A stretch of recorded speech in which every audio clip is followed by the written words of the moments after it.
Good morning, ladies and gentlemen. Good morning.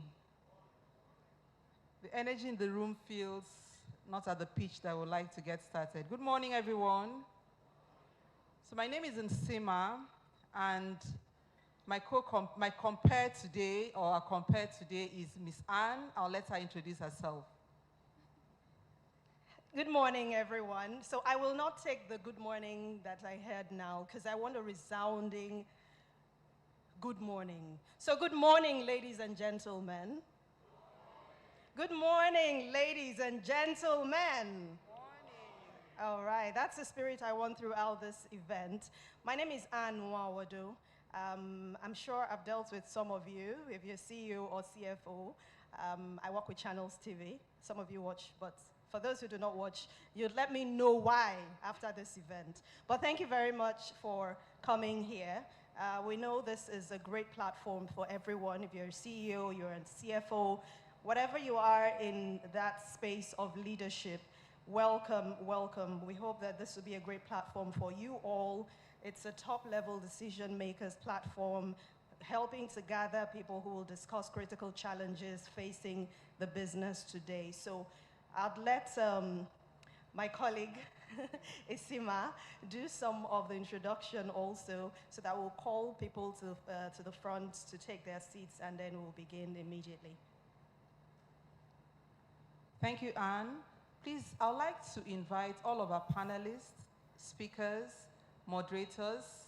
If you haven't yet spotted you and invited you to the front seat, please could you come forward? Thank you. Or if you're representing the speaker or representing a panelist, please come forward. And we will start now with the national anthem. Please, may we rise? Thank you.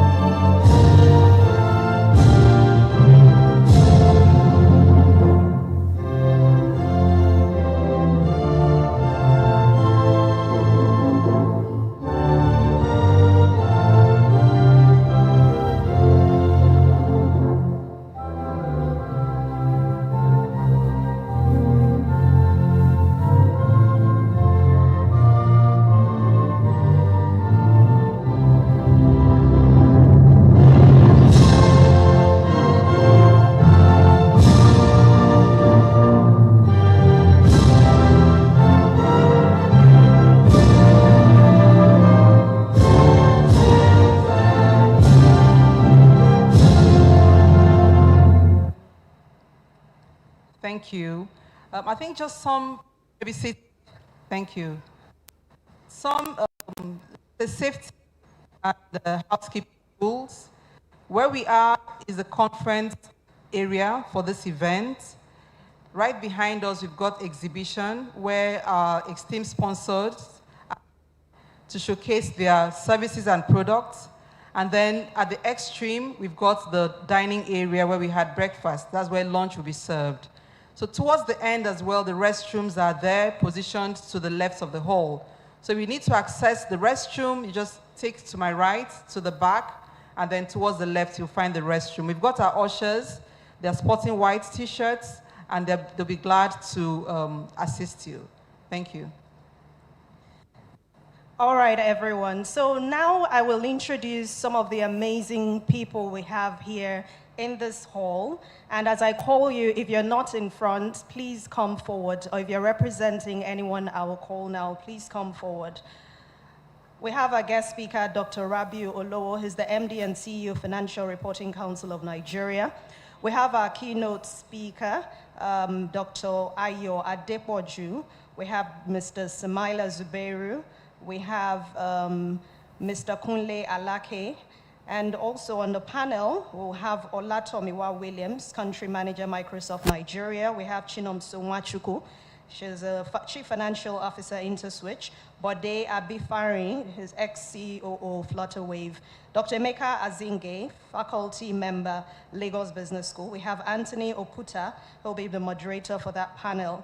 And for the second panel discussion, we'll have Boye Olusonya, Muhammad Darwish, Wale Adeniyi, Alex Osho, Niyi Yusuf. So if you hear or you heard your name, please come to the front seat so that we'll begin this. Remember that the aim and the focus of this is that at the end of this summit, we hope that you would have gained enough valuable insight from seasoned industry experts on how to navigate, of course, to the ever-changing business landscape and to help build synergies that are necessary for the success of your firm. Let me also recognize some very important personalities here too.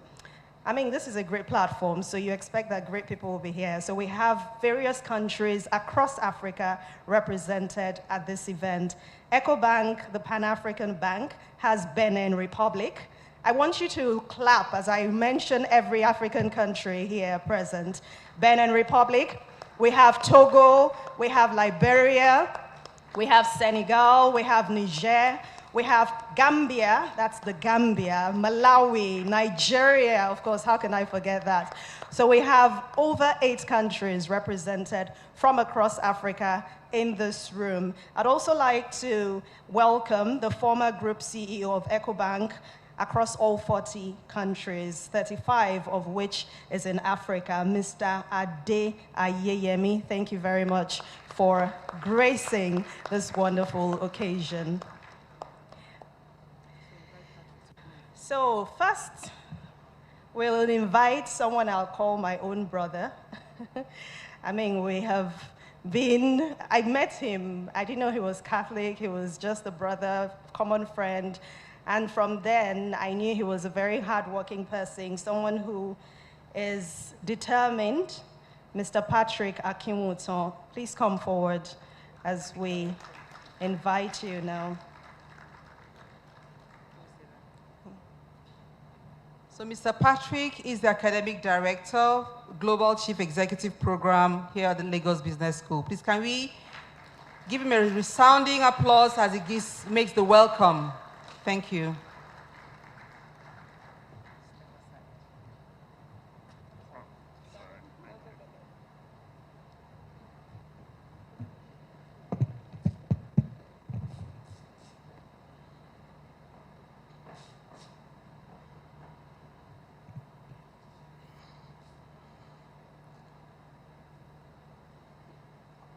Our chief host, the Dean of Lagos Business School, all faculty members of the business school, our distinguished keynote speakers, panelists, ladies and gentlemen, good morning.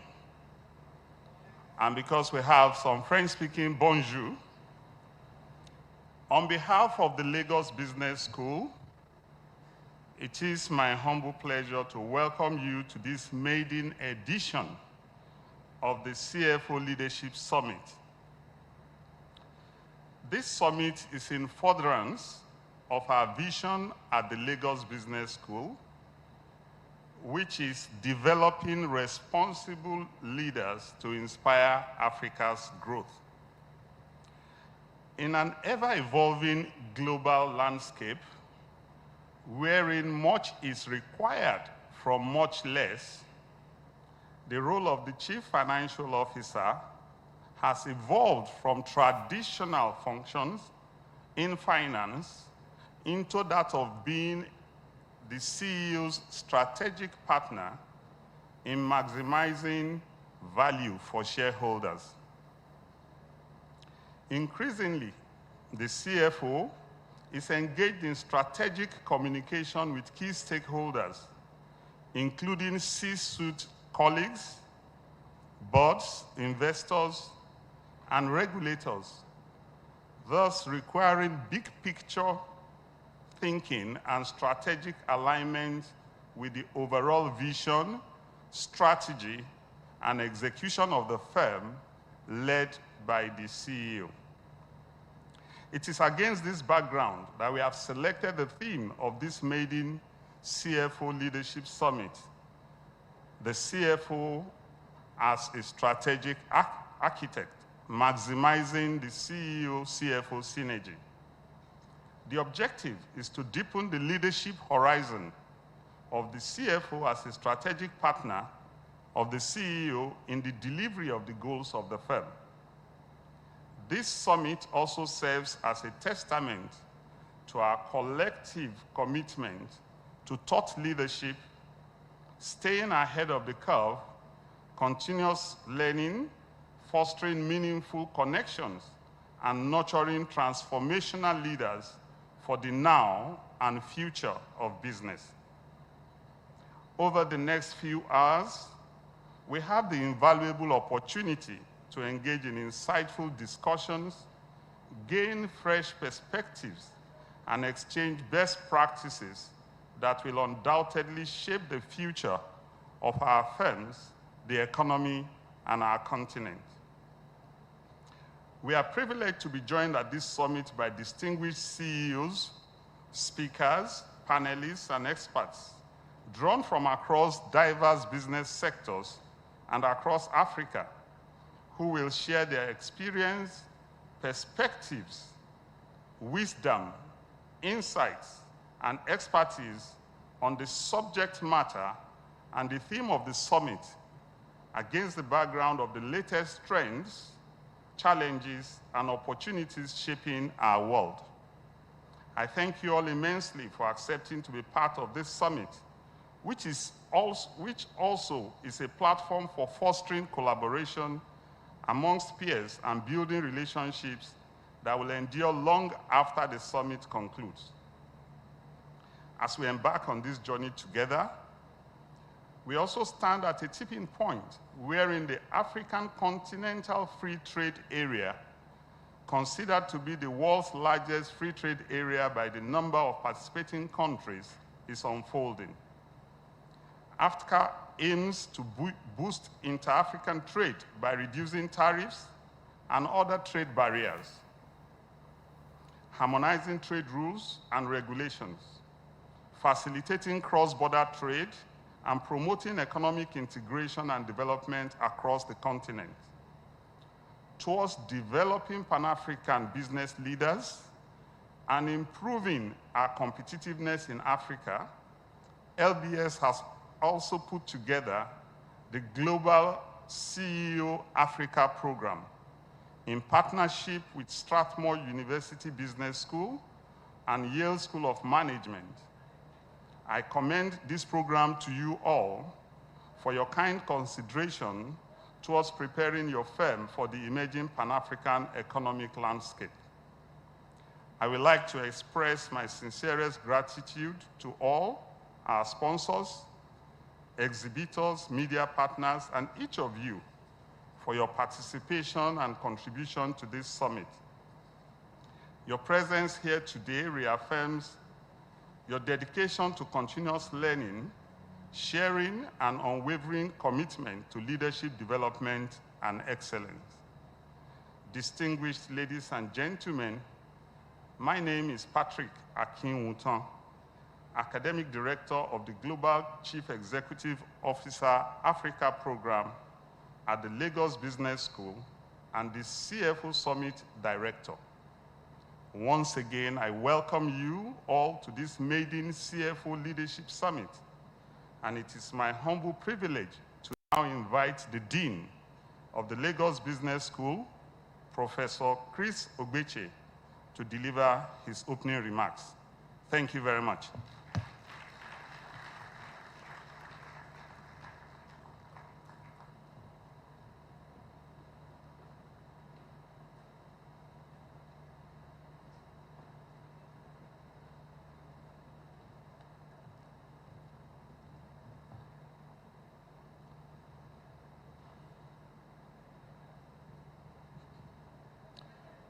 Thank you very much, Patrick.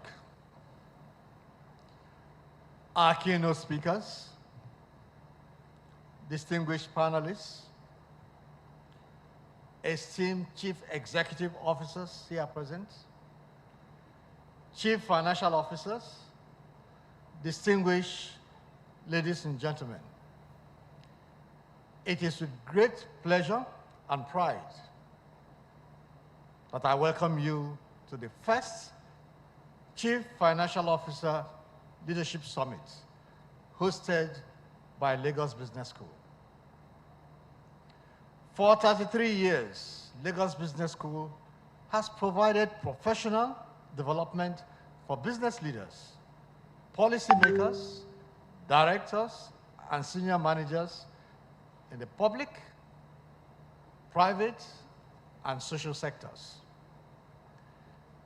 This gathering marks a significant milestone in our ongoing commitment to foster excellence in developing responsible leaders. In today's rapidly evolving and turbulent business landscape, the role of the Chief Finance Officer has never been more pivotal. Many businesses are inventing their business models, grappling with supply chain, rising costs of doing business, talent development and retention issues, inconsistent government policies have also added more twists in dilemma. CFOs are stewards of financial health and custodians of strategic direction making. Thus, they are tasked with navigating complexity, driving innovation, ensuring sustainable growth for their organizations, managing costs, managing risk, and maximizing value for all stakeholders. It is obvious that the days of the CFO being that person who opens the sheet, look at the figure, and make entry is gone. This summit is the outcome of the collaborative spirit and shared commitment to excellence that define our community at Lagos Business School. It is through events like this that we affirm our dedication to driving positive change and shaping the future of business and society. Together, let us harness the power of knowledge, innovation, and collaboration to drive transformational impact and unlock new opportunities for growth and success in our organizations. As Patrick has already mentioned to you, this summit features renowned top leaders in finance and business. And I'm sure by listening to their presentations and engaging in discussions, then they can provide fresh perspectives and inspiration for addressing complex challenges in our various organizations. I thank our esteemed speakers and panelists for accepting the invitation to share their invaluable insights, best practices, and actionable strategies that will undoubtedly inspire and equip many of us here in our roles as finance and business leaders. I thank Patrick, the Academic Director of the Global Chief Executive Officer Africa Program, who is also the pilot of this summit, for the work he and his team have done to see the successful hosting of this inaugural CFO Summit. Once again, welcome to the Lagos Business School CFO Leadership Summit. May our time together be enriching, enlightening, and immensely rewarding. Thank you very much.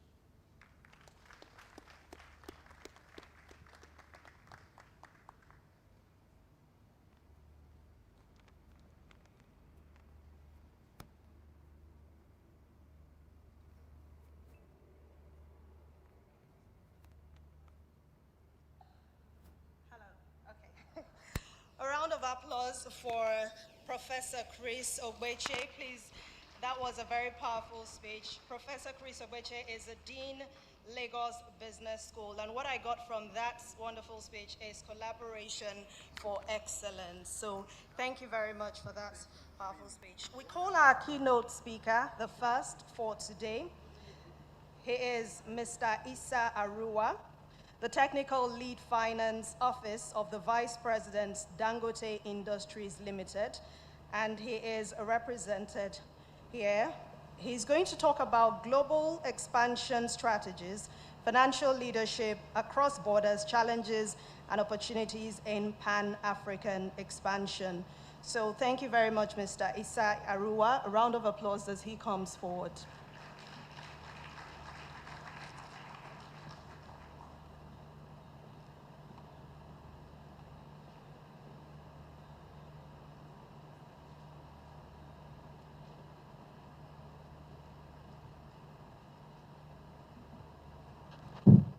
Good morning, ladies and gentlemen.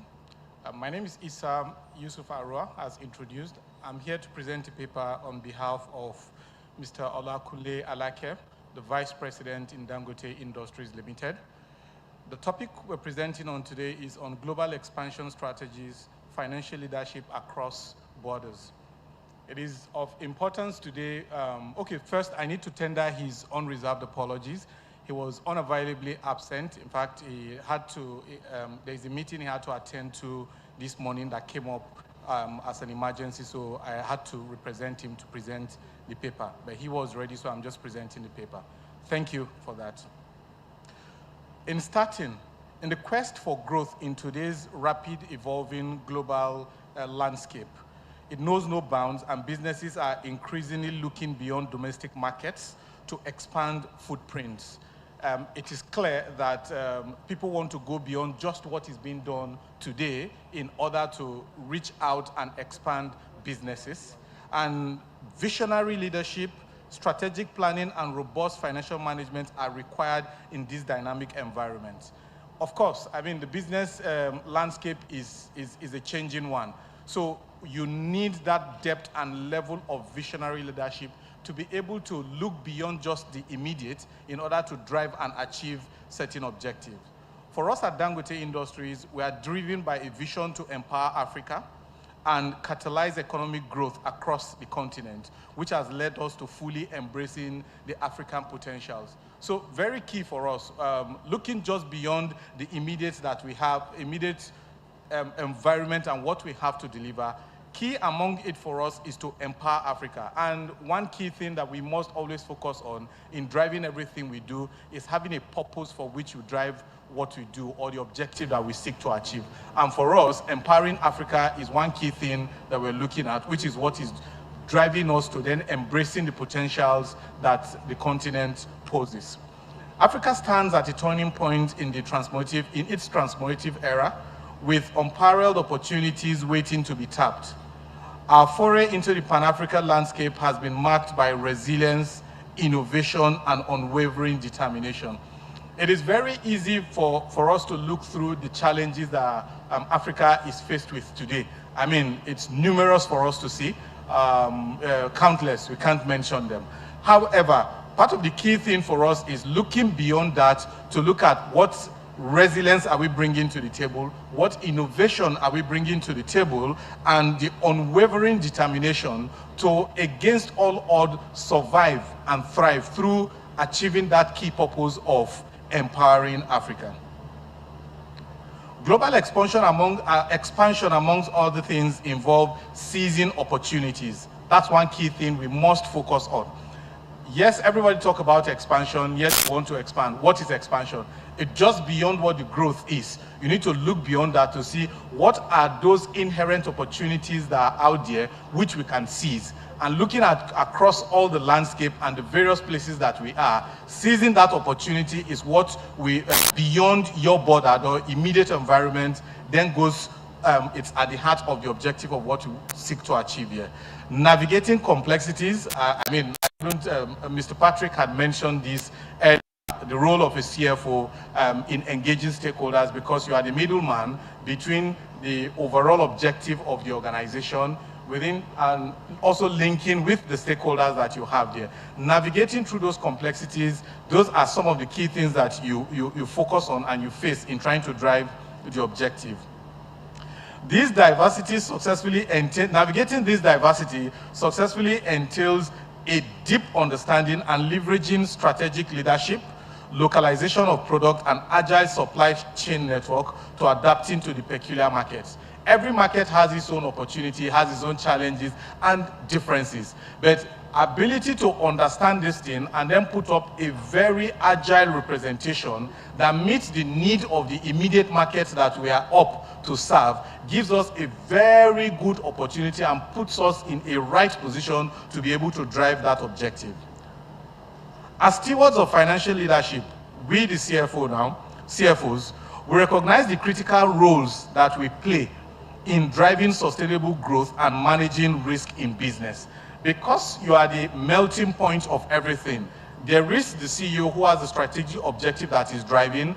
There are operational people at the background who are driving the day-to-day grinding of what you...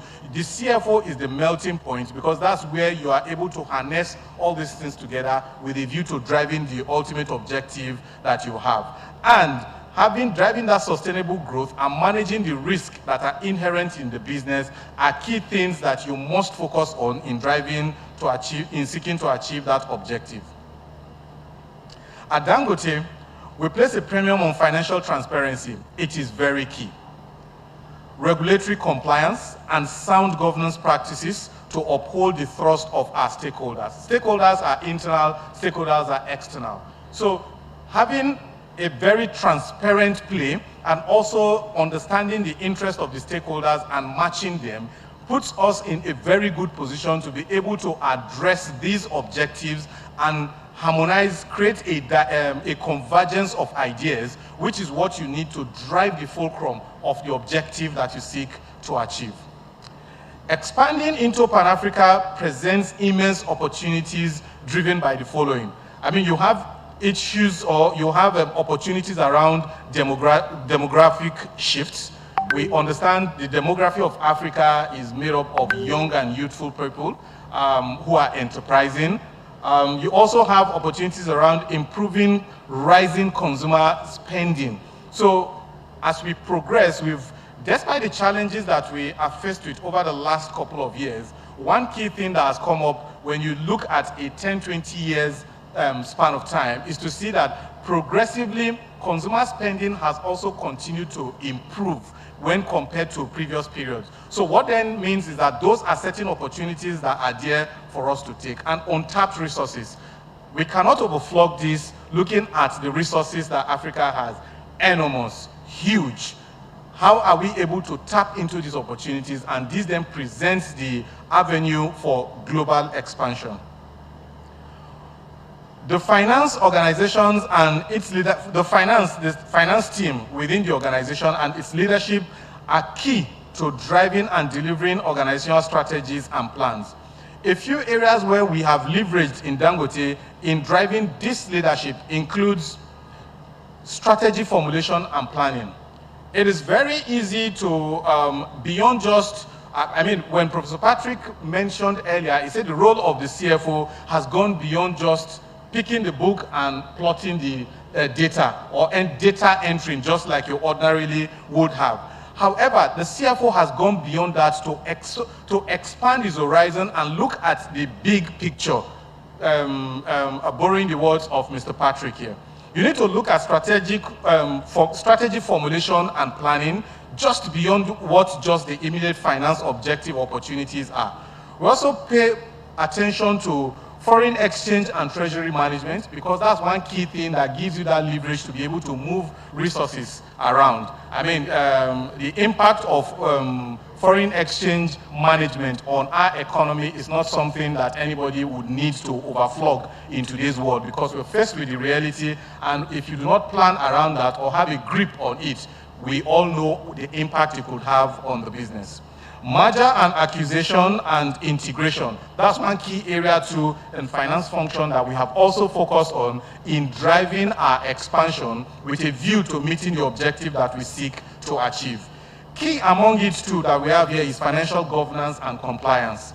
It is very important to know that having proper governance structure in place to drive whatever it is that you're doing beyond just the immediate finance and non-finance helps with you having a hands-on over the business operation and also the structure that it runs, because it provides the torchlight through which you run the organization and manage and see how it goes. Again, stakeholders, communication, and relationship management is another key area that the finance team must focus on in driving this evolving environment and world that we have. You can't overflog the role that stakeholders play in a business operation, whether external, whether internal. You've had instances where internal disruption in your business could have a very huge negative impact, much more than what you would even have for external. And for the external, I mean, we can't overflog that, whether regulatory or the communities we operate in. If you do not focus on them and engage with them with a view to having an understanding of what their needs are and how to work around this could impact what your business operations are. And for us at Dangote, that's one area we also focus on, even within the finance team, with a view to ensuring that we drive that overall objective that we seek to achieve. Capital allocation. I mean, picking from the foreign currency, foreign exchange and treasury management we're talking of, there's also the bit of capital allocation. The demands on the scarce resources that we have today are much more than what you have. If I'm to pick from one picture that is within the social media space of where you see what demands are, how demands are towering, and how the income that finance those demands is just dwarf. And that's the reality. As a finance person, you're faced with that challenges today, where you have enormous demands on the scarce resources that you have today. But we must focus to ensure that we are able to effectively allocate this capital with a view to achieving the objective that we seek to achieve. Another key area we focus on, worthy of mention here, is risk management. We cannot overflog this. You have risk, credit risk, you have foreign currency risk, couple of security risk. I mean, a couple of years ago, Ethiopia was boiling, and everybody knew what those security challenges were. We had sleepless nights over here because, I mean, those are security risks because you have operations in those places. You must be ahead of the pack to understand what exactly those risks are and how the impact they have on your businesses. So as a finance specialist, you must pay attention to those areas because you're crossing the T's and dotting the I's with respect to your risk management gives you that avenue to be able to go to bed and sleep, knowing fully well that strategies are deployed to addressing those challenges. Another key area that we must focus on is tax planning and compliance. Until recently, tax was not on the front burner. People take it as something that's secondary, but it has its implication on the business.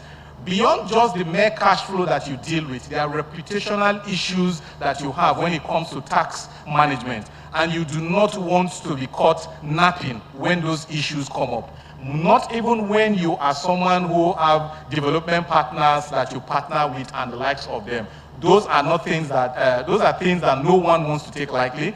And as a finance professional or finance person within the organization, as you expand within the global or want to play within the global landscape, tax planning and compliance is one key area that you must make sure that you focus attention on and make sure you cross the fine lines in ensuring your compliance is optimal. Another key area you must focus on is the area of talent management. Our team, our finance team, must be robust and diverse. And we must get the right sets of professionals with the right sets of exposure to be able to drive in these objectives. Gone are the days where finance people are looked at from the perspective of just financial reporting.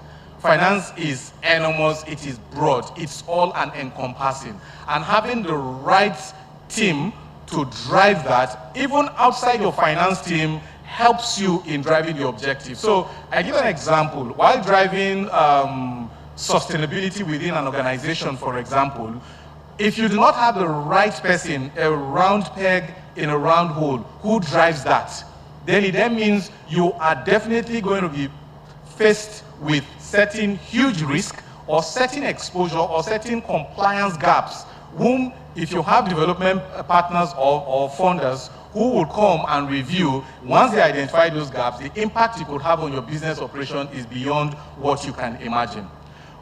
Finance leadership across borders requires a combination of financial expertise, cross-cultural competencies, strategic vision, strong leadership skills to navigate the complexities of global markets and drive sustainable financial performance. This cannot be overlooked. Just like we said, the areas that we identified, which are areas of focus, are key areas that are cross-cutting, and we must focus on that in ensuring that whatever team composition that we have that right set of expertise to be able to deliver on what our core objectives are. However, despite the opportunities that we've looked at, the numerous opportunities, there are unique challenges that are there inherent in these opportunities, which includes regulatory hurdles, political instability, finance and infrastructural limitation. For regulation, just before we got here, I was having a discussion with some member of the audience here, when we're talking of the impact of multiple frequent changes in foreign exchange rates for clearing custom duties. The impact it has on businesses and how you are unable to plan is beyond what you can imagine. Those are regulatory changes. They are not within something that we can control within an organization. And having an understanding of those challenges helps in positioning yourself rightly to see how are we able to address this. You have political instability, a very key example I'll give. Okay, no, even sitting within the local market, every one of us was aware of how unstable the country was just before the general election. We've gone beyond it and the country is moving on. But if you look at neighboring countries that border us, the state of political instability you have there and the impact it could have on businesses is far-reaching. So those are challenges that are there and are real. Having an understanding of those challenges is very, very helpful as a finance person to be able to drive that objective and goal that you have. Then infrastructural deficit and challenges that you have is something. If you look at road networks, for example, how are you able to move from one point to the other? How are you able to deliver what you have? And even availability of finance is one key area. We talked about the limitation with respect to finance and the enormous challenges that you have. Even if you want to tap into the opportunities you have, having the right resources to be able to address them is very key. And those challenges, recognizing the existence of those challenges and preparing for how to address those challenges are key areas that, as a finance person who's prepared for the global industry or expanding into the global market, it puts us in a right footing or right position to be able to effectively take advantage of that.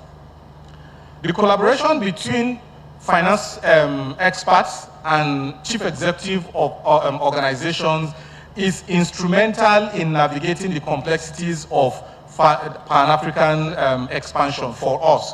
So sharing experience for us, you have the CEO who is driving the objectives, you have the CFO who is the engine room through which this objective is being driven. Having that seamlessness in collaboration helps in driving through and achieving that objective. At Dangote, so for example, at Dangote, at the cement, for example, our expansion strategy has seen us pull strengths across region into becoming the largest cement producers in Africa, while also marking Africa's footprint on the global landscape. And tapping into the chief executive's objective, linking it with the financial objectives that you're driving, has seen us taking advantage of those opportunities to deliver on these things. We have leveraged our deep market knowledge and expertise operating in the local market, driven by our purpose. You know, initially we talked about what our purpose is. Having that purpose and leveraging this thing helps in driving what we seek to achieve. Global expansion is not without its challenges. Some of these challenges we noted here, for example, currency fluctuations. Other than the Francophone countries who have seen some stabilities, I think most countries across Africa or sub-Saharan Africa has suffered this currency fluctuation, with Egypt recently devaluing its currency. That's one huge challenge you have. And if you're going to be expanding into the global foray, beyond Africa or Pan-Africa, you must identify this challenge, it exists, and you must also begin to deploy strategies to see how you're able to address them. You have issues around geopolitical tension, you have, regional challenges that you have, regional blocks you have and the challenges you have, and how you are able to then also trade seamlessly across all those regions. Those are some realistic challenges that you face today. You have issues as simple as language barrier. An English-speaking person who understands French, but not as a mother tongue, interpret things differently from someone who has French as a mother tongue. I think this is a baseline we all understand. So that language barrier is something that exists. It is real, and having a grasp of it puts you in a position when you are expanding into certain areas so as to understand what the nuances are and how you are also able to effectively engage with stakeholders and communicate effectively. You have divergent tax regimes. Tax is localized. The tax you have operating in Nigeria is different from what you have in Ghana. They may share similarities, but the operationalizing it differs. And having that understanding of these differences helps you in our global expansion drive. Another key area worthy of note here is supply chain and logistics. How are you able to deliver effectively, timely, and efficiently with in the area of cost? Because this is one thing that will give you that market advantage to be able to deliver at a very cost-effective rate. Then you also have issues around cultural nuances. There are certain nuances or certain cultural practices that are acceptable in Nigeria, but you could go just cross the border to Togo, to Cotonou here. Those things are not acceptable. So having a very good understanding of these things helps very well in driving our expansion across borders. Then you have divergent regulatory compliance requirements. I understand the Francophone, I know the Francophone countries have very strict regulatory compliances compared to what we have here in Nigeria. Not to undermine what you have in Nigeria, but those are certain differences that you must have your eyes on, because if you are expanding into other territories, you cannot just come with the knowledge and understanding of what we have here to just say, how am I just able to up this to be able to deliver? Having that understanding that those differences exist and knowing how to navigate them helps with in our drive to expand. Businesses must seek to understand these challenges and deploy mitigants to proactively address concerns in an agile and responsive manner. It is not enough that you are addressing it, but you must be quick and fast in order to attend to these things, because they say time waits for no one. Embracing innovation, digital transformation is also key to addressing barriers. Speaking from, these are some of the things that we have imbibed that has led to our success story. Leveraging technology-driven solutions, advanced analytics, and automation helps with streamlining financial operations, enhancing decision-making, and drive efficiencies across borders. Today is the world of heavy data.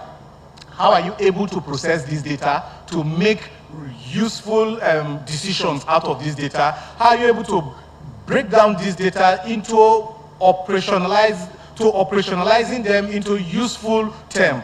Having very good data analytic tools, automation, helps us in driving this, in achieving this. In conclusion, global expansion offers boundless possibilities for companies with the vision and courage to venture beyond borders. It takes courage to be able to venture beyond just the borders that you operate in, and that's one area global expansion gives us that huge opportunities. Embracing financial leadership principles, collaborating across functions, and staying attuned to local nuances, organizations can embark on a transformative journey towards sustainable growth and prosperity. I am fulfilled and optimistic with a sense of purpose as we embark on this transformative journey together, and I'm proud to be part of a legacy that transcends borders and empowers nations. speaking for Mr. Alakele. As we navigate the complexities of the global marketplace, let us heed the lessons as financial professionals, lessons of the past, seize opportunities of the present, and chart a course towards a future where borders ceases to be barriers and possibilities know no bounds. Let us continue to lead with integrity, which is a key word as finance experts, to drive change and unlock African boundless potentials for generations to come. And that way, we can step back at some point and pride ourselves to say, as finance specialists, we were the fulcrum or the engine room that drove that expansion that organizations achieve. Thank you very much.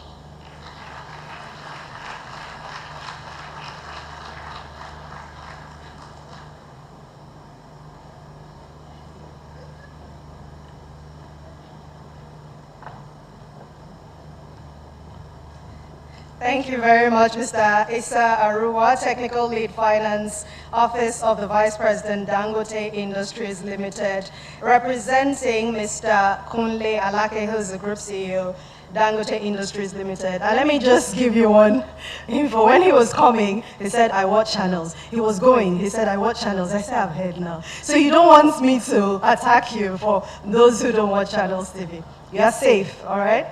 Thank you very much. So what I took out from that message is that there must be challenges. Challenges come. But progress will definitely also continue. So it is about you understanding those challenges, making sure there's synergy between the CEO, the CFO, and everyone must understand that there will be challenges, but the importance to move on, that is where the drive is. So thank you very much for that again. So we'll have to say the next. What we'll have next. Thank you very much. I think the next item on the agenda is recognizing our sponsors. We couldn't put this together without the support of the companies and organizations that you see their logos on the stage.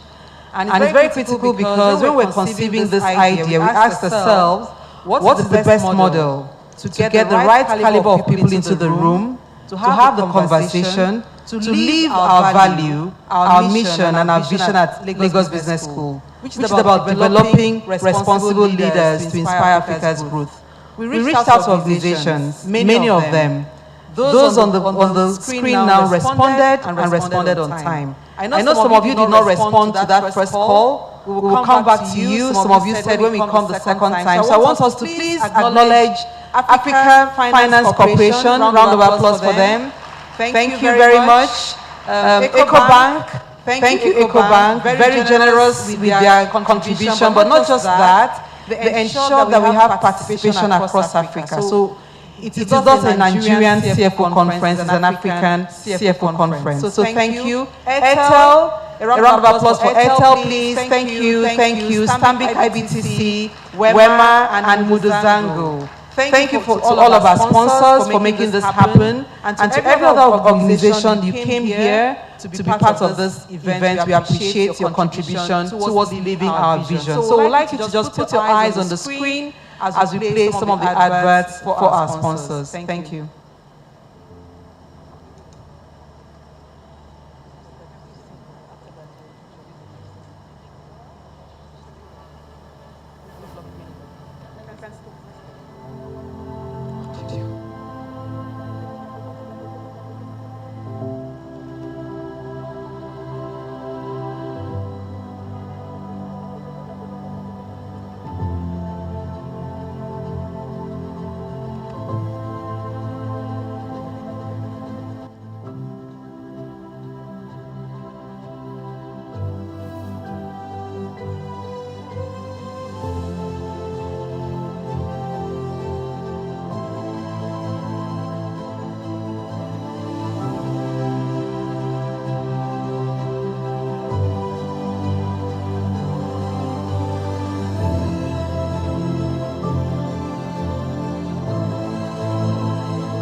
Across Africa, a new era has begun, shifting our focus to a new horizon, connecting us with one purpose: to create and share opportunities to grow.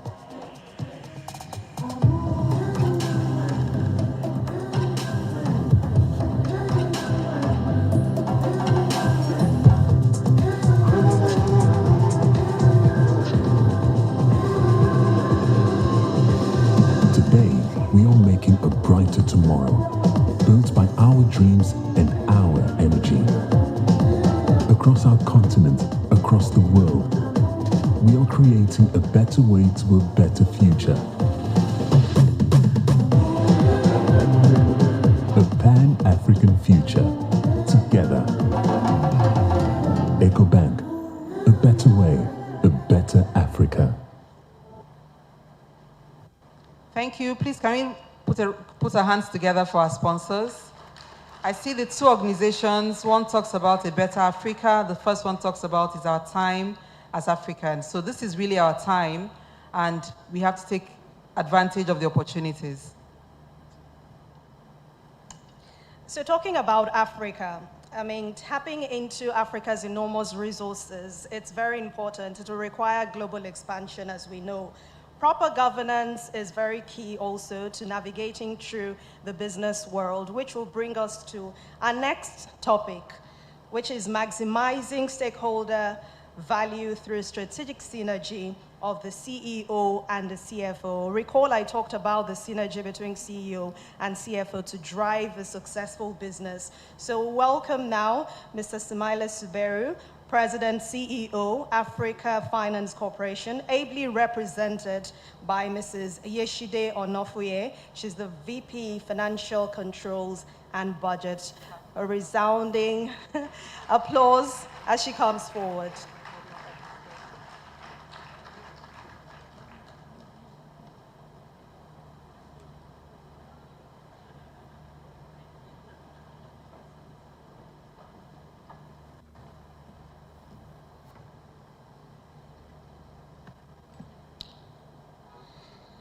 Good morning, everyone. My name is Yeside Onofuye, as earlier represented. Highly honored to be here representing my CEO, Samaila Suberu. This is a room full of people that I have many people in the room that I admire and I've worked with, and I'm pleased to be part of this to also grow my network and also expand this as well. I'll go ahead with the keynote speech for today. I stand on all existing protocols when I say, distinguished ladies and gentlemen, good morning. Today I stand here on behalf of Africa's Financial Corporation's President and CEO, Samaila Suberu, to discuss a very crucial and important topic on corporate leadership and maximizing stakeholder value through strategic synergy with the CEO and CFO. Unfortunately, my CEO is not here today, but he would have loved to share his experience and his insights on the CFO and CEO relationship, particularly because he has walked in both shoes quite well in his past. He's worked with Dangote as a CFO, and he currently is my CEO. So I greatly admire him, and he's perfectly poised to take this topic. But I stand here on his behalf, and I hope I represent to you and fill his amazingly big shoes as I speak to you about this relationship. But first, allow me to share some insights on AFC and the transformational work that we do within Africa. AFC was established in 2007 to be the catalyst for private infrastructure sector-led development across Africa. And AFC's approach combines a specialist industry expertise with a focus on financial and technical advisory, project structuring, project development, and risk capital to address Africa's infrastructure development needs and drive sustainable growth within the continent. Over the last 17 years, AFC has developed a track record as partner of choice in Africa, investing and delivering on high-quality infrastructure assets across the continent.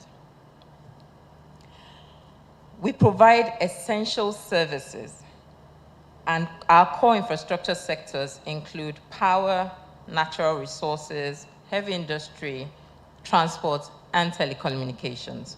We have over 43 member countries till date and have invested over $13 billion within the continent. Thank you. Now, turning to today's theme, which is the relationship between the CFO and getting that strategic synergic partnership together. I would like to start from the point where you know the environment is challenging. It's not a typical environment that we exist in. So the role that the CEO and the CFO play is quite key for both to come together and create that kind of relationship that delivers and maximizes stakeholder value. Now, it is critical for any organization's success story to have that relationship in the best place, working together for your success.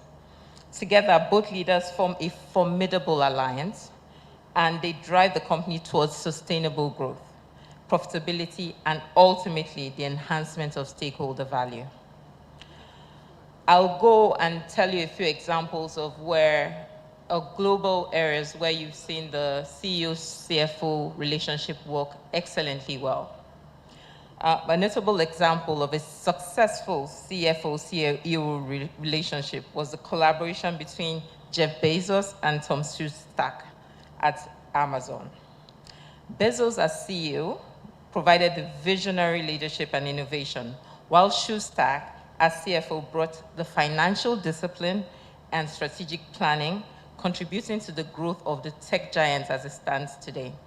They are today one of the top 3 most valuable companies in the world.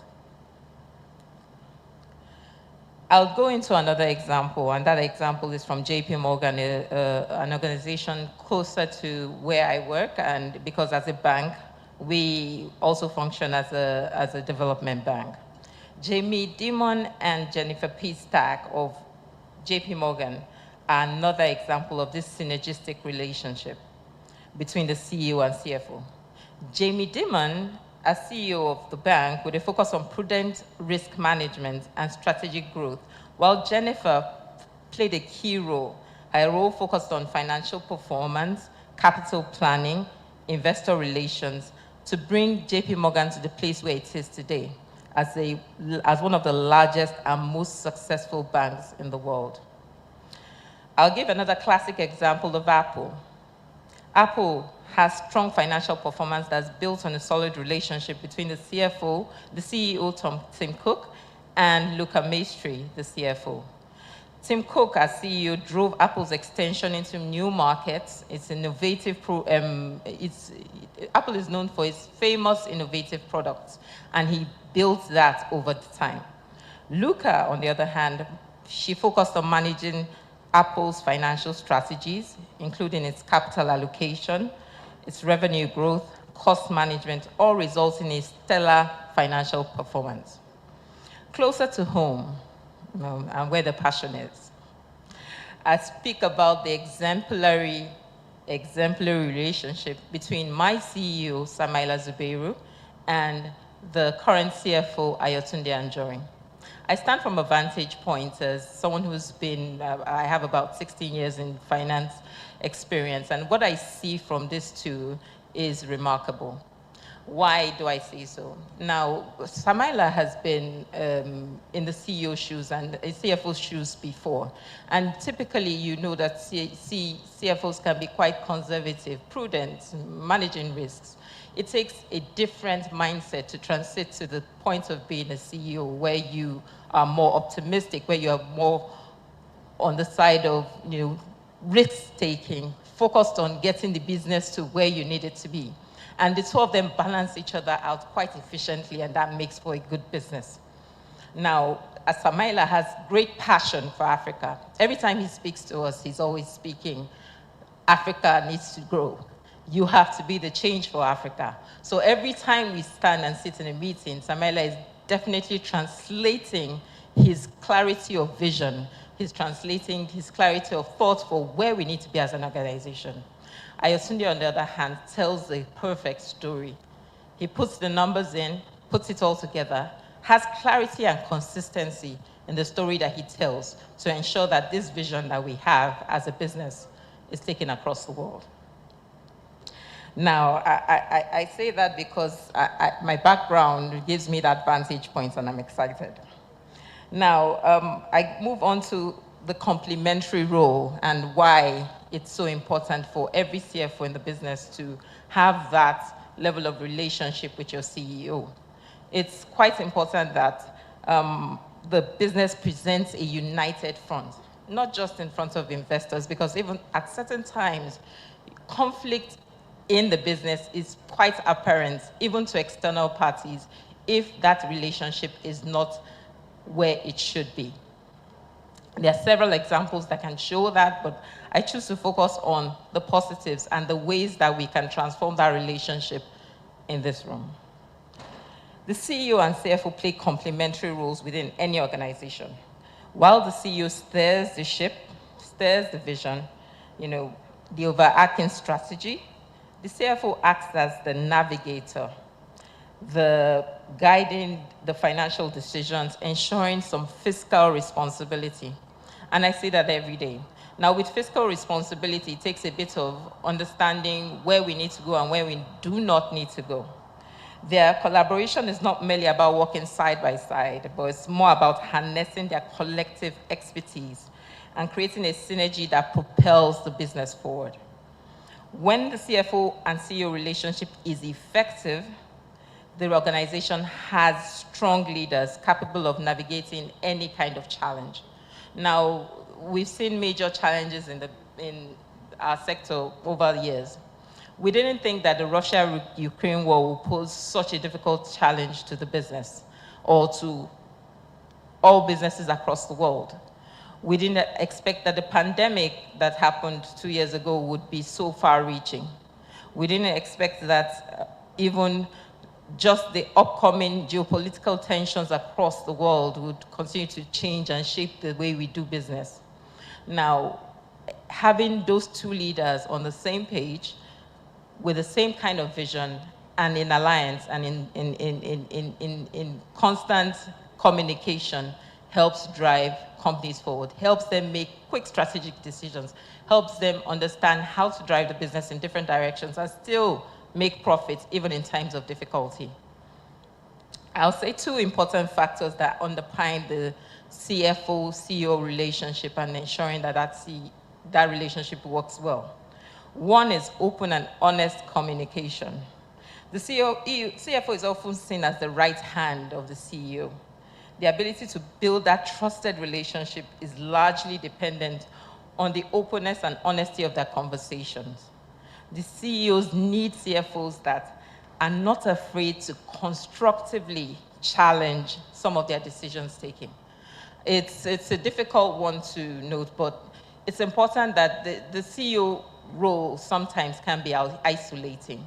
So the CFO stands as somebody with a voice of reason, sometimes to, have those conversations that bring them both to the table and helps them make the best decisions for the company. The CFO also has to build that trusted communication relationship with his CEO because, one, it's easier to understand how to communicate where we're not doing well or what we should be doing better. If the CEO is worried about something, he can feel the pulse of the people directly with conversations from the CFO. I'll say another important factor of understanding that trusted relationship is the good understanding of the CEO's working practices, his leadership styles, because the CFO has to buy into the vision that this CEO holds. He's the key executor of that vision. And so, to ensure that that vision is perfectly executed, he needs to understand the kind of style and the kind of person he works with, or he or she works with. It's important to understand your working style as well, because when you're faced with challenges or when you need to bring up difficult conversations, knowing the timing of when to bring them up is quite important. I would say that that's understanding, building this honest communication and understanding their leadership styles is just one aspect to driving the CEO-CFO relationship. Establishing that trust and developing that effective relationship still takes some more. CEOs are looking for more from their CFOs. They need you to do several things that help them put things in perspective and gives them the right direction to take their foot in and then help them drive their vision. I'll say key things. I'll say 4 key things that CEOs are looking to CFOs to develop further. A strong understanding of the business, medium, long-term strategy is fundamental for any CFO. You have an overview, like a bird's eye view of the business. You need to have that understanding to help assist your CEO relationship. So it's key that the CEO builds relationship with key leaders of the business, not just within his team, but every aspect of the business, from the marketing aspect to the distribution aspect to human resources. The CFO needs to build key relationship across the business and have a good understanding of the long to short-term goals of the business as well. Once they understand this business strategy, it's helpful to communicating across borders, whether to internal or external stakeholders. This versatility is what the CEO looks for in his CFO. The versatility and an enterprising mindset is quite important for the CEO to have in a CFO. Another very important one that is becoming more and more evident is excellent storytelling. The ability of a CFO to look at the data, bring out the salient points and insights to help the business make actionable decisions or actionable direction for the business is quite important. Now, this is an adept skill, the ability to tell the vision, even in numbers. Many CFOs sit on investor calls, sit on many tables with external stakeholders, including regulators, including investors, including internal stakeholders like employees. They need to be able to translate and effectively give that story that is consistent across the business. The ability to challenge the status quo is also a very important attribute that CEOs seek in CFOs.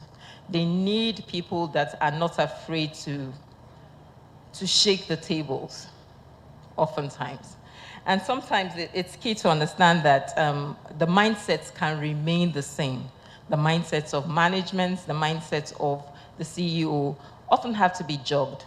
And if we think about it, if the atmosphere or the environment is changing fast, just as BlackBerry found itself not moving in accordance with what the changes were with the environment, then you get lost, and then the mindset is old when we should be looking at a future-proofed organization. Clearly, the CFOs play an important role to prepare a future-ready organization. The CEO also has to be prepared and focused on the right priorities by his CFO. It's important that we put the right things and bring the right things to his attention by putting the right things and priorities on his table. The CFO role has evolved, and as said by by the speakers that preceded me, it's no longer traditional. It's no longer the number crunching role that we used to see. It's no longer the bean counters. We've been called many things. It's transforming. It's transforming fast, and we need to get on the bus. It's evolved from that transactional, traditional role to being a strategic business partner, an effective communicator, an adept influencer, and a tireless change agent. We have to be the change agent that drives the business. Once that trusted relationship is built, the impact is felt all across the business. And this leads to different things, and I'm just going to speak about the few things that are in place when the CEO, CFO role goes as planned. You have maximized stakeholder values. Several studies have shown this. One of the primary responsibilities of this dynamic duo is to align the company's financial strategy with its broader business objectives. By integrating the financial insights into strategic planning, they can make well-informed decisions. And these decisions drive their short to long-term profitability. They also lay the groundwork for its long-term success. This strategic alignment ensures that every financial move is a step towards maintaining stakeholder value. Transparency and accountability. The CEO-CFO partnership fosters transparency and accountability within the organization. Through open communication and collaboration, they can ensure that all stakeholders, investors, employees, and clients have a clear understanding of the company's financials and prospects. Transparency builds trust, and trust is the foundation of a strong relationship with key stakeholders across the organization. Effective risk management, and I'm happy that Mr. Issa Arua also mentioned this. The CEO and CFO collaboration is instrumental in managing risk effectively. Today, the business environment can be volatile, and we know that. But it's important that in identifying and mitigating risks, it's imperative for this to protect stakeholder interests when the CEO and CFO come together. By combining their strategic foresight and financial acumen, they can anticipate potential threats and devise contingency plans to navigate through turbulent waters. Turbulent waters like what we face currently, geopolitical risk. Every day in our business, we're thinking how better to manage geopolitical risk. We work along within 43, we have 43 member countries, and we have invested across Africa. The changing economic and geopolitical scene is important for us to follow and then decide where our investments are, as well as protect our investments. In terms of risk management, we safeguard stakeholders' interests when they're both aligned with how we manage risks. And they can anticipate potential threats and devise contingency plans really quickly if they're in synergy. In terms of efficient capital allocation, it's a very big role. I'll say that this is critical to maximizing stakeholder value, because every time we think about a project, we're thinking, how does this add to our business? How does this make us better? How does this maximize the return on our investment? A critical aspect of maximizing shareholder value is efficient capital allocation. The CEO and CFO must work hand in hand to allocate resources judiciously, ensuring that investments generate the highest possible returns and they maximize and minimize unnecessary expenditure.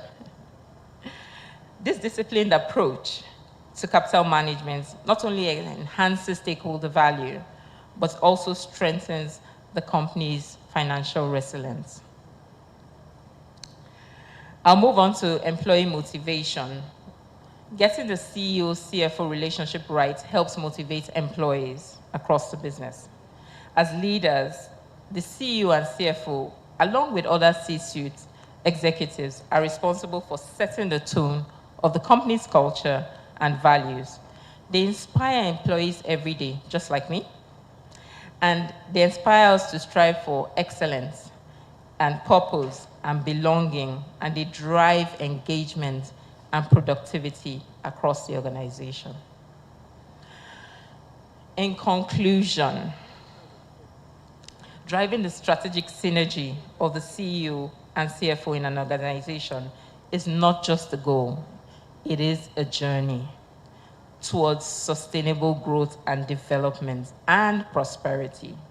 By leveraging each one of them's complementary strengths and aligning financial strategy with business objectives, and fostering transparency and accountability whilst managing risk effectively and allocating capital judiciously, they can steer the company towards resounding success. I'll tell an example of why I think that the relationship is quite paramount. In our business, we've just concluded a 5-year strategy outlook, and this relationship has been pivotal in moving the business from its 4.5 billion asset-based business to over 10 billion as we stand today, USD. I'd like to, at Africa Finance Corporation, we embrace the CEO-CFO partnership wholeheartedly because it's the key to unlocking and the full potential of the corporation. I'll leave you today with one quote. And this quote is from Safra Katz. She was the former CFO of Oracle. She's now the CEO. And it helps us with a change in mindset, or the mindset that we need to transform society. I'll end with that quote, but I'll just want to say one other thing. That it is important for us to start to take this relationship the way it should be, work towards it with intentionality. This doesn't take away all the work that teams across the business do to support CEO and CFO goals. It only adds to it. And I think that having a great finance team supporting any CFO is instrumental to ensuring that this relationship works. Now I'll end with this quote from Safra Katz. It says, historically, finance sat in the back seat, looking at the rearview mirror. Where have we been? How much money did we make? What changed from last quarter? The job of finance was to answer questions like those. With modern systems, looking backward is much easier, but so is looking forward. The systems calculate what happened in a very accurate way. Finance now rides shotgun. It is the navigator of the car. Yes, the line of business is driving, but finance is looking forward, suggesting routes to try out and modeling new possibilities. You don't just extrapolate from the past. You're free to see what else is going on. This is a totally different job, partnered with the lines of business. And I'd like to thank everyone today for this platform to speak to you. I'd like to thank my CEO as well and thank the organizers of this event. Thank you very much.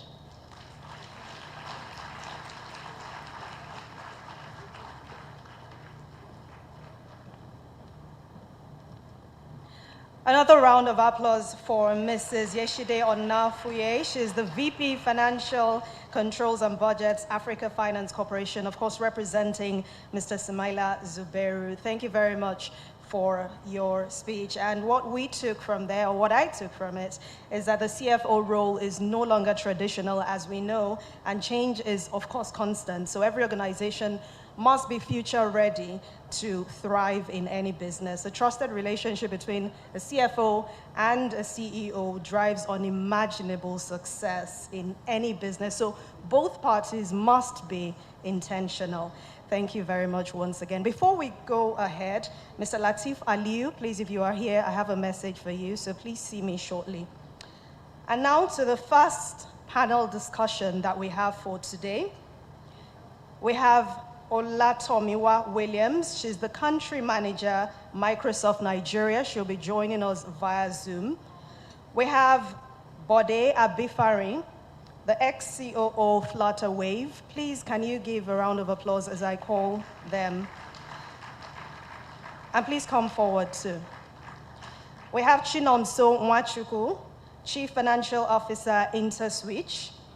Dr. Emeka Azinge, faculty member, Lagos Business School.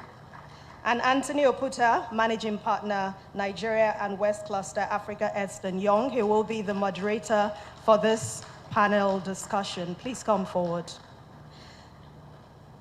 The topic of this discussion will be technological enablers, exploring how emerging technologies can actually empower CEOs and CFOs in executing strategies efficiently. So we hope to get something very tangible from this panel discussion.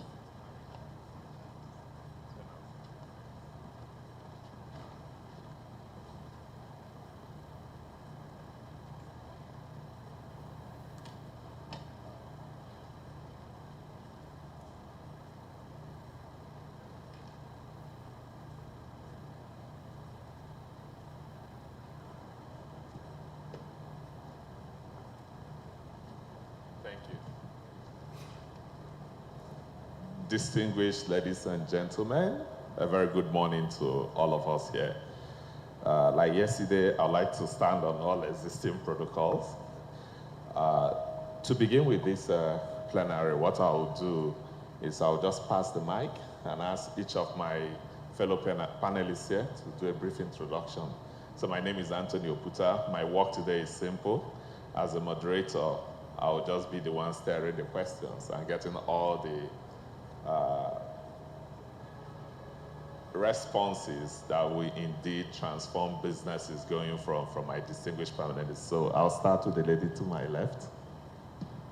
All right, good morning, everyone. My name is Bode Abifari. My experience covers consulting, payment, fintech. Happy to be here. Looking forward to the conversations. Thank you. Good morning, everyone. My name is Chinom Sonwachuku. I am the Chief Financial Officer for InterSwitch Nigeria. I oversee our operations in Nigeria, which encompasses about 13 subsidiaries and cuts across 5 countries across Africa and Europe. And I have a cumulative of 19 years experience in finance, and having started out my career in consulting and then transitioned to the industry. Thank you. Good morning, ladies and gentlemen. My name is Dr. Emeka Zinge. I'm a member of faculty at the Lagos Business School. My core areas are strategy and innovation. And I also direct a very new initiative at Lagos Business School, which is called the Lagos Business School Tech Leap Initiative, which is really aimed at bridging that all-important gap between academia and the tech and innovation industry. Very nice to be here. Thank you.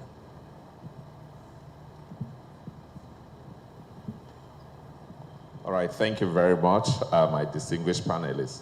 So for today's, or this first plenary, we'll be exploring how emerging technologies can indeed empower CFOs and CEOs in executing in an effective way their strategies.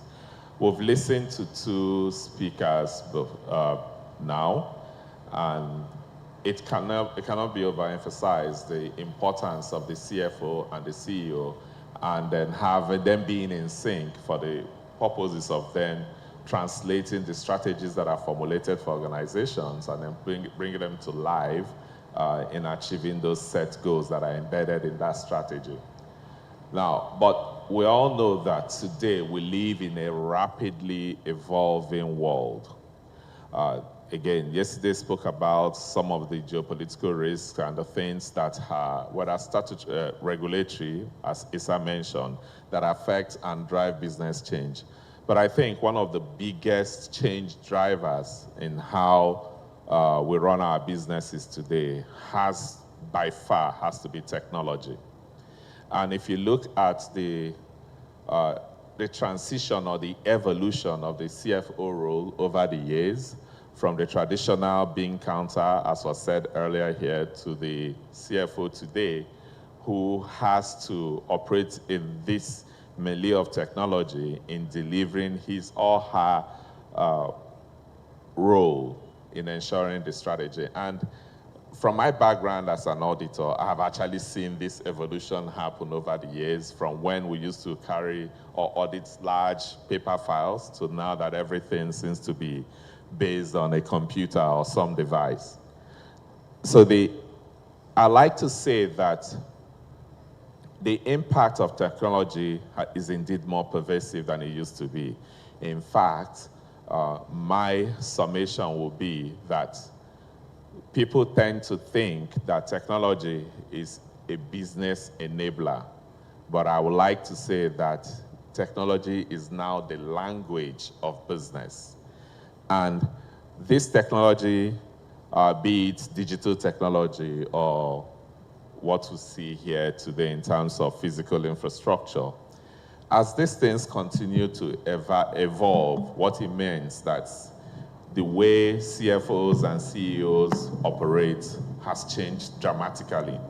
And to even make it worse, the CFO is also required to be at the same level of development or adoption of technologies. And it has nothing to do with whether you're a technology company or you're simply a buying and selling entity. Today, technology drives and determines your success. Now, with this in mind, I would like to start by directing a question first to you, Emeka, not just because you're to my far right, but to my far left. But could you, given today's age and the CEO's role, which has shifted, okay, from merely being one who champions digital transformation to be one who actually embraces technology as the language of their business, okay? How does the CEO work collaboratively with the CFO to transform their organization? So I'd like to start with you, Emeka, Dr. Emeka, but I also ask my panelists to please feel free to add. Okay, thank you very much. I think for me, the crucial thing is, alignment. Traditionally, the CEO is tasked with the responsibility of providing the strategic direction of the organization. But now in these times, that alignment has to also, be in tune with financial strategies of the organization. So say, for instance, the CEO wants to champion a strategic initiative along the lines of digital transformation. There has to be that seamless alignment with the CFO such that he can also provide the necessary resource allocation to actually move those initiatives to successful fruition. If, for instance, you don't have that alignment, then you begin to see that in failures of strategies, failure to monitor the metrics, and that always leads to a problem. So that, for me, that synergy really should show itself between alignment and also informing both the internal and external stakeholders of what the objectives of the organization are and how, the financial strategies can drive those objectives. So I think it's more of the alignment between the financial objectives and the organization's strategic goals. Thank you. Thank you. So that alignment is critical. So Nonso, can I ask you, I know your business is a technology-based company, right? In your role as a CFO, what are these new or emerging technologies that you find yourself having to adopt? Okay. The interesting thing is business has evolved over the years. When I started out in InterSwitch, for example, the focus at the time wasn't even necessarily around the current emerging technologies. It was more around improvement in the efficiency of financial reporting and timeliness. But what we've seen in the last few years is it has moved away. Finance has moved from trying to report the numbers or understand the numbers, and we're now in a place where we drive decisions. It has to be intuitive. Today I talk about the use of Power BI, for example, so advanced analytics that leads to insight. So when you're speaking to my CEO, he wants to know what will happen. He wants to know which business lines are driving our performance, where are the laggards, and what are the triggers, what should we be looking out for. All of these is driven by data. So advanced analytics is one core area, and Power BI is doing a lot of work for us in that area. Microsoft recently advertised the incorporation of Copilot, which is their AI tool in Power BI. And this is so powerful because a lot of my team, which is the decision support team, this is the finance people who support the businesses, do a lot of work around understanding the numbers, understanding the drivers of the business performance, and providing these insights to business leaders. And a lot of their time is spent mining data, for example, and interpreting that data. But the beauty of what is happening with technology today is that with 2 or 3 clicks of a button, you already get the output you're looking for. And with this capability that is being advertised now with Copilot being embedded in Power BI, for example, it even gives you the narratives or the commentary of the business performance. So for me, I think this is it's one technology today that we leverage a lot in my business. Also, we deployed robotic process automation recently, well, in the last 3 years, I think it was 2020, and that was really targeted at reducing the time we spend on reconciliation. So if you understand our business and where we sit in the industry, there's a lot of data that we sit on. So people come to you asking for confirmations. You need to reconcile data before you settle, and there is a regulatory timeline you have to adhere to for settlement to happen, but reconciliation also needs to happen. And this is not something that humans, how many humans do you put behind it? And of course, when humans are doing stuff, error tends to occur. So with the deployment of RPA, for example, we are now able to reconcile, confirm within a short period of time, and this is what you see. Another one is our big data or data lake. And this is a project that we've also done over a period of time. And what used to happen in my early days with the company was you'd have a lot of servers. You have a different software, technology servers sitting and doing different things in the industry. And for you to be able to make sense of the data you're seeing, you need to go to different sources to mine data, look at the data, check for consistency, again, across those systems. It takes a lot of time. And I remember my first year, I used to audit this company. So in my first year auditing, for us to actually get the data to test whether we could rely on the controls that existed in that business, it took days. You just plug in your system and go away for that data to download. But all of that is in the past because now we have big data, which is a data lake project that we just completed some years ago.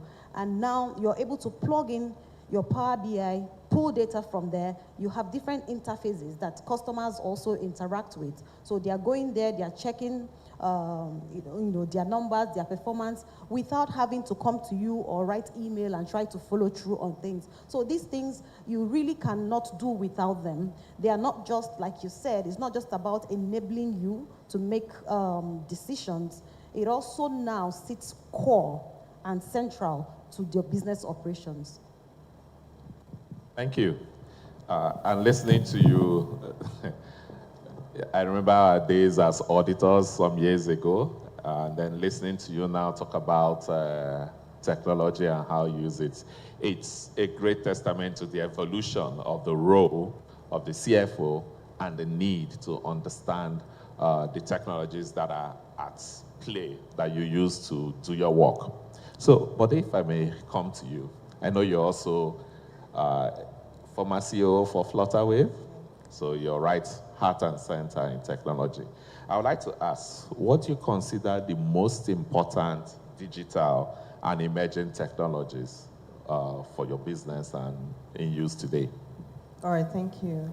As she was talking, I was just nodding because it's exactly the same. So the first one that I'll talk about, and I'll give an example, is big data and real-time analysis. This is so critical, especially in operations, and I'll give you an example. So today, if you're doing fintech or you're doing payments, providing services to customers, you find out that you are serving different customers across different rails, and the key thing is you have to be proactive in terms of how you see if there's a downtime, if transactions are going down. So real-time data analytics, what we did is, we created like its whole success and monitoring team that plugged into this big data. So real time, they're able to see, our success rate is 90%. Now it's gone to 75%, it's gone to 60%. What happened? They're able to drill down what merchant, what real, and immediately provide solutions to that. And our plan is we have a minimum, we're getting it back to 95%. So big data, everything she has said in terms of just having the data handy, understanding the reasons for failure points, it's been very interesting. The second one that we all know that I would like to talk about is mobile data. So prior to now, we develop for web, right? But increasingly, even if it's across your remittance, even if it's across POS, agency banking, everything now has to be on the mobile phone because most people are on the go. So how you are creating that and also creating the experience also becomes very important. She talked about RPA. In our own experience, with just 6 licenses on RPA, you're doing the work of almost 160 people. Also, automation, machine learning, and how we've also brought this into customer experience using chatbots. So if you launch a new product, for instance, and it's a product that works, you've piloted it, people come, the rush is much, but you've built like a chatbot that can handle volumes and volumes and volumes of tickets. So those are the ways that we're using it and we've applied it on our own.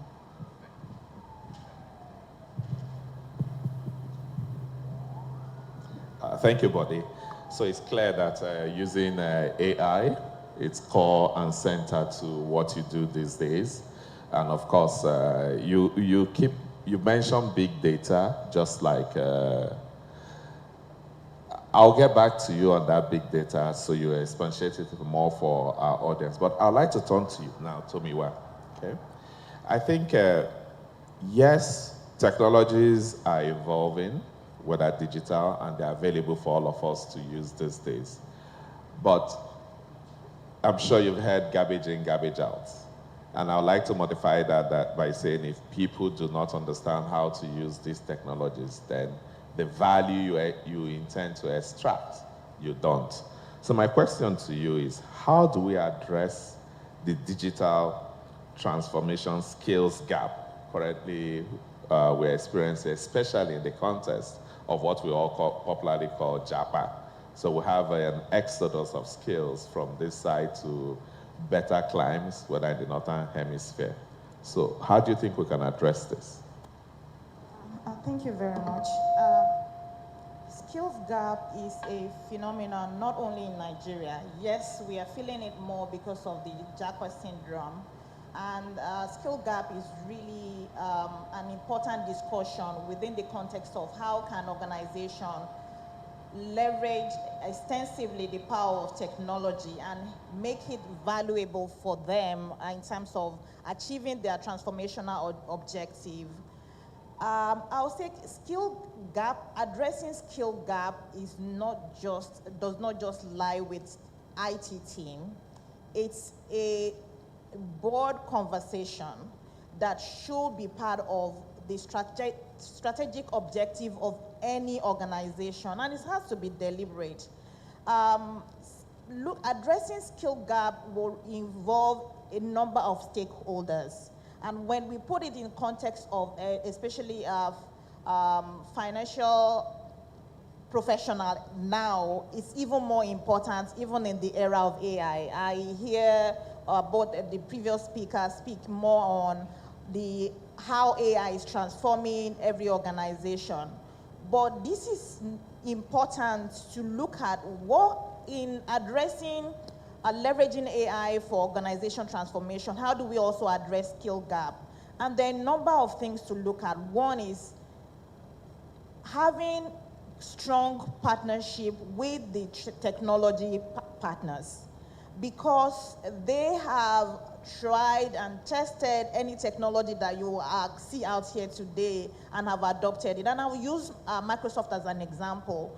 We have rolled out AI across all our solutions. The CFO of InterSwitch mentioned that it's being embedded into Power BI, Outlook, Excel, any Microsoft product or solution that you have today. But every member of my team or every person in Microsoft have to go through skilling understand, even though we are the one, we develop this solution, but we need to build skilling plan across different roles and personas, depending on how they want to use the technology. So it's really important to have a strategy within the organization.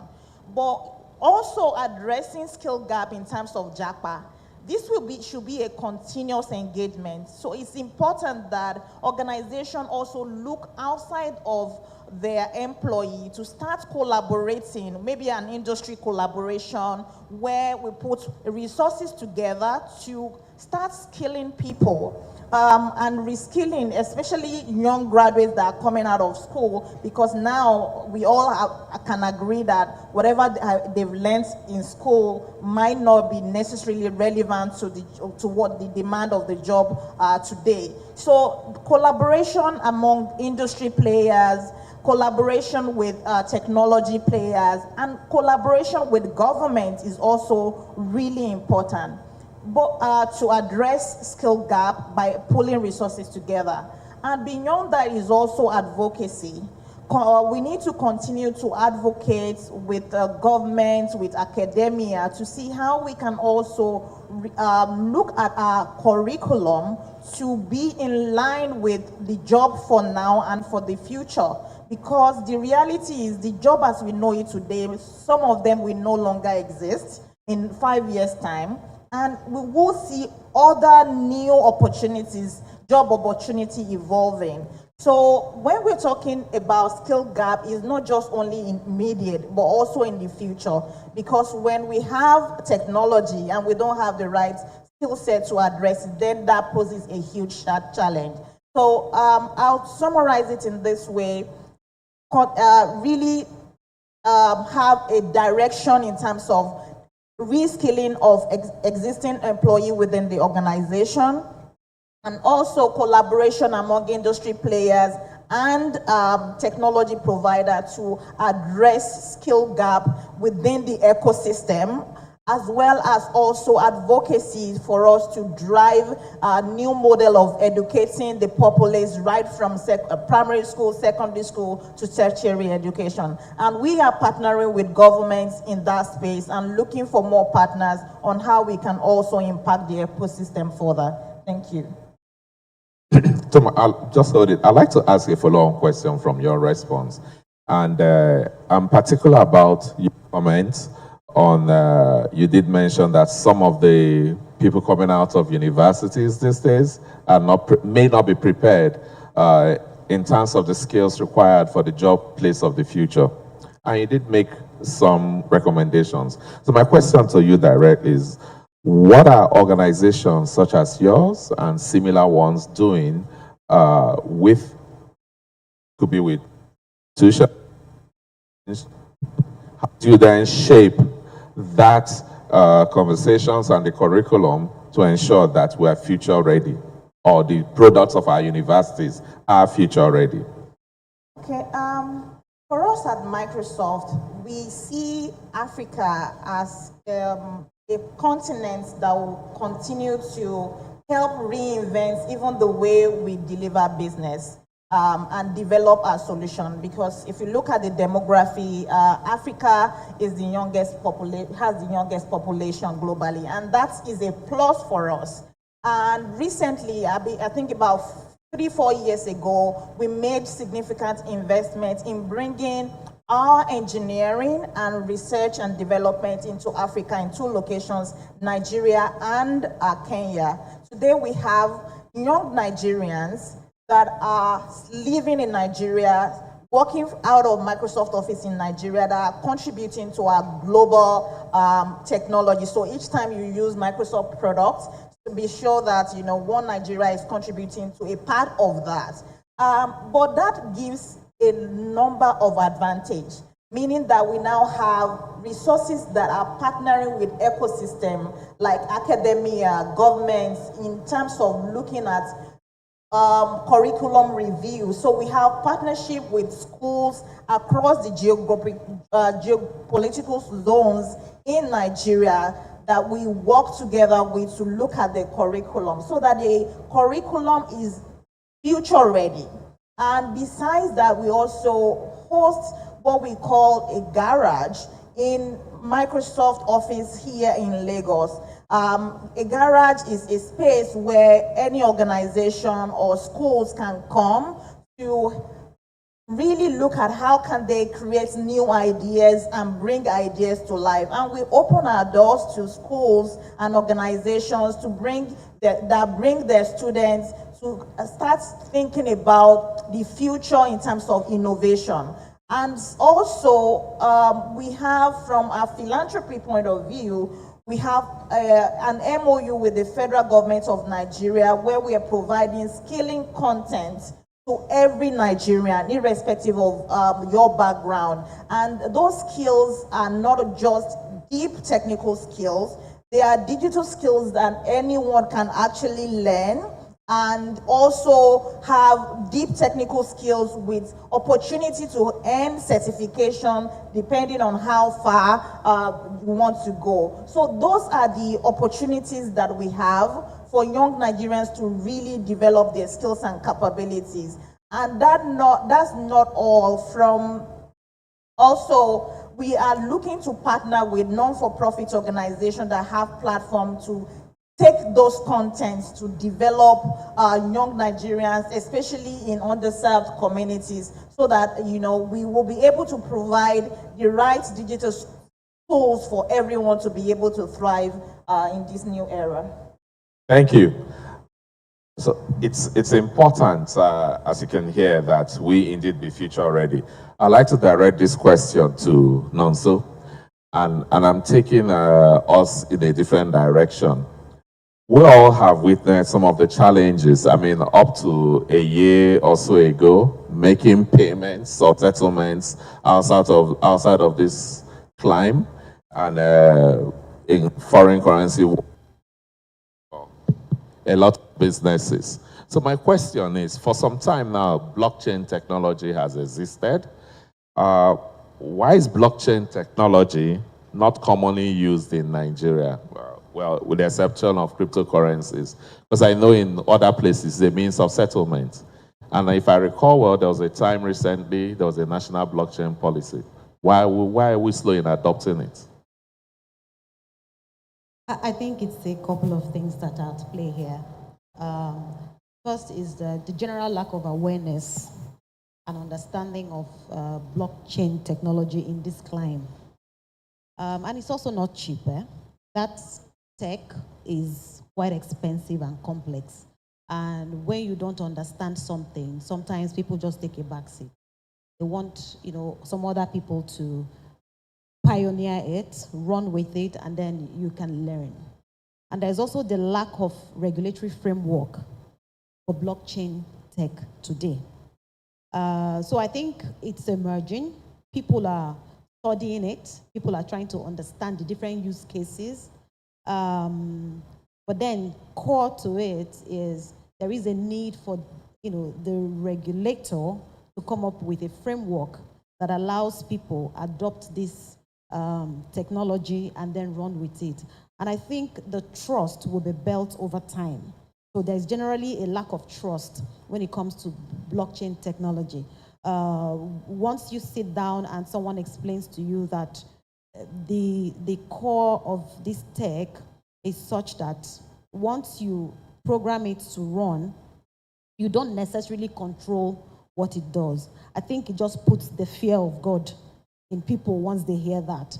So I think we'll continue to advocate, we continue to study, to learn, and then be bold in making the investment decisions. It's expensive, and we just need to work, towards adoption.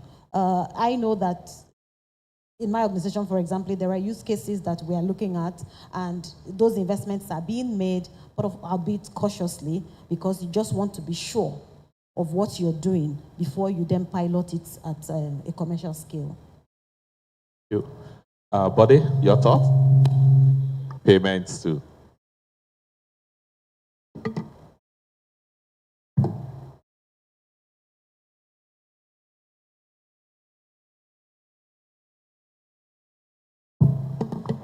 Yes, so the only thing I'll just add is, like she said, when disruption is happening, you don't just fold your arms, right? So we need regulation, we need quite a number of things to be put in place. But a number of people and a number of players, right, even us, there were things that we're already thinking about and laying the foundation for, because it's going to come very soon, in another 5, even before in 5 years' time. But you have to lay all the processes and all the foundation and get people familiar with how exactly it's going to work for that future. She's covered most of the other things. Thank you. So I'd like to go to you, Emeka. And I'm trying to cover a broad range of topics here, so I'll be jumping about a bit. So Emeka, I want to focus on advanced analytics. Okay? As mentioned by previous speakers, our business landscape these days is very unpredictable with a lot of risks. Sometimes risks coming from where you do not expect them. I guess that's what risks are about. You can't really predict where they will come from.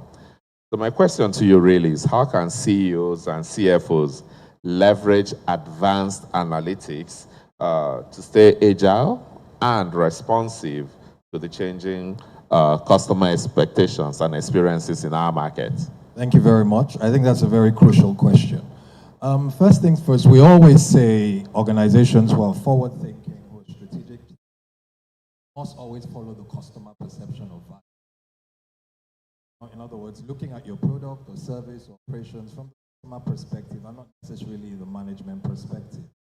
Now, because of this within the environment, say the perception of rapidly used to change maybe every month. I say it changes every minute. So it might have been value today, value tomorrow.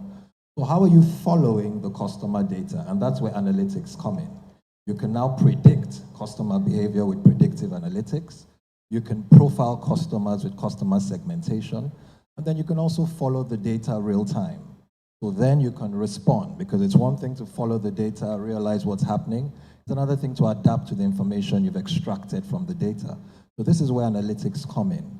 Another important thing is, with technology now, a very important metric I think organizations must, start getting in tune with is what we call the CLV, the customer lifetime value. How do you optimize this? So if you can calculate this, which you can easily do now with all the technology around, then you can begin to tailor your products, your services, your messaging, making it more personalized to appeal to the individual customer segments. And with all these being done, you'll find that you're able to respond more, you're more nimble, and then you're also changing as the customer perception of value changes. So it's about following that customer data and responding to the data as soon as you get that novel information.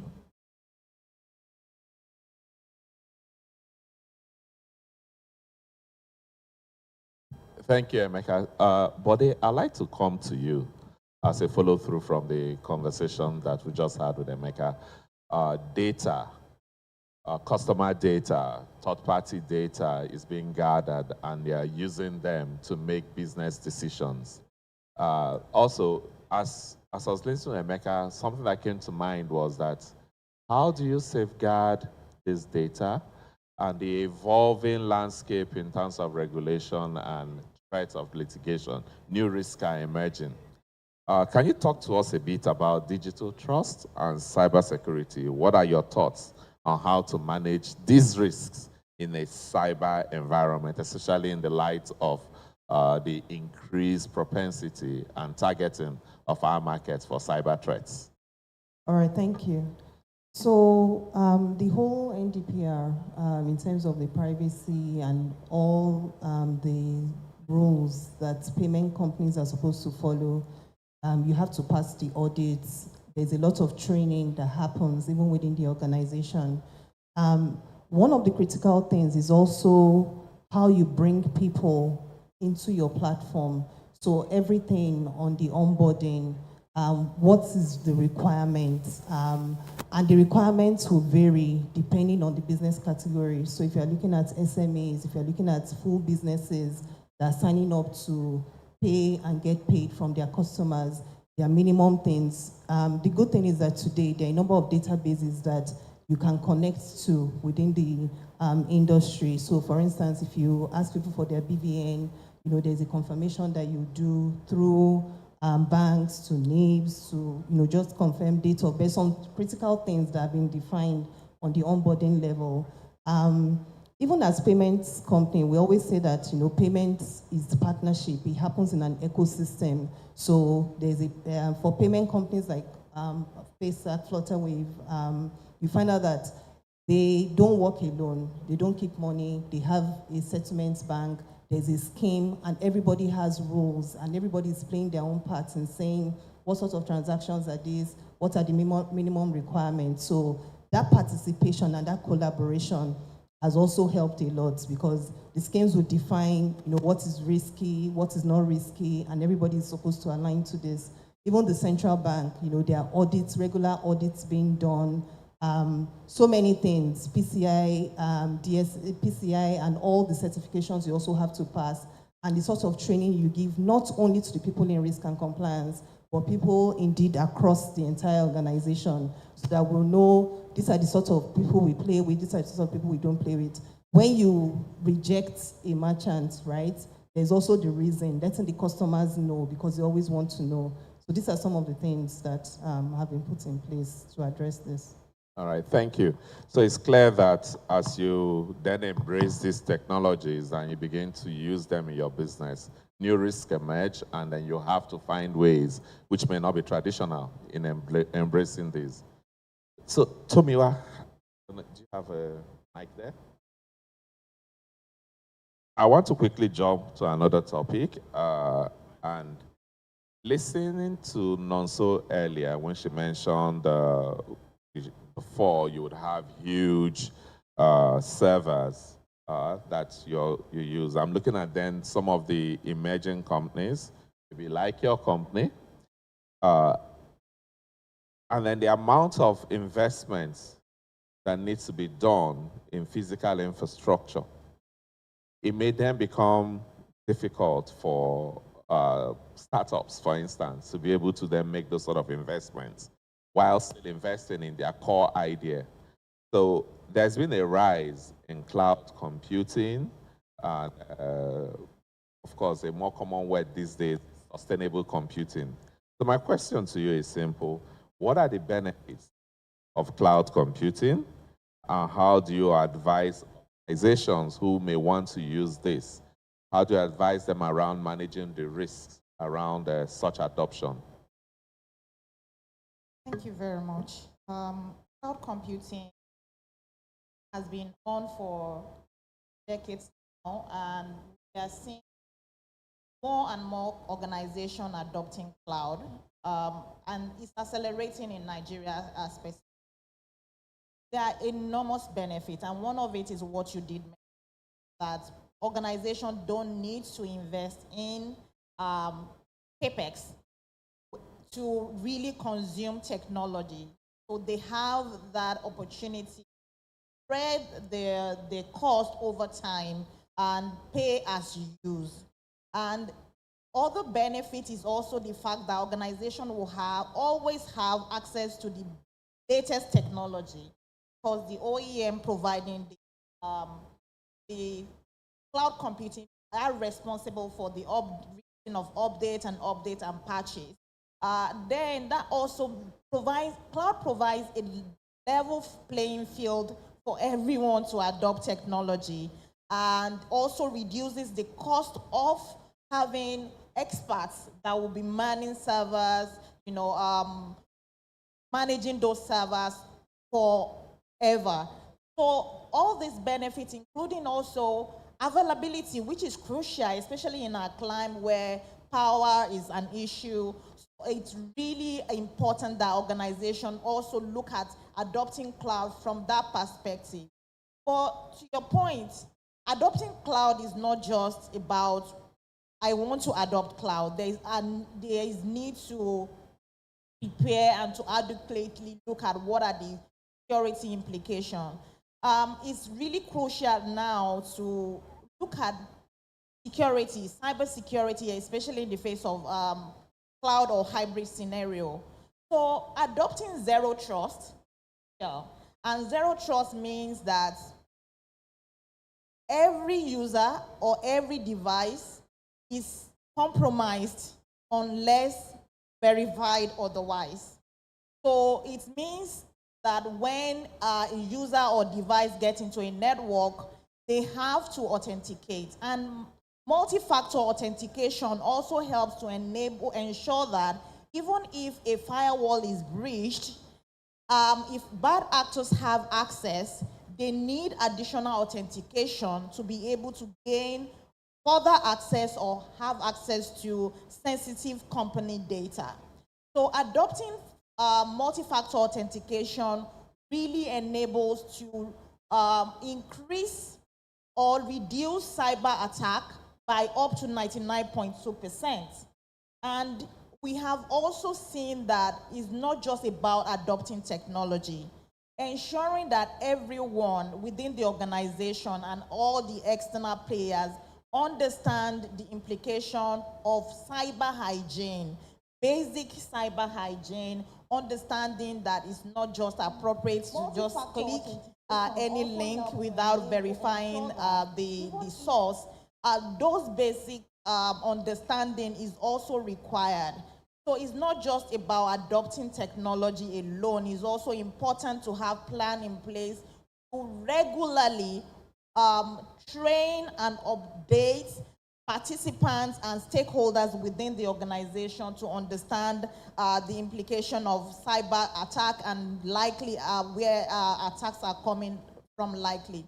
So it's important that organizations that are looking to adopt cloud or are on a hybrid journey really adopt multi-factor authentication and continually train and equip their employee and stakeholders and partners on implication of cyber hygiene. Thank you. I think we're almost drawing to a close for this plenary session, but I like this. I'm going to address this to all of us, and I would like Emeka to start. I think it was you, so you mentioned the use of co-pilots. So I think it would be remiss of me to conclude this session without talking about artificial intelligence, particularly generative AI. There's been quite a lot of noise and buzz about AI, generative AI, with some people being afraid that AI can lead to a situation of plagiarism and things happening a lot more. How do you think, Emeka, that organizations can better manage the use of generative AI in their businesses while not putting their strategic objectives at risk by such adoption? Okay, well, talking about emerging technologies, there's one up there. So we're saying that, yeah. Okay, so going to AI, I think there's a lot of hullabaloo about the negativity of AI, which I do not subscribe to. Just like everything, there's always a negative side to it. But what I've come to find about AI is that it's not an end in itself. And where it's used as an end in itself, that's where we find problems. So what do I mean when I talk about an end in itself? In other words, there's no human input. So it's more like, you just go there, you give, prompts, you get the answers, and you just transpose that.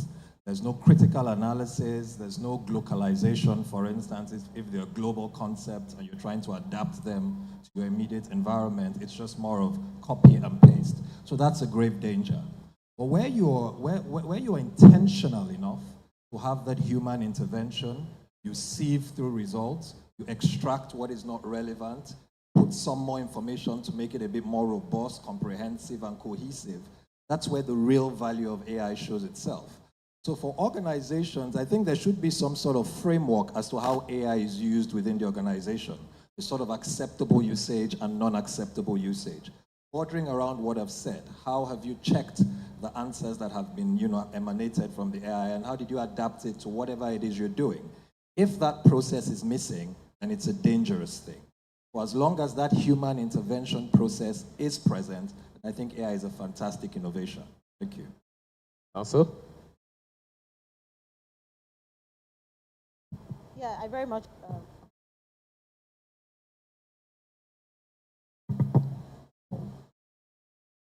So I very much agree with Emeka, the points that he has made. I think that as organizations adopt it, we cannot run away from it. So it's not a case of saying, I'll do nothing and this wave will come and pass. I don't think it's passing. It's here, it's with us, and the best any organization can do is to upskill themselves, get ready for AI, and define your framework that and how you want to use it for organization.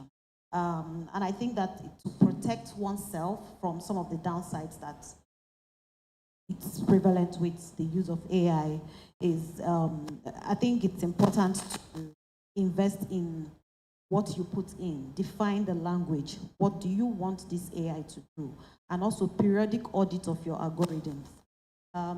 If you don't go back to check how your AI is churning out information, the patterns and the biases, you may now run into a situation where people are now taking you to court, saying that you've either segregated against them because of the results that are coming out of your tool. So it's important you define how you use. You also undertake periodic audits of what your tool is doing. And AI is here, but AI would not replace humanity. So you take the output and then the human input of what is coming out of AI, to my mind, is even more critical than the tool itself. Yeah, so definitely AI is here. The work that needs to be done and the heavy lifting is the problem, critical thinking, problem solving, and saying what's the pain points we're trying to resolve. So if I use an example, like if you want to, in the future, settlement files, you can imagine everybody has different settlement files. So if you train AI, before it even gets there, and everybody can exchange files, settlements is faster, chargeback, you're feeding the information that you have walked through a process, right? And there are people interfacing, checking, because there will always be updates. So it's here to stay. Training and the work that needs to be done cannot be overemphasized for us to get the full, continue to get the full benefit. But whether we like it or not, so it's the future, and we have to. Tomiwa, you are right front center in AI these days.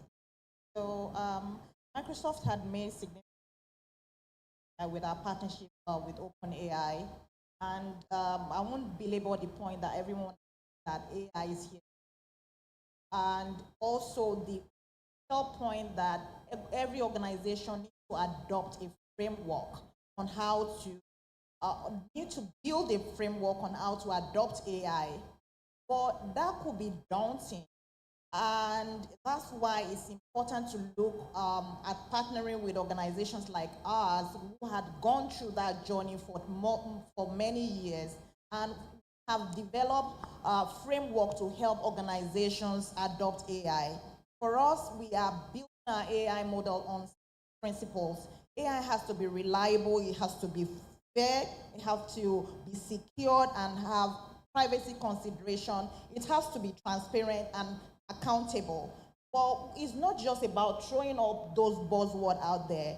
We have what we call AI business schools that business leaders can actually enroll to understand how do they build strategy within the organization, to develop their own strategy and the framework to adopting AI, so that to the point of AI is not causing harm to human, or is not even, we're not building AI that could potentially cause security breach for end customers or users. So the platform is already there. It's just about knowing what the next step to take and you're partnering with the right stakeholders to help you to build that strategy that will work for the benefit of your organization and partners and stakeholders. Right, thank you. So in conclusion, emerging technologies are indeed here. And one way or the other, they will impact how we do business. We cannot be the ostrich by burying our heads and thinking that it will walk away. As one of my panelists said, it is a tool that can help us improve in understanding of our customers and therefore driving our initiatives. From a CFO perspective, it's also very clear that some of these tools, especially when you talk about data analytics, Even AI that we just spoke of can be a very good tool for you to be able to tell the stories around the number, effectively supporting your CEO in the formation and in implementation of the strategic vision of your organizations. So at this point, let me say thank you to the panelists. It's been a very interesting conversation, and I do hope you, our audience, did gain from it. Thank you.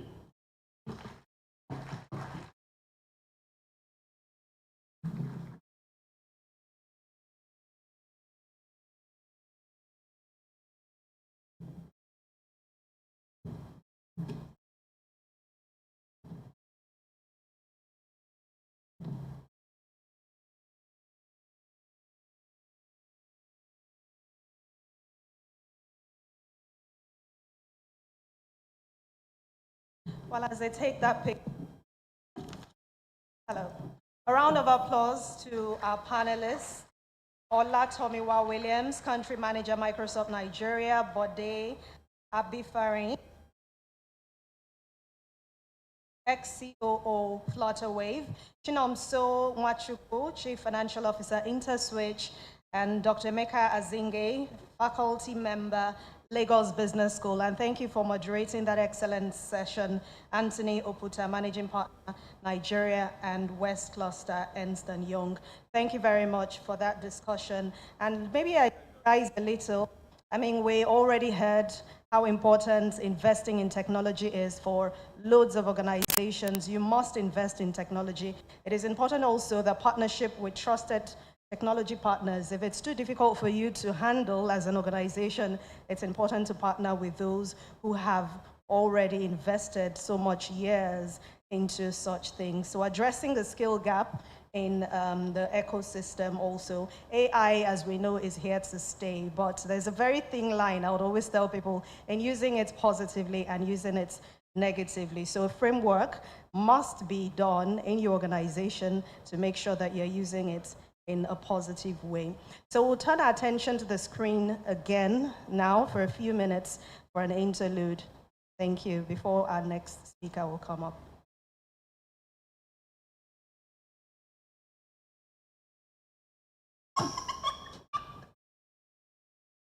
What happened to baby boy? Girl! Boy. Girl! Boy. Guys, I've got amazing news for you. No. Keep the news to yourself, please.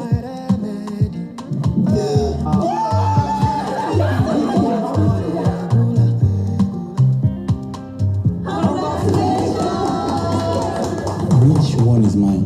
All 8 of them.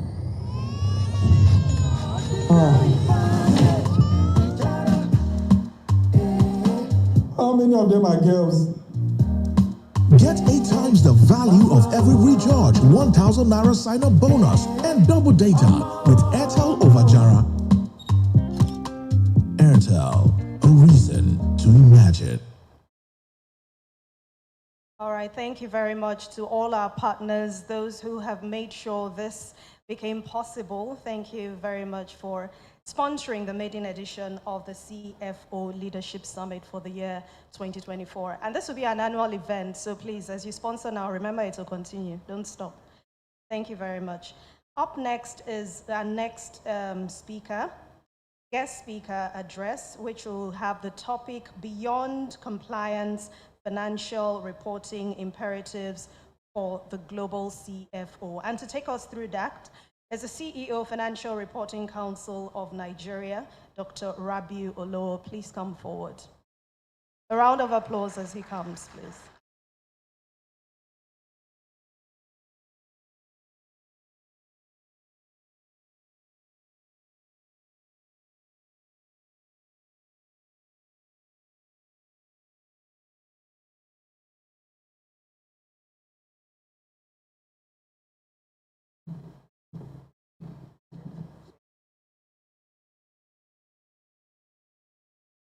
On.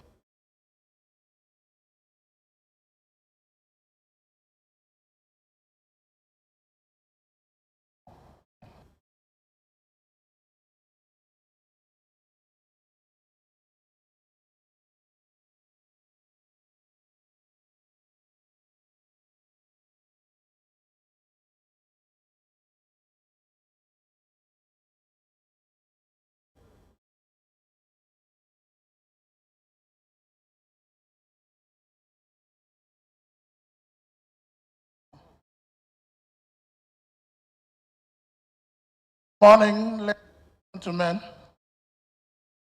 I think the say did not do the job too well by letting you know that I'm just standing in for Dr. Rabiu Olowo, the CEO, National Report Nigeria, who is unavoidably absent because of exigencies of his job.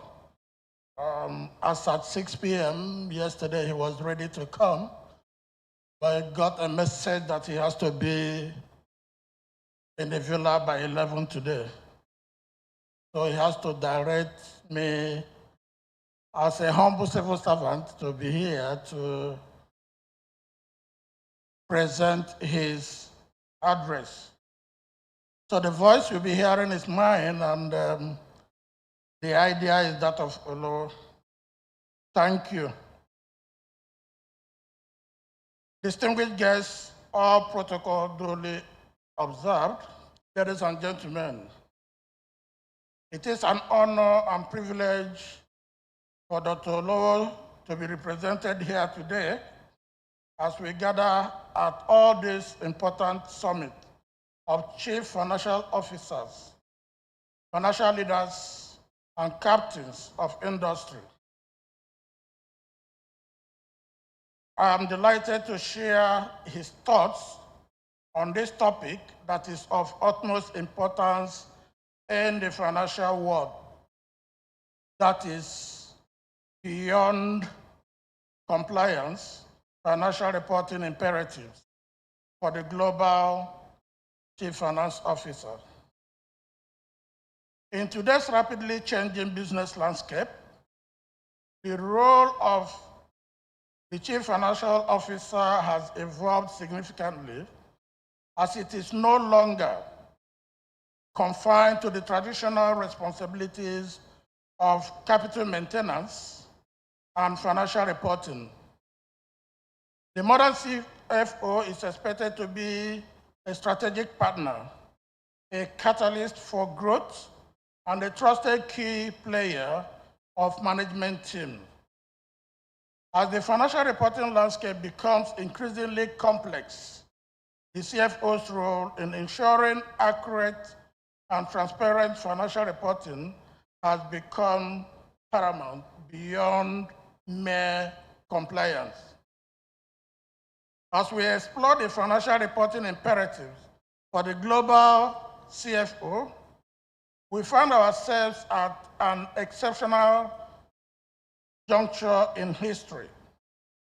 The role of CFO has evolved beyond what it used to be, from financial stewardship to becoming strategic partners and drivers of sustainable growth, where sustainability-related financial information and disclosures rest on the shoulder of the chief financial officer. I'm too sure that is contestable, because the chief sustainability officers are also saying that it rests on their shoulders. However, I see it as an opportunity for the chief financial officers to re-strategize and know that it is very important for them to do what they ought to. In the rapidly changing and interconnected global economy, the CFO's role has transformed into a key influencer, guiding the organizations through tumultuous times, embracing innovation, and anticipating new challenges. While compliance with regulatory requirements remain a fundamental duty, it is no longer sufficient for the CFO to focus solely on meeting minimum reporting standards. To truly add value and drive sustainable growth, the CFO must embrace a broader perspective and adopt a proactive approach to financial reporting in line with global best practice. The responsibilities now extends beyond behavioral change of enforcing confidence in both internal and external stakeholders. embracing transparency, and leveraging financial data to make informed decisions. With ongoing economic reforms and diversification initiatives poised to enhance resilience and create new opportunities for growth and renewed hope, what lies ahead of the CFO is to up their games and be forward-looking and beyond their immediate environment.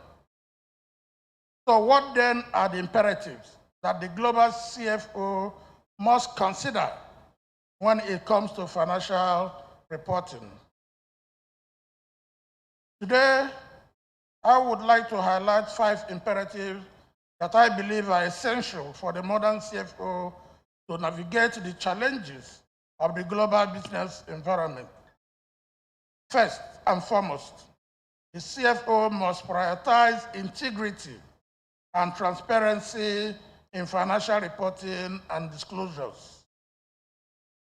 In an era where trust is paramount, stakeholders demand accurate and reliable financial information.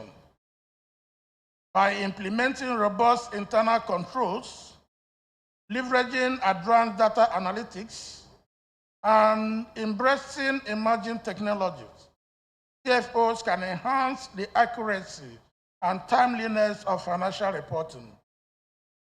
Furthermore, fostering a culture of transparency and ethical behavior within the organization will not only build trust with investors and regulators, but also create a solid foundation for sustainable growth. Secondly, as both custodians of financial information, CFOs possess a wealth of data that can provide valuable insights into the organization's performance. By harnessing the power of data analytics and leveraging predictive modeling, CFOs can transform financial reporting from a backward-looking exercise into a forward-thinking strategic tool. This shift enables the CFOs to identify emerging trends, anticipate market changes, and guide the organization towards informed decision-making and competitive advantage. Effective communication is another key ingredient of the modern CFO. This he should have to deliver the onerous tasks of administration of corporate affairs. The CFO must embrace the principles of clarity of communication when engaging various stakeholders. Financial reports should be clear, concise, and easily understandable to all stakeholders. We must move away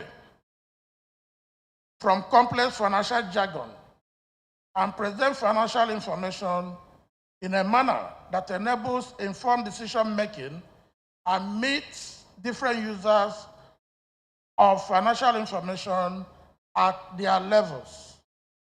By doing so, we can bridge the gap between financial experts and non-experts, fostering trust and confidence in our organizations, thereby eliminating the problem of information asymmetry.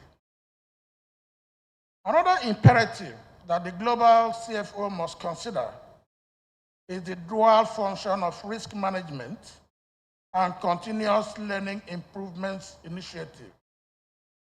The CFO must keep abreast of the level of risk the organization is exposed to and what mitigation responses to be adopted. In addition, as a learning organization, thinking outside the box and foster new ways of doing things in ever-changing, disruptive world anchors on continuous improvement based on the principle of long life learning. Today's CFO, beyond compliance, must be proactive in risk management and must engage in continuous learning as a tool for effective enterprise value creation. In this connection, Dr. Lowe is delighted to announce that at FRC, in his administration, he has come up with an acronym called DOSE, D-O-S-E, that he also thinks aligns with what the CFO of the modern day should do in order to go beyond compliance. The D stands for digitalization, and you have heard from the panelists and different discourses the need for technology and automation. The O in the DOSE stands for operational excellence. In all you do, as a key player, you must ensure operational excellence by not allowing any opportunity to warrant being sanctioned and bring about reputational damage. The S in the acronym DOSE stands for stakeholders engagement. We have been told severally here today that the CFO is a communicator. He communicates with the board, he communicates with the shareholders, he communicates with the lender, he communicates with almost everybody. And the need to have constant stakeholder engagement will enhance the understandability of what the organization is doing and, of course, the value being created. And the last letter there is E, and that is enforcement. You need to create rules, regulations within the organization and ensure that they are religiously adhered to. This is what is driving the new FRC. Coming or domesticating it to FRC, we are discussing digitalization and making it a reality where we have repository platform for online real-time submission of financial statements, where all regulators, all related parties will have the same set of financial statements being submitted by entities. And we ensure that not different financial statements, as we have experienced over the time, being submitted to different regulators. A different set to FRC, a different set to FIRS, and a different set to sectorial regulators. We want to use the digital repository platform to curb that. And the stakeholder engagement, we have continually, in recent time, tried to engage the stakeholders. Operational excellence, prior to January, FRC has not been able to establish the full complement of the directorates as stipulated by the Act. And on January 29, FRC established the two remaining directorates. And there are the directorates of valuation standards and actuarial standards, so that we can get the operational excellence required to do our job. And enforcement. In our renewed stand, we have agreed to be fair and firm in holding individuals and entities accountable. Therefore, I believe that no CFO would want, and that is the topic, looking at only compliance. No CFO would want to be found wanting in the compliance aspect. Lastly, on what imperative for the CFO must embrace the concept of sustainability reporting. Financial reporting is no more the end thing.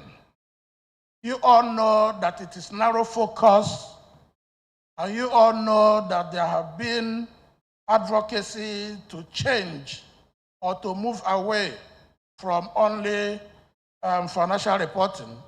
And that's why we're having a bigger theme or concept of corporate reporting, including sustainability, which is focused on especially non-financial information to be published by a company or an organization reflecting performance against environmental, social, and governance criteria, and how all these criteria have influenced the organization's everyday activities. It is a disclosure to the various stakeholders on how the effect of action taken in the present has upon the options that are available in the future. Thus, sustainability reporting is incorporating elements of non-financial information in the corporate reporting space. As business face increasing pressure to demonstrate their commitment to sustainable practices, CFOs must play a pivotal role in integrating sustainability metrics into financial reporting frameworks by providing a holistic view of the organization's performance. Sustainability reporting enables stakeholders to make informed decisions to foster long-term enterprise value creation. As the saying goes, put your money where your mouth is. More and more investors are interested to know the ESG status of the company they want to invest.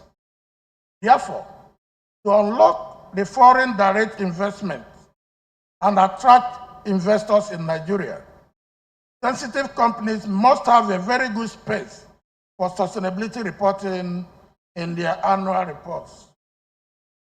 We are happy to share with you that the era of voluntary alphabetic soup in reporting environmental, social, and governance issues is giving way for mandatory sustainability reporting and disclosure regime as part and parcel of the general purpose corporate reporting.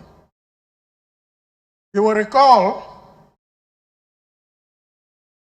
that on June 26, the International Sustainability Standard Board launched their two first sets of sustainability standards.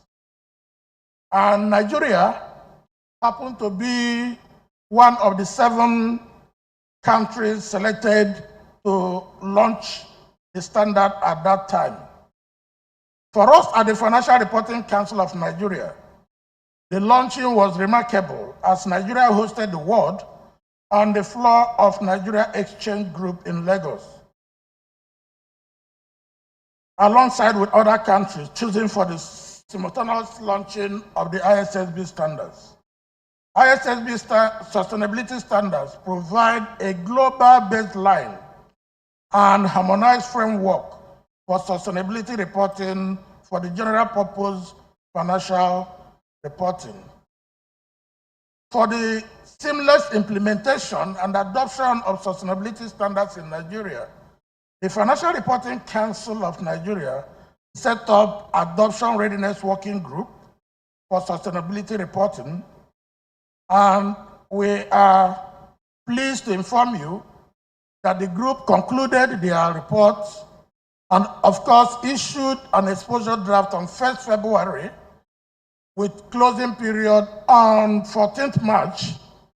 And we received comments, we have analyzed them, and also delighted to let you know that by Friday, March 22nd, we will be unveiling the roadmap report during the visit of the chair of International Sustainability Standards Board, Mr. Emmanuel Faber, to Nigeria. It will be happening, and we use this opportunity to encourage you all to be part and also have access to the report, because we have categorized the adoption into phases.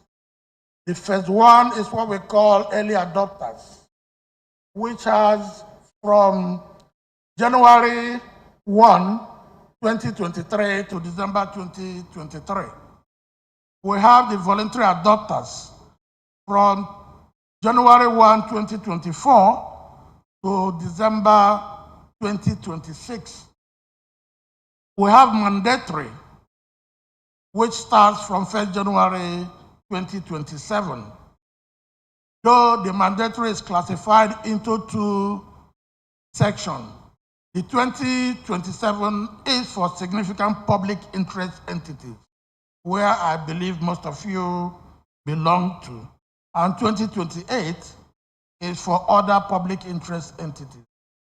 We have 2029 for small and medium enterprises, and 2030 for government and government business. In conclusion, as we move beyond compliance, the role of the CFO in financial reporting has never been more critical than now. By prioritizing transparency, leveraging on financial data for strategic decision-making, effective communication through stakeholders' engagement, risk management, continuous improvements, and embracing sustainability reporting, CFOs can drive sustainability growth. They are expected to build trust and navigate the complexities of the global business environment. We are confident that each and every one of you, as leaders in your respective organizations, will rise to the challenge and seize the opportunities ahead.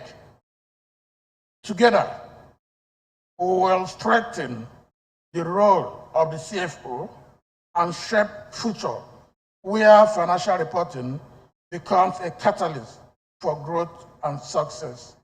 Thank you for your attention, and I wish you a productive and enlightening summit. Dr. Rabiolo, thank you.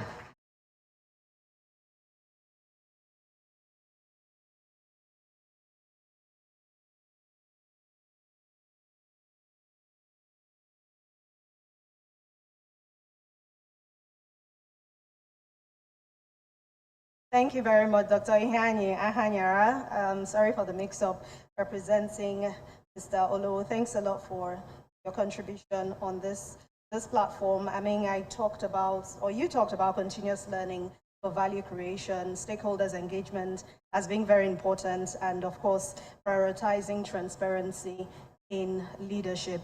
So you will remain here, and we will be presenting some plaques as I call on Professor Kemi Adeosun, who is a faculty member, Lagos Business School. Please come forward.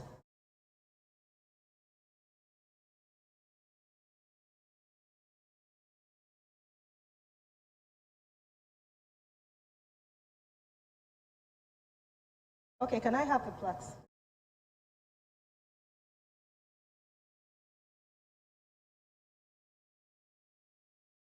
All right, Professor Kemi Adeosun, a round of applause for her, please.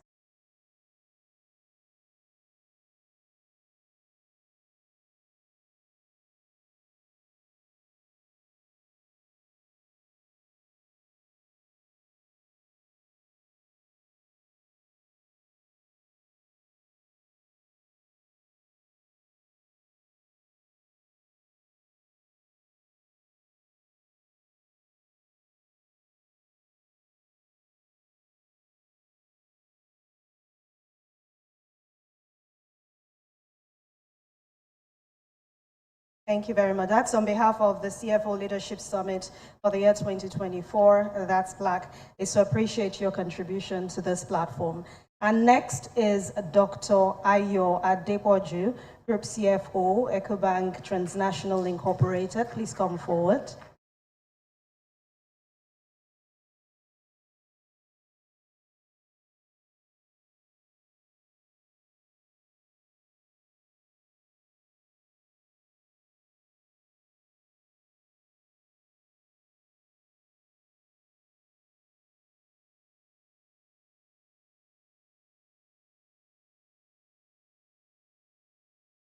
And to get ready, Mr. Samaila Zuberu, being represented by Mrs. Yeshude Onofuye, VP Financial Controls and Budget. Please come forward. Thank you very much.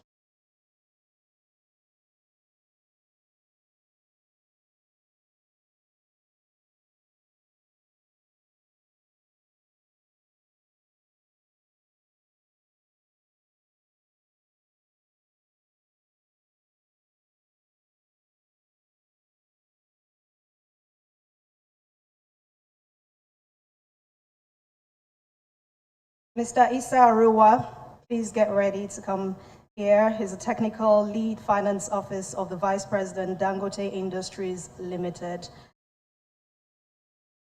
Is representing Mr. Kunle Alake, who's the Group CEO, Dangote Industries Limited. Thanks for your contribution to this great summit.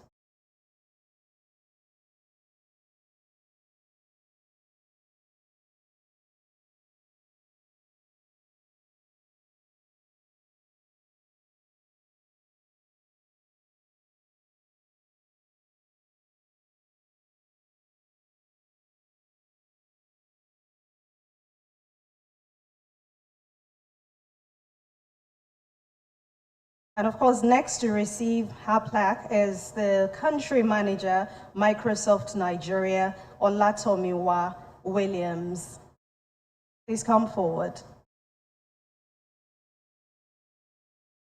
A round of applause for them, please.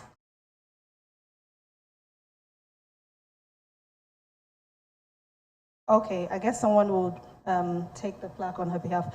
Next is Chinomso Nwachukwu, Chief Financial Officer, InterSwitch. Please come forward. Thank you very much.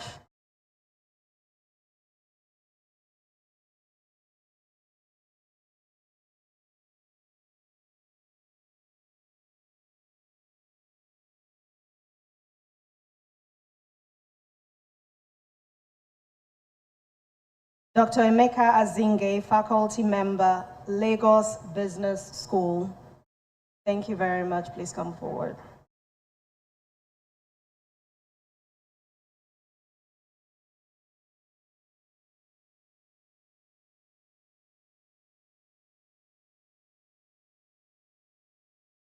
And our dear moderator, Anthony Oputa, Managing Partner, Nigeria and West Cluster, Ernst & Young. Please come forward.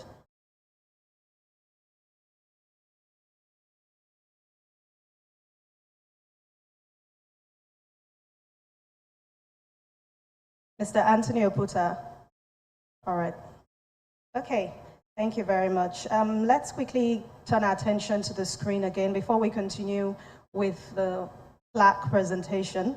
Turn our attention to the screen and let's once again appreciate our sponsors. My name is Josh Oyebisi and I'm MD CEO of Mutual Trust Microfinance Bank in Abuja, Nigeria. I was at a point in the institution where we need to take a quantum leap, and I've been looking for ideas and business models and things that can help us take that leap forward. And the CEP has been extremely enlightening and illuminating. The second year of the program, we were together in group and had to analyze it. And I was shocked that in just one day, people were able to analyze my personality, my person, and how people see me. I mean, it was so spot on. So it's helped me to look at the changes I need to make myself in my leadership. I thought I knew a lot about leadership, but the CEP has really shown, okay, what can be, and the changes I need to make, and how I need to reposition myself, abilities I need to acquire. wasn't exposed to the blue foil leadership. I came in as a very red one type person, and I felt that was the.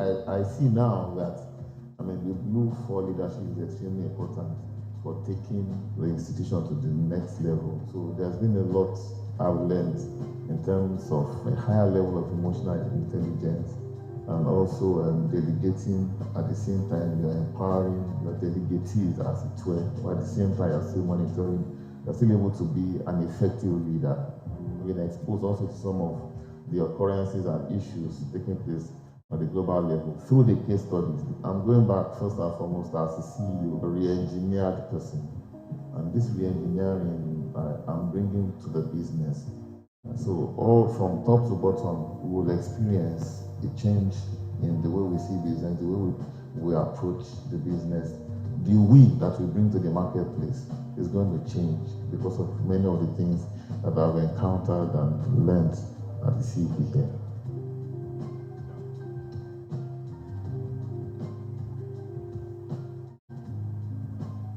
My name is Olande Atere, and I'm Chief Customer Experience Officer, First Bank of Nigeria Limited. The modules that we've been exposed to on the CEP has been very useful. The conversations we've had have been focused on the future, focused on the role of innovation within a modern business context. And it has helped expose us to the practical usage, practical knowledge of innovation, and how companies must continue to stay abreast of trends, must continue to stay close to the customer, understand the customer's needs, then you can surpass expectations. The program focused on self, it focused on leadership, and it focused on the authentic leader. I saw leadership from a new perspective. I was one of those who thought leaders are born, but the program has helped me understand that leadership is actually a deliberate process. How do I foster a culture of innovation through my leadership skills? And I can only do that if I'm an authentic leader, if I operate in the blue space. If we can get more people into authentic leadership, then innovation will be so much more easy. My job as a leader is to cultivate other leaders. One of the high points of the programs are around stakeholder management and communication. So as a leader, one must be able to communicate. You need their support. We had different industries in the class, and different participants had different issues, had different constraints, and it's very clear that we all have different stakeholders, but how are we managing the stakeholders? From regulators to our investors, to our colleagues, and even to customers, a very useful discussion point that we had in the class.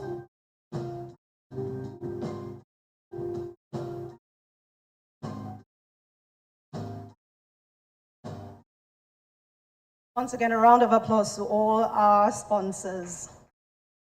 All right, so they say it's one thing to create a business, and it's another thing, a totally different thing, to sustain and build a business, which will bring me to my next guest, our next guest. Sorry, I thought it was on TV. Our next guest, the last keynote speaker for today, is Dr. Ayo Adepoju, the Group CFO, EcoBank Transnational Incorporated, to give the keynote address. And the topic for today is Beyond Numbers, the strategic role of CFOs in sustainable business leadership. But before he comes up, we have one more presentation to make. And the next person to come forward to receive his plaque is Mrs. Bode Abifari.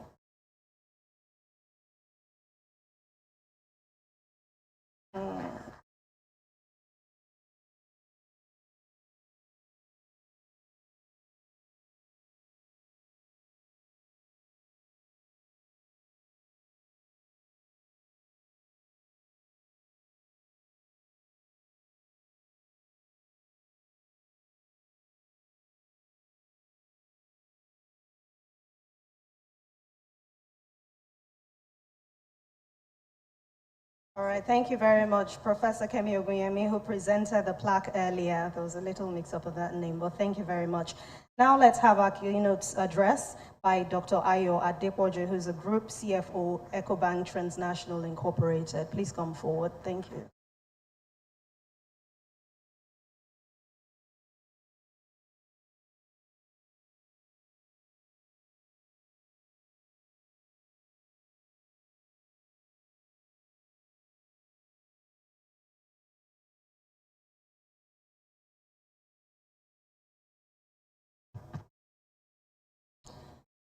Okay, good afternoon. Like we need some lunch, right? Said good afternoon. Okay. Don't worry. I think the organizers deliberately put me last, right? So I can just come up stage and just say, based on what this person has said, that person has said, then this is the point of view. So I'm going to use that approach. I don't know if organizers have my slides, but happy to just run through a couple of the comments. So I'm going to stand, of course, on existing protocol, but I'll just take a slight detour from that protocol because I like to recognize someone who, I'm not going to say former, who is my boss, used to be at the group CEO of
to kind of mimic our approach, right? But there's just one Pan-African bank in Africa, and it was earned, right? Because we are present in 35 countries in Africa.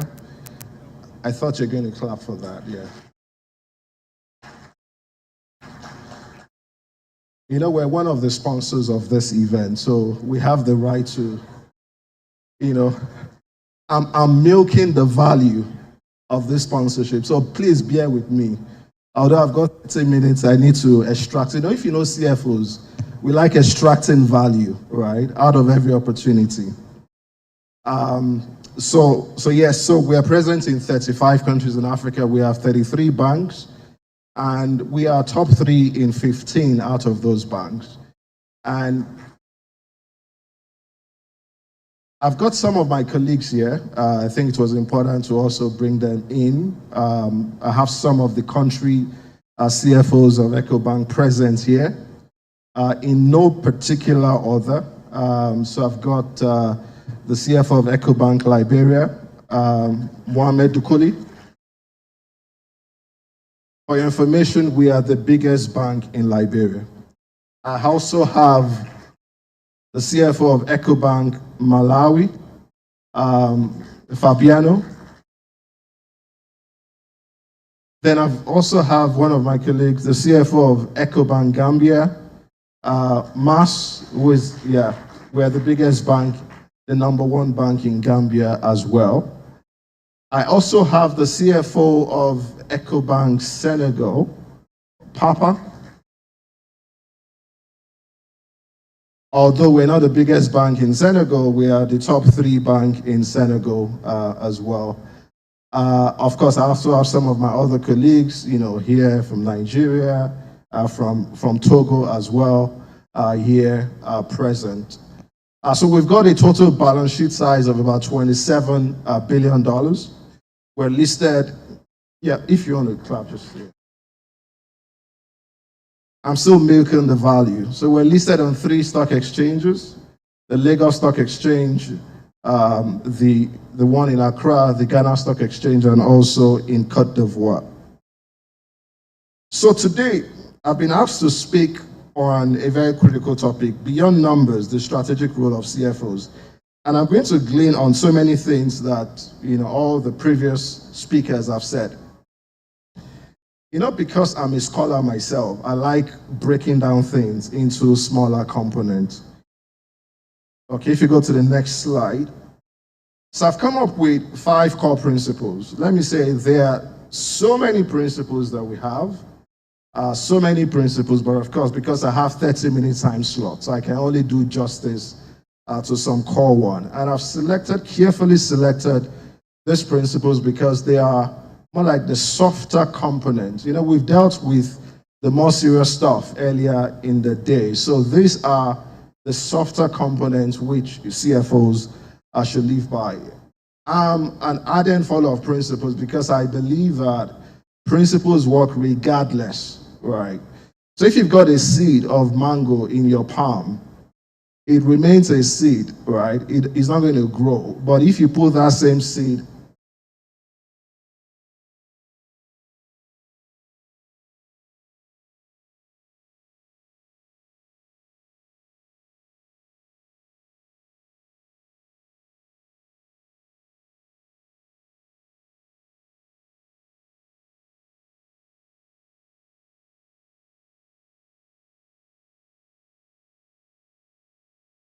Thank you.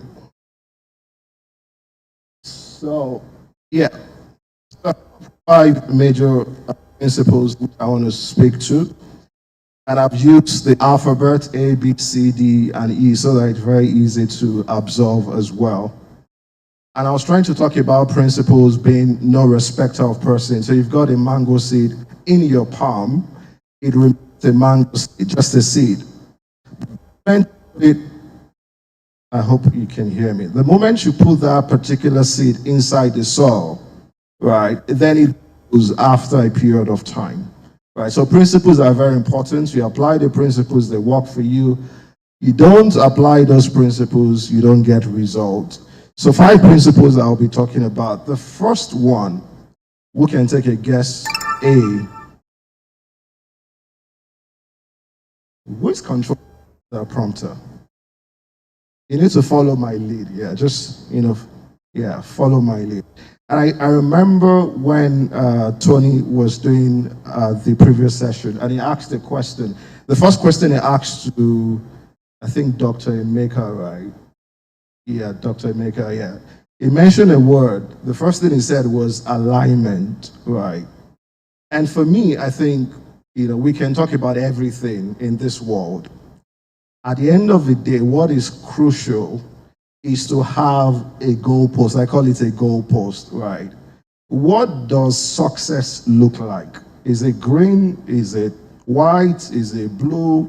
Is it gray? What does success look like? And as CFOs, it is important, number one, for you to, of course, the CEO is the head of your organization.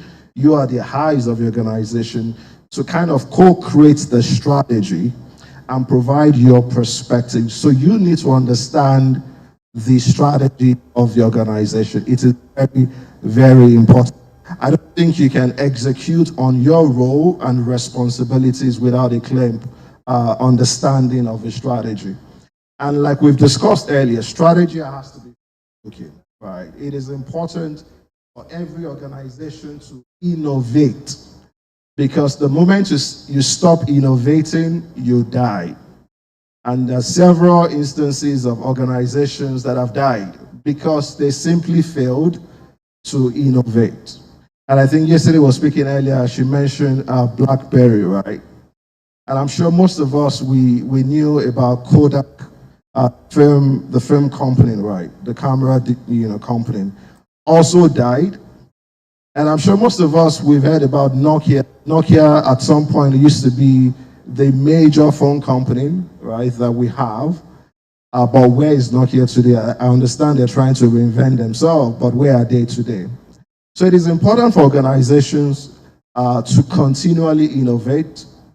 And I'll give a practical example, right? So we all know about this airline called the Southwest Airline in the US, out of Texas. I think it was founded maybe in the 60s or 70s, right? When they started off operation, most of the other airlines, they just laughed at them. This company is just going to die. It's just going to die and go away. But they were very focused on their particular strategy, right? Because strategy is all about winning. Strategy is not about participating, right? If you're just participating, that is not a strategy. Strategy is all about winning. So this Southwest Airlines started off, and then they focused on a particular segment of the market because they believe that based on their competitive strength, that is where they could play. So they focused on, the low-cost part, of the business. They had lower cost. They focused on the fixed route. They're not doing all those connecting flights and all of that. So just did the point-to-point, lower cost. In terms of booking, they just embraced digital rather than having so many travel agents and all of that, less luggage and all of that. So the bigger airlines at that point in time, they just said, you know what? This company is going to die very soon. Because how can you charge this amount of airfare, right, for flight? And Southwest got bigger and bigger and bigger and bigger and bigger. And today, it's one of the top biggest top 4 biggest airlines that we have in the US. Whilst others were looking, others were participating. I think as a role as CFO, it is important that we clearly communicate and articulate the strategy. Leadership is all about followership, right? If you're leading and there's no one behind you, they say that that person is just taking a stroll, right?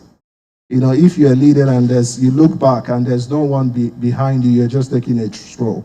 So it is important within the organization for every stakeholder, all the relevant stakeholders, to understand that strategy. And it is important that the CFO is also able to devise or curate the key performance indicators for the organization.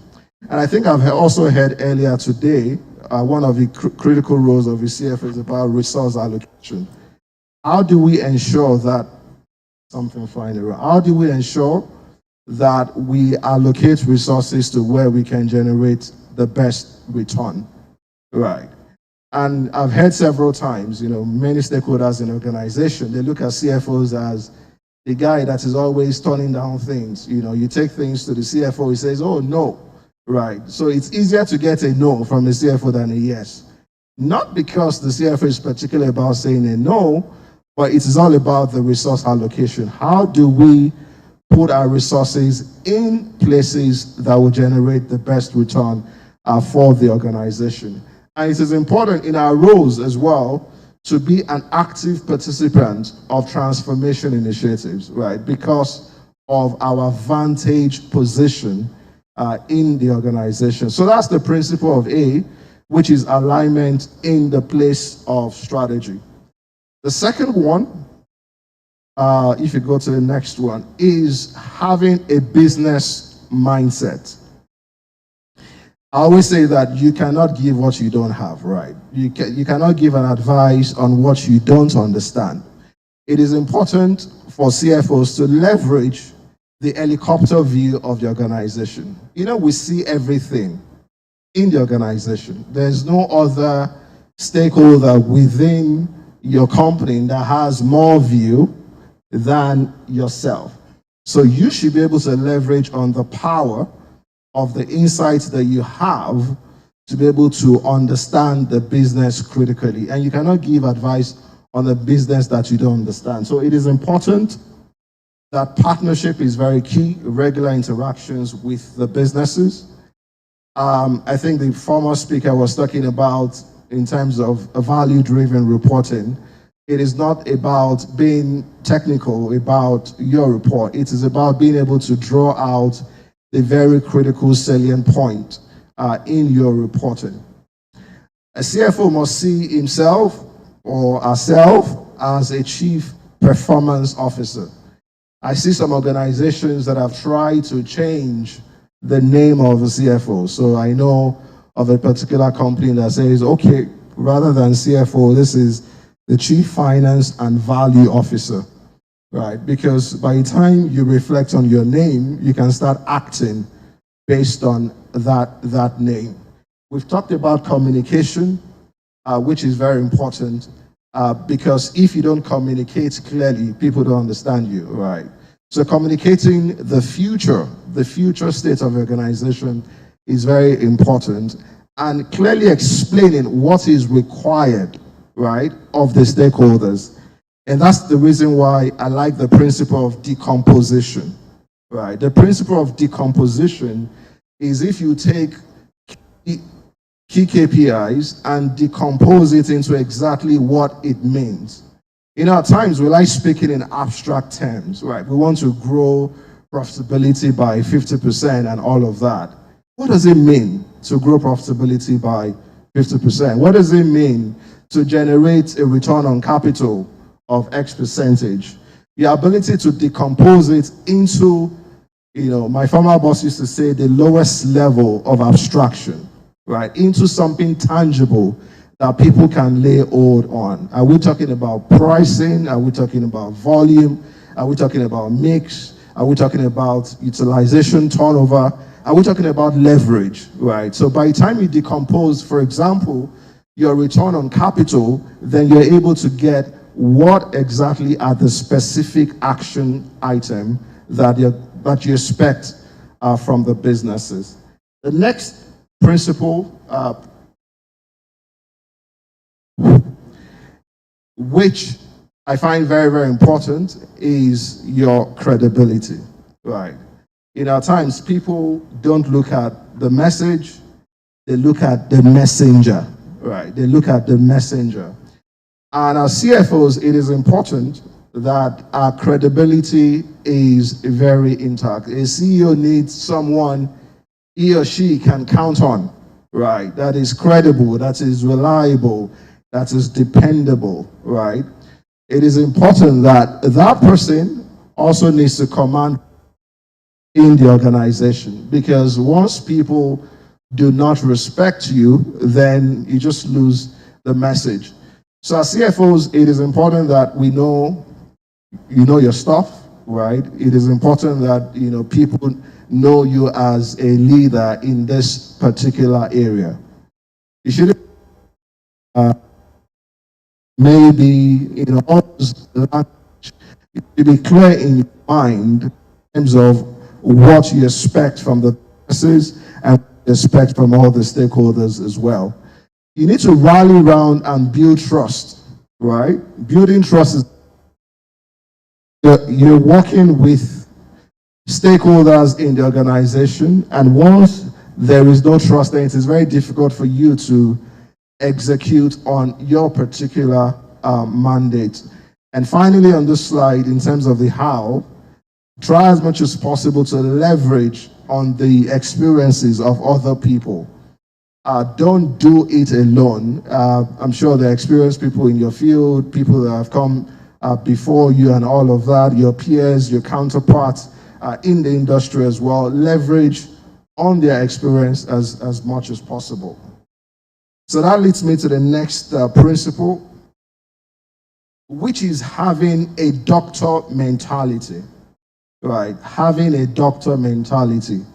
And I know, of course, you know, most of us, we've had reasons to visit, you know, hospitals and all of that. The role of a CFO is akin to that of a doctor, right? It is important you state the fact, right? and also give valuable information. So I remember going to hospital, you run tests, blood tests and all of that has lots of numbers and jargons, and they tell you, oh, this number is between this range. It's supposed to be in this range, but your number is just a little bit at the lower end. So because of that, you need to do X, Y, Z in order to make this number, at least to push up a little bit in the middle. So that's exactly our job, right? Our job is to be open and transparent in our dialogue, right? I can imagine a doctor or a patient not being transparent. You're just technically, that's a great disservice to yourself. So a CFO also is important to be open and honest. I liken a CFO also to be a chief diagnostic officer of the organization. You need to say it as it is, right? Tell people what they need to hear, right? Not what they want to hear. Don't play to the gallery. Always say things as it is. Tell people what they need to hear per time. And once you identify issues and challenges, it is important not to leave it at the background. My former boss used to say, problems do not age well, right? Problems don't age well. So you have to identify what the issue is and try as much as possible to address the problem at the early stage. It's just the same thing to a doctor as well. So doctors want to, as quickly as possible address a challenge that comes up early enough in the cycle. And the last principle that I've put here is having the evolution mindset, right? There are times and there are seasons, right? The world we've had today, the world is changing, and it will continue to change, right? The world that we, of course, pre-2019, if you had told somebody that, oh, let's set up a virtual meeting, I'm sure the person would have looked at you that, are you okay, right? Pre-2019 should have been, are you okay? But now, people are embracing the fact of virtual meeting because what COVID has dealt with us. So it is important as a CFO, you have to evolve in your responsibility. And how do you evolve in your responsibility? You've got to be able to, scan your market, scan your environment properly. Scanning your environment properly is very, very important.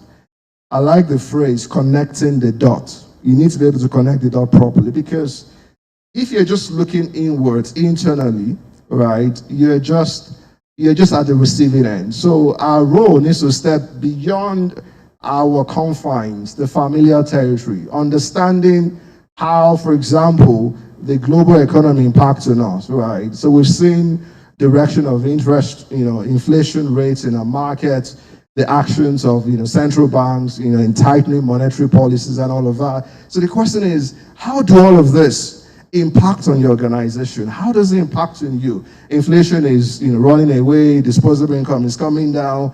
How do you position your organization in a better way to ensure that you survive the storm? So it is important that we're able to connect the dot from the global to the country, to the macro, to the industry changes, the regulatory framework.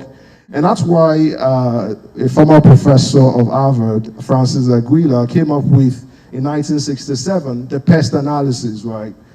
Political, economic, social, technology. Then subsequently, they added the legal and the environmental factors as well. So it is important that we scan the environment, understand the changes that are taking place, not just the changes for now, but also the changes for the future as well.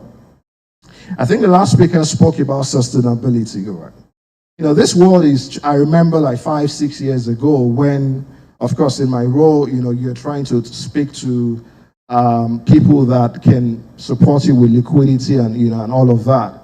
When you talk about sustainability, it used to be the side dish, right? You talk about the major things and then, say, oh, by the way, right, this is what we're doing in sustainability and all of that, social, climate and all of that. in today's world, I go on roadshows, talk to, investors and all of that. Sustainability conversation is no longer a side dish, right? It is the main, right? People want to know exactly what you are doing from a sustainability point of view. And for us as EcoBank, we are way ahead, part of the pioneer signatories to the United Nations Sustainability Principles since 2009. We've always been showing the work that we do from a sustainability standpoint in our annual financials and all of that. So just to say that as CFOs, you also need to understand what is going on in the sustainability world. How does it translate into value for your organization, and what is the competitive edge for your company? So I've spoken to the how in terms of anticipating changes. It is important that also your focus isn't so much around the short term, right? There's every tendency to want to do very well now at the sacrifice of the long term, right? And I know people say, hold on a minute. You can't talk about long term if there's no short term. There is, picking our next situation. But it is very fundamental. Without a long-term view, most likely your decisions for the short term would not be in the best interest of the organization. That is why it is important that we continually ask ourselves, where do we want to be in 5 years' time, in 10 years' time, right? How will the industry look like in 10 years' time, right? Who will be the participants? And are you sure you'll still be a relevant player in that environment of 10 years' time? So it is important to have a long-term view. I think we've spoken about earlier during the day, build the right team, right? If you're the smartest person in your team, then you've got a problem, right? It is important that you're able to surround yourself with people that can actually do the work in your absence. So because, the CFO is a very, very job, right? I don't want to say it is a very lonely job, but it is a very, very tiring job. So you've got to ensure that you have the full complement of people around you. And I've spoken earlier about being an active part of key transformation. So if we go to the next slide. So the question is, what kind of CFO do you aspire to be? If you see me looking at, I'm just looking at the display. So don't think I'm just looking at the ground, because I'm sure most of you don't know there's a display here. So I'm looking at the slide here. So what kind of CFO do you aspire to be, right? And we've used several nomenclatures, earlier today. It is important that you're not a CFO of the past, right? You've got to be future-minded. It is important for you to be able to adapt to changes, right? The world is changing, so you've got to be adaptable as well. We've talked about leveraging on technology. It's no longer a choice, right? It is what you have to do, right? It's no longer a choice. You've got to automate your processes. You've got to leverage on artificial intelligence and all of that. But at the end of the day, our job as CFO will continue to be relevant only to the extent to which we'll make it to be very strategic, right? And I'd like to close on the next slide with a particular quote, right? So this is a quote from Adam Grant, and I'm sure maybe most of us don't. He's a professor in Wharton Business School. His specialization is organizational psychology. And I find this quote very, very relevant. The last time I saw it, it's stuck on my mind, right? Because as a CFO, it is important that we adopt a growth mindset rather than a fixed mindset. That distinction between growth and fixed, I think, was written in a book in 2006, Mindset, The New Psychology of Success, written by Carol Dweck, right? Where she talked about the fixed and also the growth mindset. As a CFO, it is important that we are open-minded. I know we have the capacity, the tendency to be inward-looking. It is important that we are adaptable, and that is exactly what this quote is saying. Curiosity over conviction. You know what you don't know, and you are eager to discover new things. You don't let your ideas become your identity.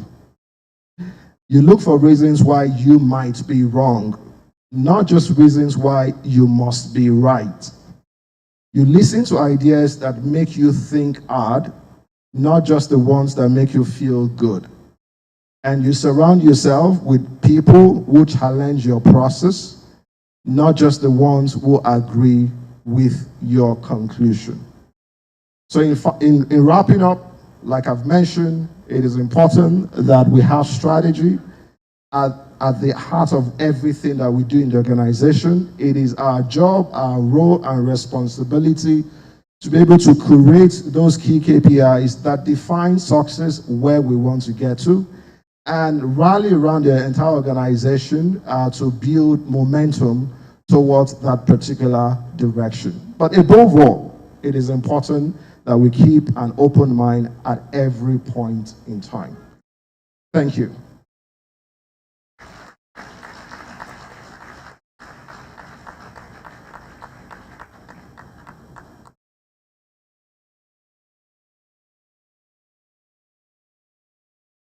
A round of applause for Dr. Ayo Adepoju. Thank you very much. Group CFO, EcoBank Transnational Incorporated. Thanks a lot. I mean, from that, we got that CFOs must possess such qualities as credibility, building trust, openness, honesty, and the most interesting one was Chief Diagnostic Officer. So thank you very much for that. Once again, a round of applause for him. Now I would like to appreciate all the sponsors of this summit, and I will call each sponsor, and please, as I mentioned them, kindly give a resounding round of applause. It's not easy to sponsor such, and we're doing it annually by God's grace. So, is Africa Finance Corporation, a round of applause. Thank you very much. EcoBank, the Pan-African Bank. Telecom giants, Airtel. Stanbic IBTC, thank you very much. Wema Bank, thank you very much. And Mudo Zangal, thank you all for your amazing work and supporting this great platform. Thank you. All right, very quickly now, if you look at your tag, you'd see 3 QR codes on them. They will also be showing right on your screen. There are 2 QR codes on your screen right now. The first one will lead you to the e-brochure. And then the second one is an events brochure. We also call it the e-brochure for this event. On the first one, you can always go to it and check out whatever is happening here. And after the summit, we would like you to get your feedback, which is the summit feedback, right behind this. And then the third one would lead you to the executive programs that the Lagos Business School has. Executive programs like Global CEO, Chief Executive Programs, Advanced Programs, Advanced Management Programs, and every program that you'd like to be a part of by the Lagos Business School. So don't forget, please check this out. Just use your phones, scan them, and you get all the details that you want. All right, very shortly again, we'll take a look at our screens and once again appreciate our sponsors.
Across Africa, a new era has begun, shifting our focus to a new horizon, connecting us with one purpose: to create and share opportunities to grow.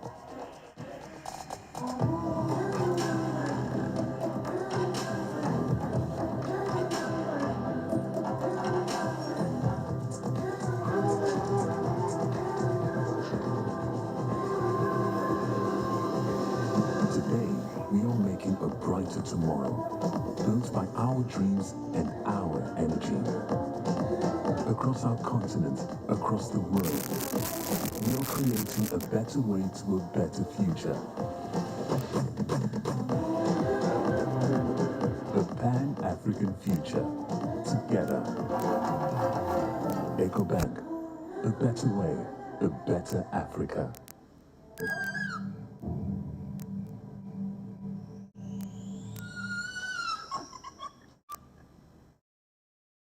What happened to baby boy? Girl. Boy. Girl. Boy. Guys, I've got amazing news for you. No. Keep the news to yourself, please.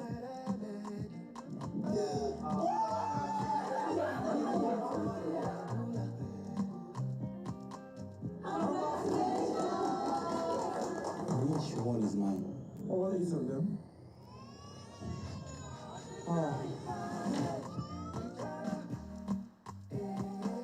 How many of them are girls? Get 8 times the value of every recharge, 1,000 Naira sign-up bonus, and double data with Airtel over Jara. Airtel, a reason to imagine. Thank you very much. A round of applause again for our sponsors. Thanks a lot. We're 95% done, don't worry, so you'll get to eat very soon. But the last plenary session here, the topic will be driving strategy execution. Provide insights into how CFOs can assure strategy execution, of course, including financial prudence and resource optimization.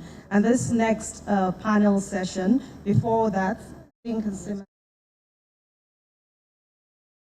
all right, so we need to use 10 minutes, okay? Sima says before that, we have to network, take pictures, so that at least you guys have been sitting for a long time, so let's take pictures and network for just 10 minutes, and then we'll get back to the panel session, which will be the last for today. Thank you, Anne. One of the things Dr. Adeboju said when he talked about being a diagnostic officer, just brought the medical thing into my head, and I know doctors say that you shouldn't sit for too long. So this is just an opportunity. This is the last stretch.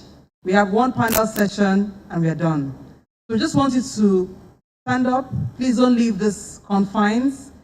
We take some pictures with someone that you haven't taken a picture with.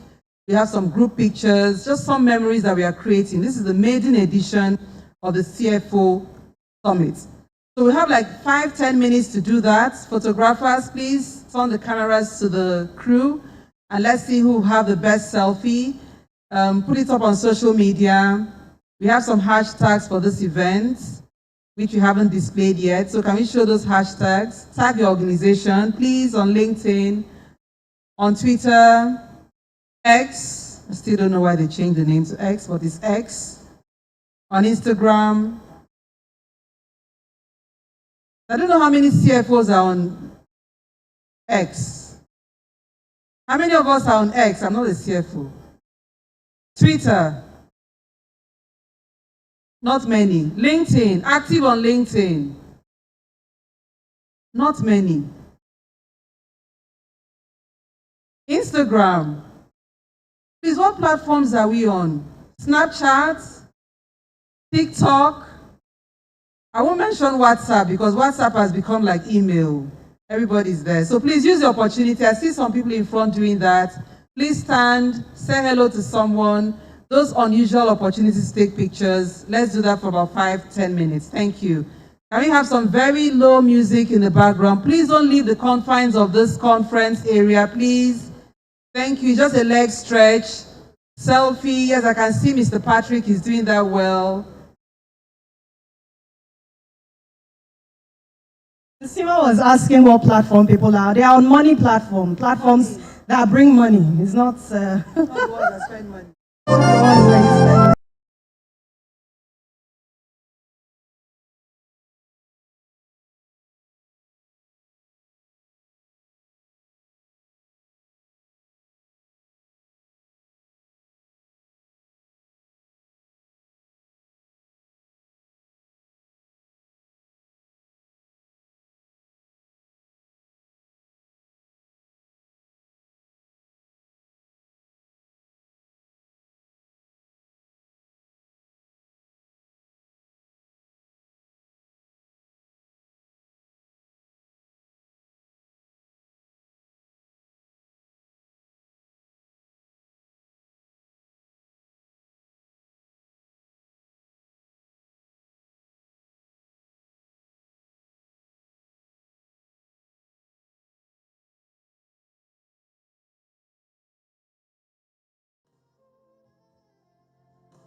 Please feel free to use any of the platforms for pictures. There's some at the back.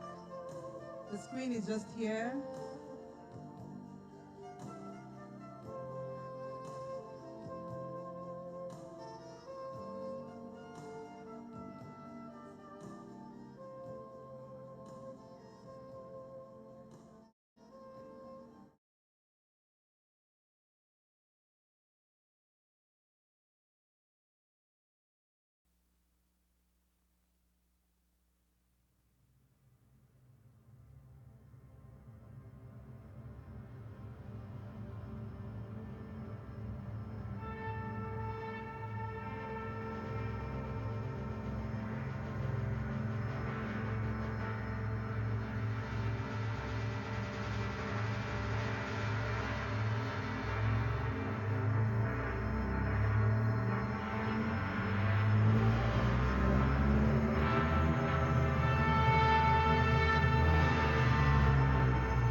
have the panel discussion. We're just a minute and just settle down, please. Thank you, thank you. All right, don't forget to upload all those beautiful selfies and photographs you've taken with the hashtag that showed on the screen earlier. Thank you very much. Can everyone please have your seats? Let's continue this. Thank you.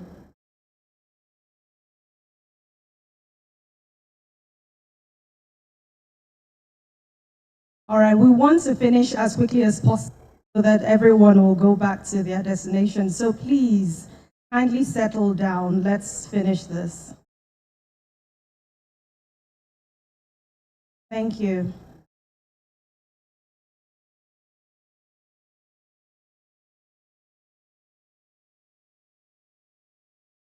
As we settle down, our goal is to end this session by 2. So lunch is served from 2.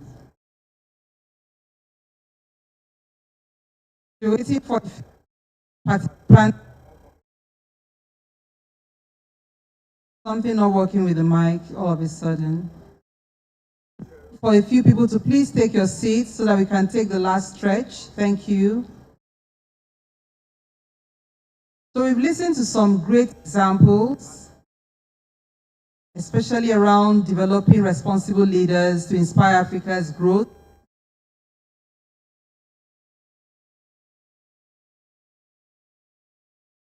It seems the mic wants to take a break.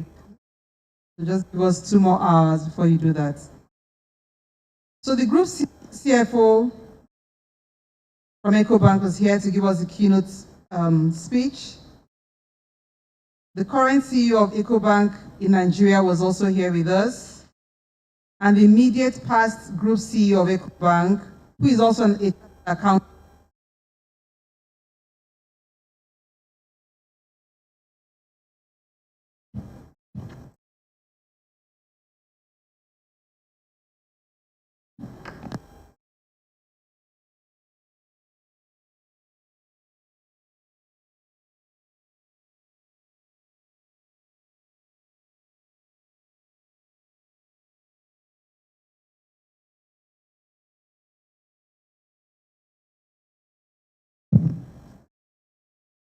Thank you.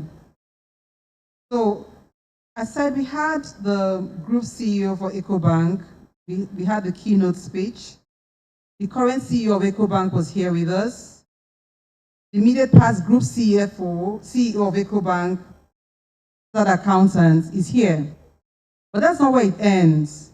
Our own dear academic director, Mr. Patrick, was a former group CFO at EcoBank. He later became CEO of EcoBank. And given that very strong professional background, you know where he is now? He's the academic director at Lagos Business School. I thought that deserves a round of applause. And he was very active in putting together the CFO Summit. So when we speak about developing responsible leaders to inspire Africa's growth, it's not just talk. We put that talk into action. So we thank Lagos Business School, the Dean, for providing this platform, and we continue to do that because that is at the heart of our vision. So I'll just hand over to Anne now to invite the last panel for the session, and I encourage everyone, please stay energized, and we'll be wrapping up very soon. Thank you. Very much, ma'am. The next set of panelists will be Boye Olusanya, the CEO of Flour Mills of Nigeria PLC. A round of applause, please come forward. All right, I think he's on his way. He will meet us here. Mohammed Darwish is CEO, IHS Nigeria. Thank you very much. Please come forward. We have Wale Adeniyi, CEO, Stanbic IBTC Bank, ably represented by Olu Delano, who's Executive Director, Personal and Private Bank in Nigeria. And then our moderator, Mr. Nii Yusuf, who's the managing partner, Baraki Partners, and not just that, the chairman of Nigeria Economic Summit Group. A round of applause. We have Alex Osho, who's the group COO, Walter Smith Group. A round of applause, please come forward.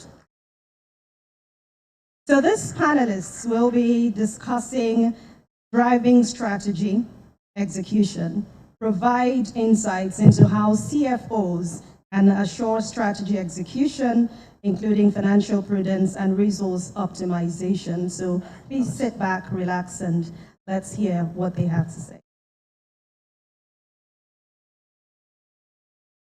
All right, thank you, and good afternoon, everyone. And let me, on behalf of the panelists, thank LBS and Patrick for asking us to come, for volunteering, but more importantly, for following up to ensure we're here. I'm sure Boye is on his way, but I think we still have enough to talk about whilst Boye join us. This session will speak to how you can drive execution of strategy. So it's driving strategy execution, insight into how CFOs can effectively contribute to strategy execution whilst ensuring financial prudence and resource optimization. And the panelists have been carefully curated. So we have Olu in funding areas, Stanbic IBTC, and we have Mohammed in infrastructure. And if nothing else, what has happened in the last few days have told us the importance of critical infrastructure and how we must ensure we plan those quite well. And then Alex in the oil and gas industry.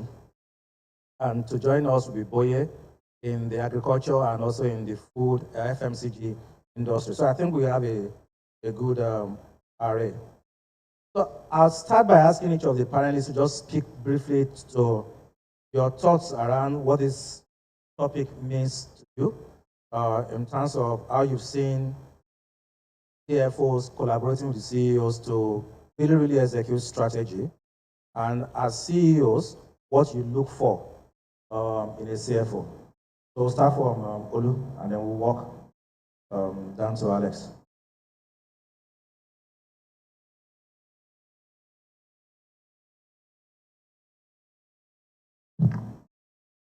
Good afternoon. Can everybody hear me? Okay. Thank you very much, and good afternoon, everyone.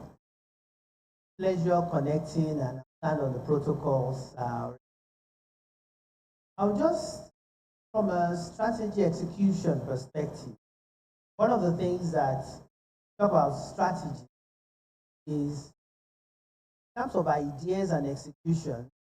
The idea itself is about 10%. Strategy execution, 90%, right? So to actually take the idea, translate it into action and get the required results, you actually need a proper journey. The strategy talks about, when you look at Professor Porter of Harvard, he had an idea that strategy is about choice. It's what you will do, more importantly, what you will not do. Now that you have clarified the strategy and you want to execute, the benefit of the CFO is now starting the journey, documenting the to-do. The talk that you gave, thank you very much for that. That was very good. Took lots of pictures.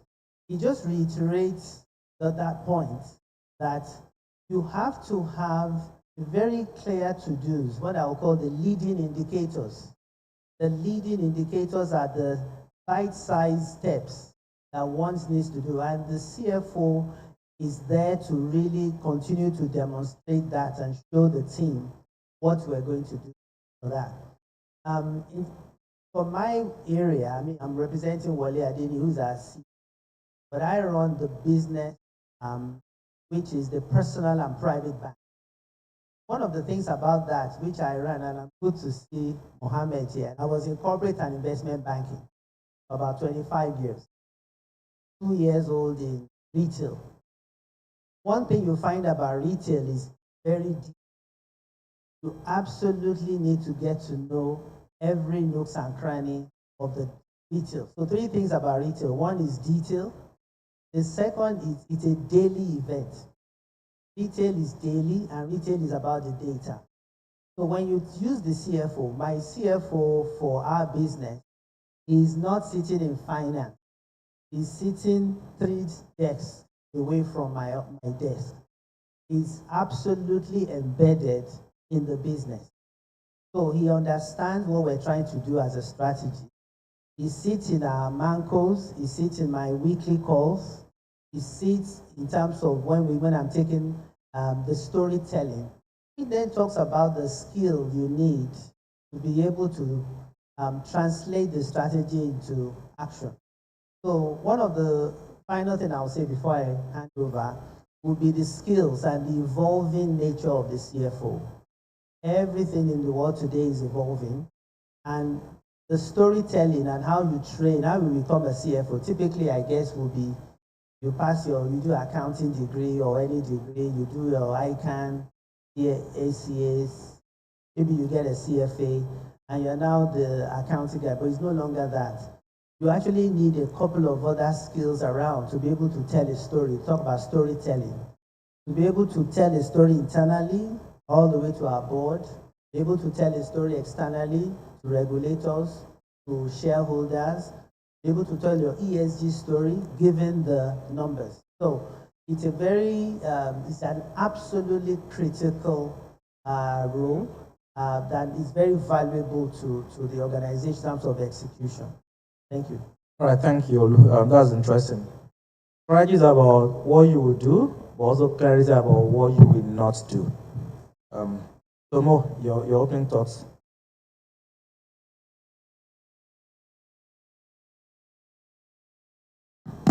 Hello? Oh, whoa. Thank you. First of all, thank you, Nii, for throwing me under the bus for the recent issues with the internet in Nigeria. It's not my fault, it's not IHS's fault, but we'll be part of the blame, hopefully part of the solution. To your question, I would like to draw a similarity between corporates and between American football. For those of you who might have seen a part of it or how they play. In the American football team, there is the quarterback, the guy who stays at the back. There is the coach, and there are the players, defense and offense. The quarterback is similar to the CFO in our world. That quarterback, if you watch an American football game, he's the person who receives the ball, and he's the person who looks at the field, decides where everyone is standing, who's in the best position to receive that ball, and who's in the best position to go all the way to the end and score a goal. So in a way, he dictates how the game is played, and he dictates the moves. In corporate, CFO, because he or she owns the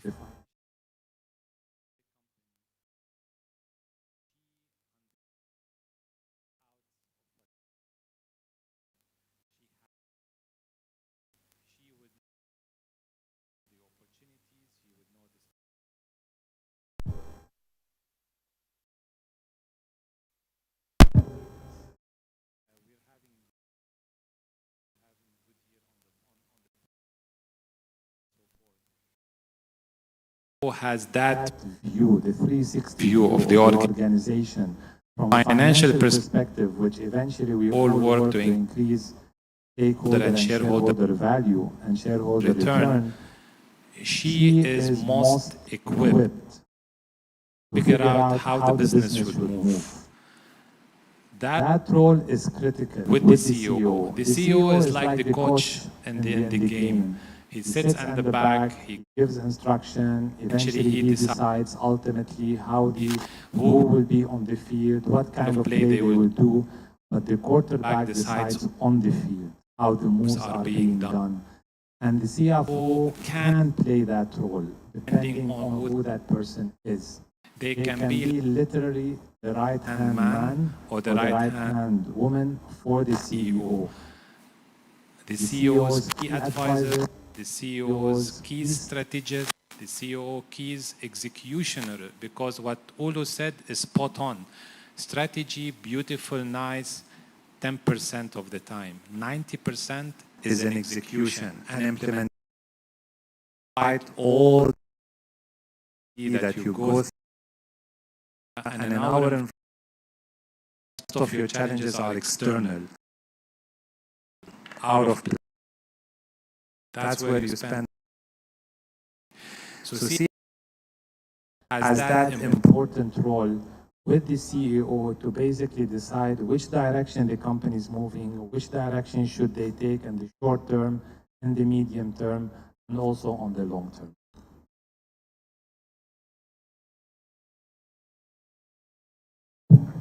CFO has a huge role to play in determining priorities. So I'm going to come and take you back, ask you a few questions around that. So Alex. Thank you very much, Lee, and good afternoon, everyone. Thank you to the LBS for this event, and thank you for having us over. I think it's an interesting topic, and great view of speakers as well. My take on the topic, when I look at how the CFO can contribute to strategy execution, I think it's fairly simple. If you think of the CFO as someone who always has his or her eyes on the bottom line, both the past bottom line and also projected bottom line. This person is uniquely positioned to contribute to strategy execution because he or she can predict the outcome of strategy steps or execution steps. And to that extent, he or she can steer performance towards the desired, objectives.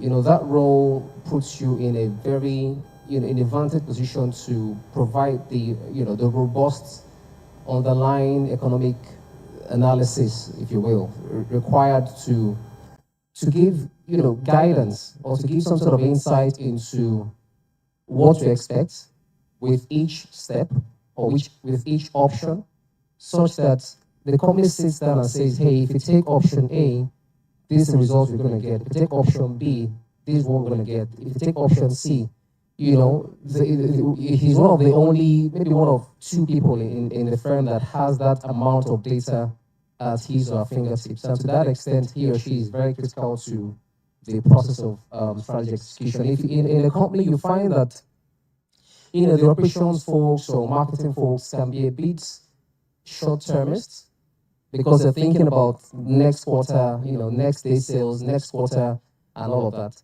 While on the other hand, the board and the CEO can be a bit too long-termist because they're thinking, okay, what's a 5-year, 10-year strategy? A lot of them are in a position where they ideate, right?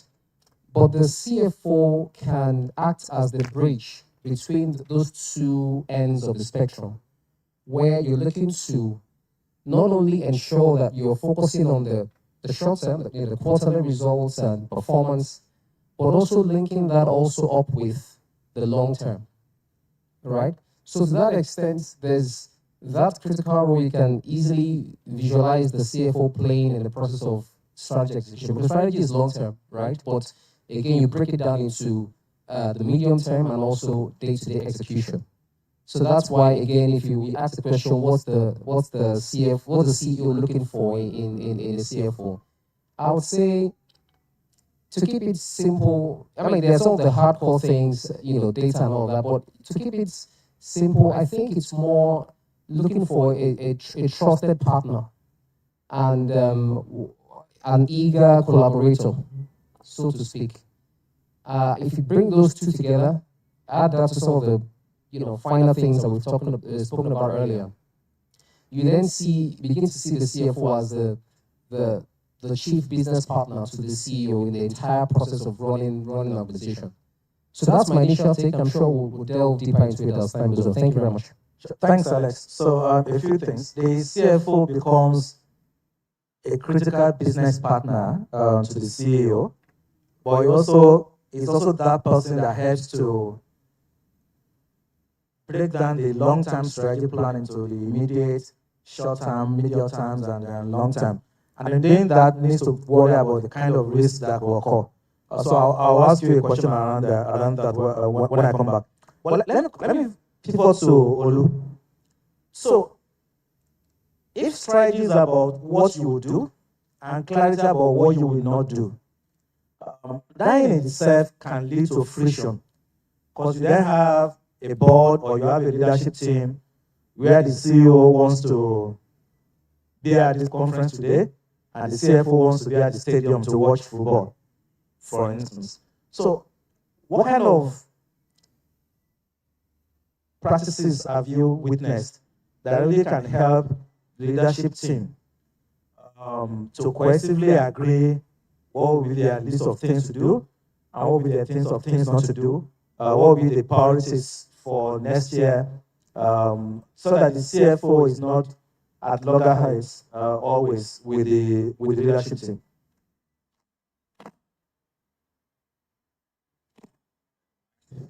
Yeah, thank you for that.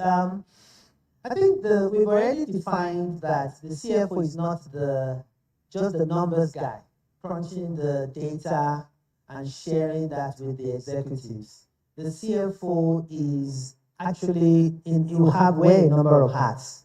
It will be a strategic thinker with the CEO to come up with the strategy. And the moment you have decided the strategy, you have said, this is what we're going to do. And strategy, again, is about choice, what you will or will not do. It's typically 3 to 5 years. In fact, there is kind of the longer term strategy of what you want to become, which is more about the mission and the why. Why do you do what you're doing? And then you get into the what, and the how, and then the outcome. Those 4 quadrants, you pay attention to them in terms of you set the strategy. The CFO will give you the kind of the 5-year, 10-year aspiration. However, you still need the nuggets of 3 to 5 years in terms of budgeting on an annual basis. So you don't expect, in a typical world, and in my own experience, we're all going towards a particular goal. And those goals, the CFO is just helping us to guide what you will do to get to the goal, and also tracking the outcomes. So I really don't, in my experience, see where you are having a loggerhead discussion between yourself and the CEO. What could be, in terms of the daily, or not daily, but the annual tracking could be eventually an issue. But typically with the maturity, with the values, you find out that those things are easily addressed, typically over the long period of time. Thank you. And let me welcome Mr. Boye Olusonya, the Group MD of Farmers. Like I said, I know Boye was on his way. So you're welcome. So Mohammed, I'll allow you to settle down before coming to you, Boye. So I like your analogy around the quarterback who sees the other players on the field and needs to decide who is best positioned for success of victory, who is best positioned to receive the ball. So if you flip that into everyday work of CEO or the CFO, there are competing demands, right? Customers want high quality at minimal price. Shareholders want the biggest discount they can, so dividend. Employees want the biggest bonuses. Community worry about ESG. Regulators. So I mean, how do you see the CFO and CEO and leadership team working together to manage and ensure the company thrives despite all these sometimes conflicting expectations and requirements? So there will be competing demands. There is no single solution to the situation. It's a typical situation in life where not always it's a black and white. It's a situation that the management team have to be smart enough to figure out how to maneuver through all of them. There is this famous phrase that win-win situation. When you are sitting across the table negotiating, when you are sitting across your own table with your board members, when you are sitting across the table with your line managers, this is always what has to come in mind. How can we find a way through that is in a way win-win for both sides? But it is possible, right? Because that's what we do. That's what successful organizations, that's why successful organizations are successful, because always they manage to find that balance among all of them. And the smart management team, and it's a whole management team, not only the CFO and the CEO, are the ones who can find the balance and strike the value between all these different streams that are pulling you in different directions. You mentioned few, staff, for example. Staff should always be priority. You should always make sure that your staff are happy because they are the ones who are running the company. Community, you operate in communities. Company like IHS, we have 16,000 locations in the country. You have to give back. You have to make sure that the communities are happy, that the communities are satisfied with the work that you're doing. ESG, now is completely important in the world that we live in, with climate change and where the whole world is going into that direction. And the CFO cannot isolate themselves from that situation and say, this is something relates to the technical department, this is something that relates to the operational department, this is something that relates to the manufacturing floor, because basically we just run after the numbers. As my colleague said on the panel, the CFO is not really only about the numbers, but about the business and about the direction. They have to be into every element of the business. For example, in IHS, we are part of this value system that generates carbon dioxide in the country because of the generators like every person in this country use. So the CFO by nature has to be at the front of it, asking and demanding what alternative technology are we finding that would probably help us resolve that issue from an ESG perspective, while at the same time generate enough returns for his or her own stakeholder, while keeping the customer happy with the service and the quality of the service that is provided. Things don't happen overnight, but the CFO has to be at the center with this kind of thinking, and by rallying the various people around him or her to find the solutions for even such matter as climate issues that we face currently. All right, thanks, Mo. So the CFO has a critical role to play in terms of business growth, but also balancing and creating a win-win proposition for the various actors. So, Boye, Flour Mills is into flour, FMCG, but you're also into agriculture. And with agriculture takes years. You know, you plant, you water. If you are lucky, there won't be farmers either clash and your plants will succeed, will survive, etc. Mo has talked about the issue of climate change. So, weather issues in 2022, 33 of the 36 states got flooded real bad. So, you can share with us, how do you embark on such long-term capital investments? How do you de-risk those investments? How do you prioritize? How do you decide where to allocate money? Given that these are long-term investments that you really need to worry about, and the long time is not as clear as the next 2 weeks or 2 years. Thank you very much. And first of all, apologies. I was trying to get here on time, but something came up that dragged me a bit late. But it's still great to be here, and I do apologize once again. Thanks, Lee. From our own perspective, look, the first thing that we're looking at is we're looking at term limits for some of these investments in terms of the nature of the investment and trying to find applicable sources of capital that tie to those term limits. I mean, that's almost the major thing that drives it. The biggest headache we've found have been in places where there's a mismatch between capital provision and the time horizon for the investment to occur.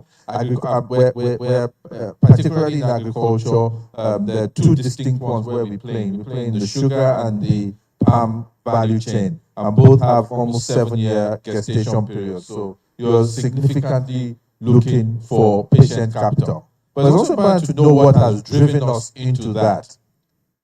There's a continuous drive for us to look for some level of local, sustainable, productive solutions to importing raw materials. And the only way out of that is a significant backward integration plan.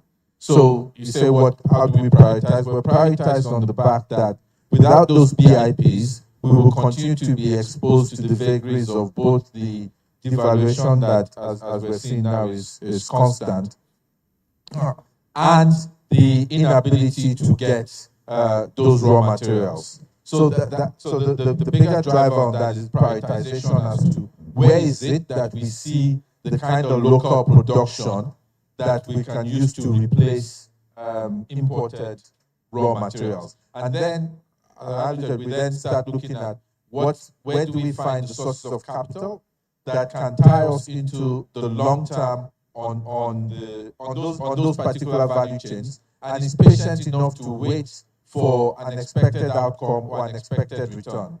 The last bit that we then look at is, okay, how do we then tie that back into our production? Because ultimately, our end goal is still a consumer solution that is driven by where there's a significant B2C element for margins. So the two that I spoke about are driven by the sugar business, where there's a significant B2C element in terms of sugar that's used at home, and CPO, where your vegetable oil, your spreads are produced from. So you're also driven by that end consumer incentive that drives a lot of that work.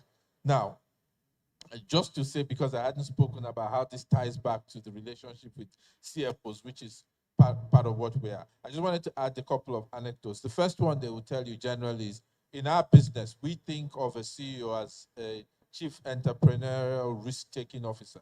So chief risk-taking officer. And the CFO as the chief risk management officer, in the sense that generally the CEO is trying to take you over the cliff, and there's a CFO who's trying to make sure that you don't get to the cliff and is stopping you. But that's not alluding to numbers, right? It's not alluding to, and this ties back to what Mohammed was talking about. Numbers are a lagging indicator in any business. By the time you're looking at numbers, the damage in any business has been done. And for anyone to play a role in actually helping to maintain numbers, they need to be at the point at which decisions are made that affect numbers. And that's how you want to see the role. As a PM strike to a lagging indicator. Now, the same thing then applies as we look to change, because the biggest thing that we can do here is invest improperly, invest at the wrong time, or invest in a way where even though you've got a match of capital, there's a mismatch of timing, or there's a mismatch of return expectations. And those are the relationships that we sit down with CFO to harmonize, because most investments are done with partners who need to have great relationships about understanding not just the time horizon, but the actual return reason. And one of the big things in terms of backward integration was also what Mohammed said, which is to ESG, which today is actually a large component of your capital rate and is tied to a lot of the work that is done with the CFO. All right, thanks. That's interesting. You ensure alignment of capital to avoid mismatch, but a key consideration is also how you de-risk in terms of local backward integration to avoid import risk or FS risk, etc. So if I deep dive on that, Alex, according to Ronald Rumsfeld, the former defense minister of USA, there are multiple types of risk. The known that we all know, the known unknown, and the unknown risk, right? So in your role as a CFO and as a group CEO, so Boye is worried about FX and import risk. What other risks are you really concerned about? But more importantly, how are you then planning to thinking about mitigating such risk? Thank you very much, Lee. In dimensioning this, we can take, say, 2 or 3 different layers. The first layer would think of ourselves as operating in Nigeria. We operate in Nigeria we all agree, is a fairly unique environment. Above that, we also have the global environment.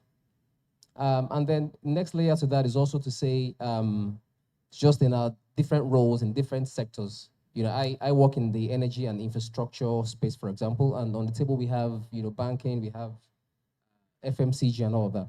But we take the Nigerian environment, and if I think about, say, the top 3 or so risks that should keep someone like me up at night, the first thing I'll think about is the macroeconomic risks.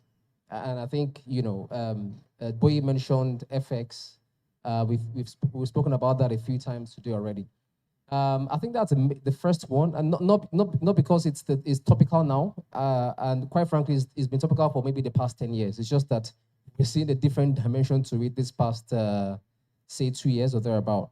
Implication of that from point of view of, runaway inflation, actually, which is actually stagflation now because you've got, prices running away and growth, where it is. You've got FX volatility, FX illiquidity, and inconvertibility. And we've all seen the impact on the numbers this past few months with different companies declaring huge losses from a point of view of FX. And you ask yourself, how could these companies have managed that risk? It was, quite frankly, if you ask me, it was inevitable. Not because we don't have the tools to do with it, but the Nigerian environment doesn't necessarily we don't have a deep hedging market, for example, to have taken care of some of those risks. So the macro environment is a big risk. Inflation is causing an erosion or decimation in effective demand. Demand is decimated, and that also leads to very high commercial risk as well, right? The next one I think about is perhaps talent and resourcing.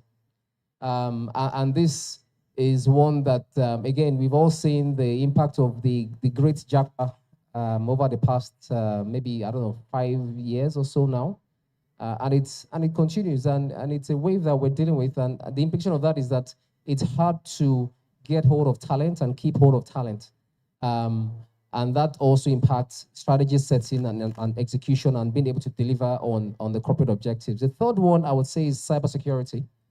We all go through thousands of attacks every day, whether you know that or not. Every single one of us right here, we're constantly being hacked as we speak right now.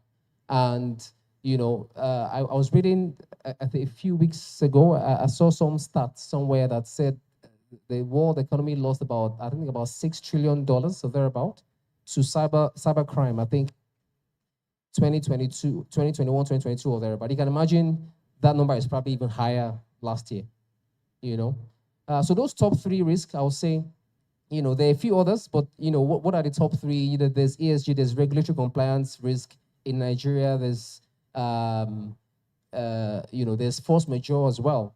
If you take the global environment, you find it interesting that those same risks I mentioned are also top of mind, right? Except that you probably want to add to that geopolitical risk, right? Which then, in a way, directly impacts supply chain disruption. And on the table, we have sectors that are heavily dependent on supply chain working effectively, between flour mills and IHS. You guys need to have supply chain, running on auto, right? But the risk we're facing today is we're facing long lead times. We're facing escalating costs. My company built, I work in the energy space I mentioned earlier. We have a modular refinery. We We built the modular refinery, first module about 3 years ago. We spent a certain amount of money, and when we built it with base infrastructure provided for an expansion, right? And that is expecting that by the time we're expanding it, we would probably spend somewhere like half the amount we spent initially, right? But 3 years down the road, we're expanding the same refinery, the same location, plugging into the same base infrastructure, and we're spending the exactly amount, well, probably higher than what we spent in the first module. This is in spite of having created the base infrastructure for the expansion. Why? Cost of steel is, I don't know, maybe doubled or tripled. Freight costs, everything gone, pretty much, out of whack.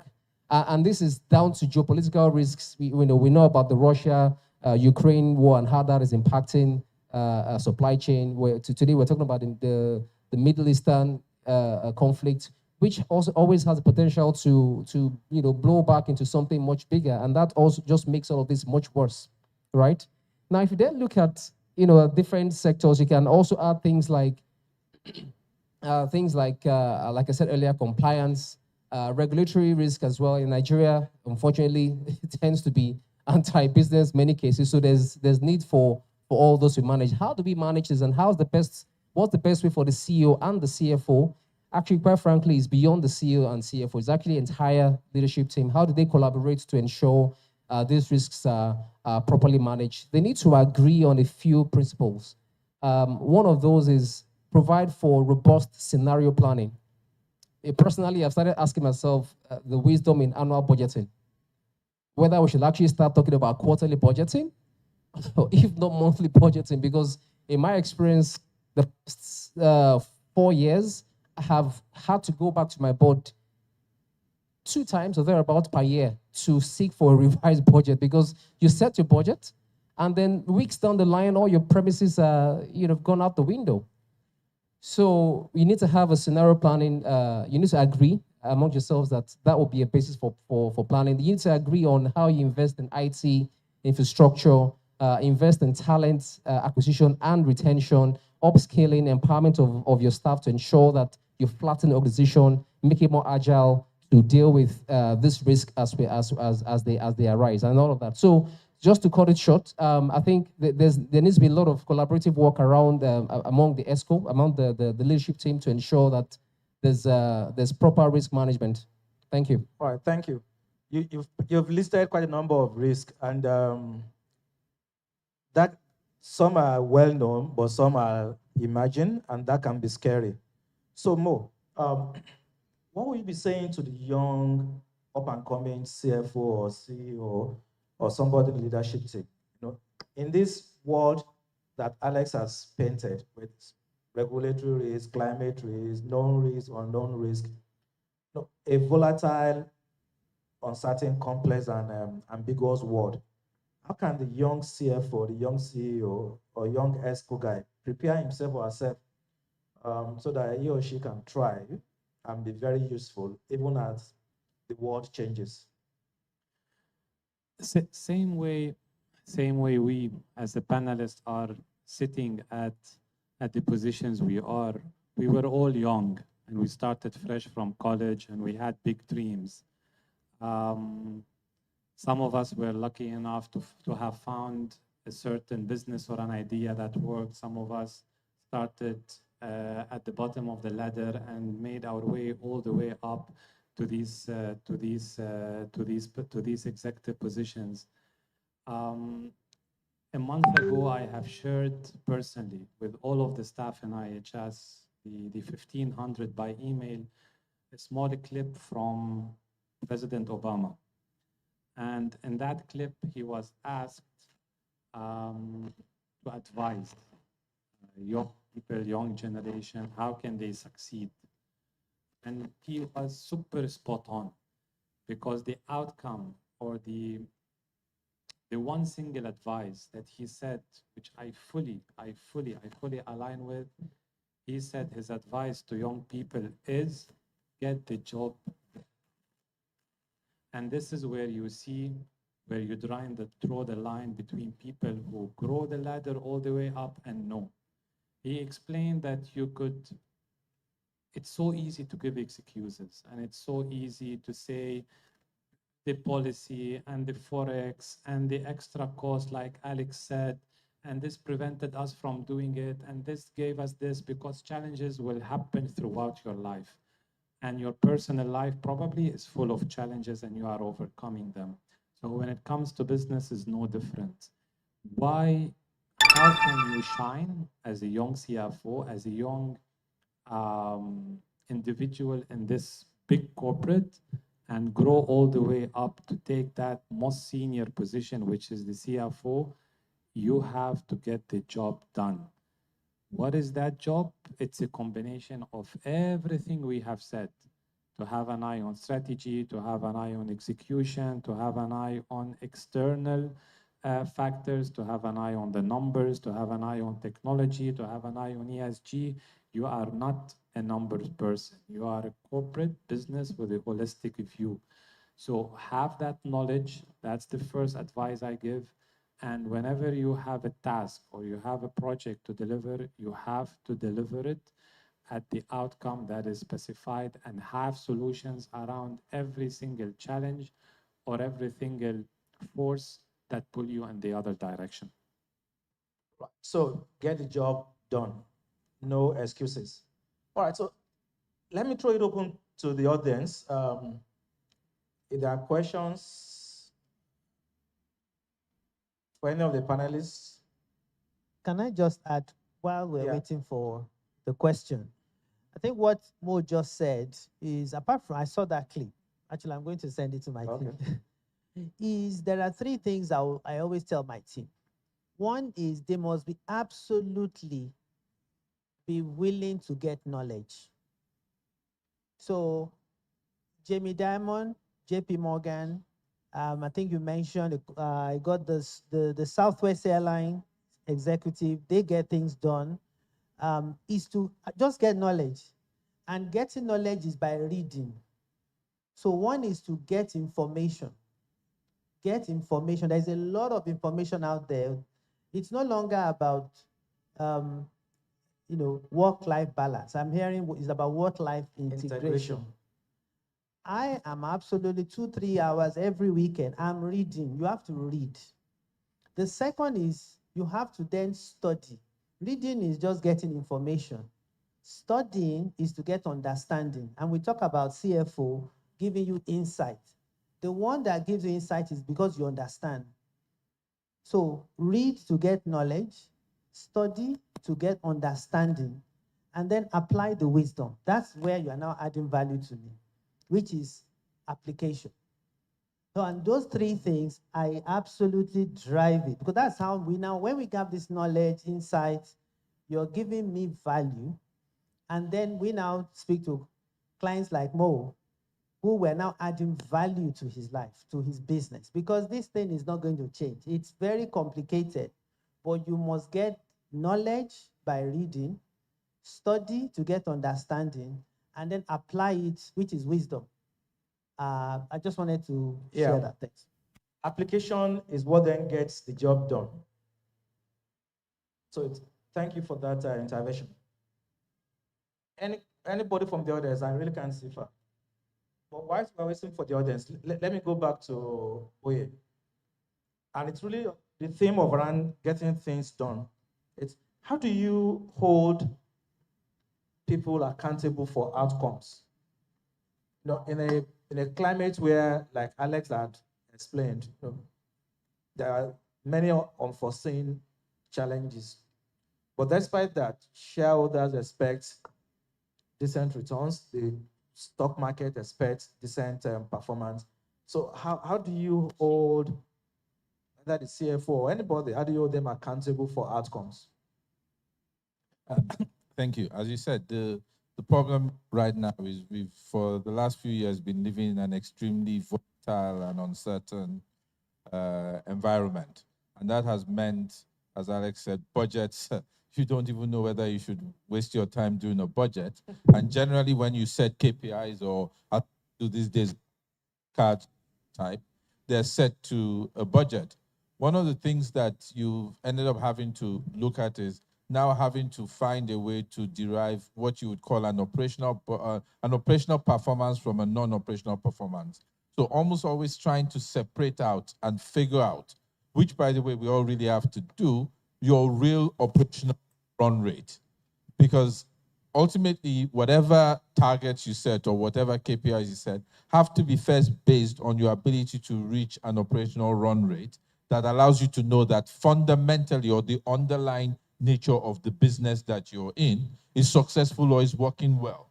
So in terms of measurement, that's how we've started resorting to it, trying to separate both operational and non-operational results. Now, there's an element of non-operational that you can also tie back to management performance, but a large part of that is due to the VOCA that exists today. But it's really about trying to separate what's operational, what's within the control of management, and what's therefore within their ability to deliver to certain KPIs and standards that you have agreed upfront. Right. So it's about be clear about the KPIs and track those. So let me come back to Olu. So I like your analogy about the need to read, but not just read, to study so that you gain understanding. And then, of course, you apply that. And the fact that you read every weekend. When I grow up, I like to be like you. But how do you go about to monitor the environment for trends and things that can impact your business? Second is, how do you then incorporate such insights into your planning, into your everyday work? Yeah, thank you. Look, there is no one way to compete, right? And information is out there, but how do you sieve it? We have there's the kind of the discipline way through our research. We have a very strong research team, and even interestingly enough, we're talking about CFOs supporting us. This same conversation is going on with all our enablers, our people and culture, our research. Don't give me 50 pages, too complicated. You have to break it down that it makes sense. So research is very important in terms of getting information. Being part of Standard Bank Group, Stanbic IBTC, we have a very strong, again, research across countries, and we're shaping the information request based on our customers. Customers that are either locally, some are regional, some are global. Even the global multinationals, they are looking for a local perspective because even they are trying to understand. So there is a level of information and insights that even our clients are going to give us. I'm pointing to Mo, but because we go there to the customer because we're from a banking perspective, we don't know everything. But you have to be able to say, I understand the sector. We'll speak to the sector.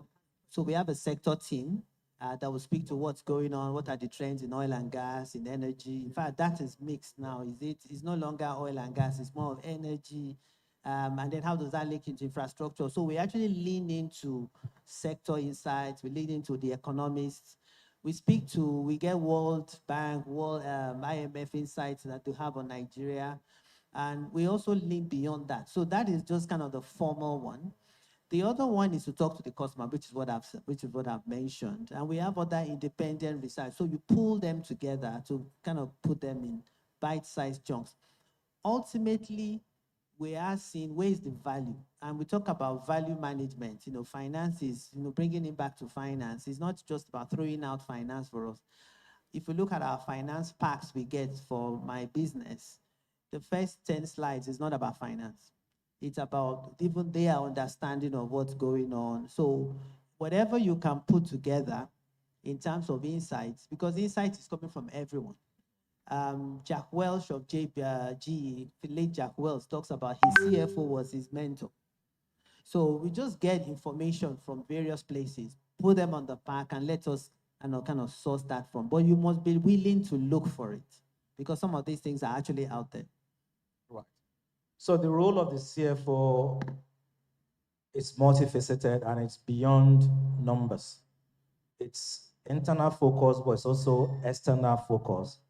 It's about studying to get insights and applying those and assisting the business. Right, so I think in wrapping up, we're coming close. So I would like each panelist to again, any closing thoughts before I then do a wrap up. So boy, we'll go this way. Well, my thought would be to realize that the relationship between the CEO and CFO is one of a partnership. It is a partnership to manage a business, bringing a set of skills together that allow a full 360-degree management of a business. There's no single individual that can have that full visibility of a business, and the CFO is in the prime position to be the biggest supporter and therefore the complementer on the visionary control of business and the drive for execution. As I highlighted earlier, a drive for execution that's about a drive to ensure that we get the returns we want, not a drive after we have not gotten the returns that we want. Interesting. So be proactive and drive to get the returns, not afterwards. Thank you, boy. Alex. Yes, thanks. Closing thoughts, I guess I can start from where I opened earlier, where we talked about what is expected of the CFO. And we had said earlier that the CFO is required to be the trusted partner and an eager collaborator to the CEO. I would add to that saying, he's also required to show keen interest in, the areas outside of core finance, a keen interest in what's happening in operations, what's happening in marketing, on the shop floor. That interest will enable him or her develop the required, bandwidth to provide support to the CEO and the business. He or she has to be a clear communicator, keep jargons to the minimum, go to the meat of the point in a language that the lay person can understand. You have to be you have to be what's the word now? You have to be adaptive or adaptable and be able to provide that real strategic or even tactical insight that the business requires of you. You have to be proactive as well. Coming from the last point that Boye mentioned, because again, people don't want to get bogged down in what happened last quarter. It's important, but not as important as how we can use that information to steer next quarter to a better outcome. So a lot of those things come together in providing the CEO with the set of tools to be as effective as it can be, and also to have that bird's eye view of the business. And I think that's how the CFO can be an effective member of the leadership team. Thank you very much. Thanks, Alex. So clarity of communication, avoid the jargons. I like that. So Mo, your closing thoughts. I understand there are a few questions, so I struggle to see, but those who want to ask questions, can you please come forward? So Mo. Yeah, who has the mic? Is there any roving mic? Hello? Yes, please go ahead. Sir, good afternoon. Good afternoon, everyone. Your name and the panelists you would like to answer the question, or if it's a general one. Okay, that's fine. So Boye and Alex kind of spoke about what I wanted to ask when they were talking about. Alex mentioned the macroeconomic problems that CFO faces, and Boye spoke to it a bit. So I was going to ask that for CFOs that have been able to weather the storm, how have they been able to cope with the double devaluation, and what did they do? I'm not asking for secret, but at least just take us through what you were able to do, how you were able to cope with all of the macroeconomic challenges Nigeria is currently facing. Thank you. Thank you. So Alex, if you can. Well, so that question has a theoretical answer, but earlier I gave the Nigerian environment, the Nigerian context that limits the tools available for the CFO to effectively manage those risks, especially if you look at things like FX risk. We have hedging instruments in Nigeria, but the issue is the depth of the market, the liquidity of those markets. We have futures and all those things, but while you can easily adopt these things in the US or in Europe to counter some of the risk you encounter in the FX environment. There are limitations to that in Nigeria, again, because even though the tools are there, there's no liquidity or convertibility. So, all the CFOs, all the companies that declared huge losses, it's not as if the CFOs, they didn't know what to do or have a way around it. It's just that we're helpless to a large extent. What tends to happen is companies that have a natural hedge tend to fare better. Natural hedge, meaning that you have your revenue sources are sort of matched with your funding sources, such that you can match dollar for dollar, naira for naira, things like that. And that's why many companies are looking for ways to diversify their revenue sources by having an export route, right? Without that, it's limited, and it's clumsy. So, and you can argue that, but the banks saw the profit on the other side. That's also a limited view, because while you saw the banks declare, FX gains, there's actually quite a bit of damage done on the balance sheets, because you have their loan books just blow up overnight. Within a weekend, loan book just blows up ×2. And that has implications for the capital adequacy and things like that. So it's not as straightforward as we would have loved. What we expect is, in the long run, we have a market that is liquid enough, that has the tools that we can adopt to manage these risks from a market perspective. Thank you. Can I? I'll allow all four of you to respond to it, because you all have different experiences. 2 words. Alex is being too nice. The answer is, we don't know how to cope, because we haven't yet. All right, Boye is coping well. No, I think I was more with Mo there, that we all become very prayerful, certainly. But Alex, right? I mean, you hedge, and last year there was a big hedging opportunity that has gone away because there isn't the same variety of options that was available as last year. The biggest thing is sitting down in the business and looking at ways to manage your business by divergence into non-FX driven, whether it's input materials or output materials. So it's either you're selling, exporting, or your input materials, you're doing local substitution. That's and those are the hedges you will continue to see. So there's probably going to be a big drive now for a huge element of exports of local commodities. What we should all be pushing for is more value-added exports than just commodity exports.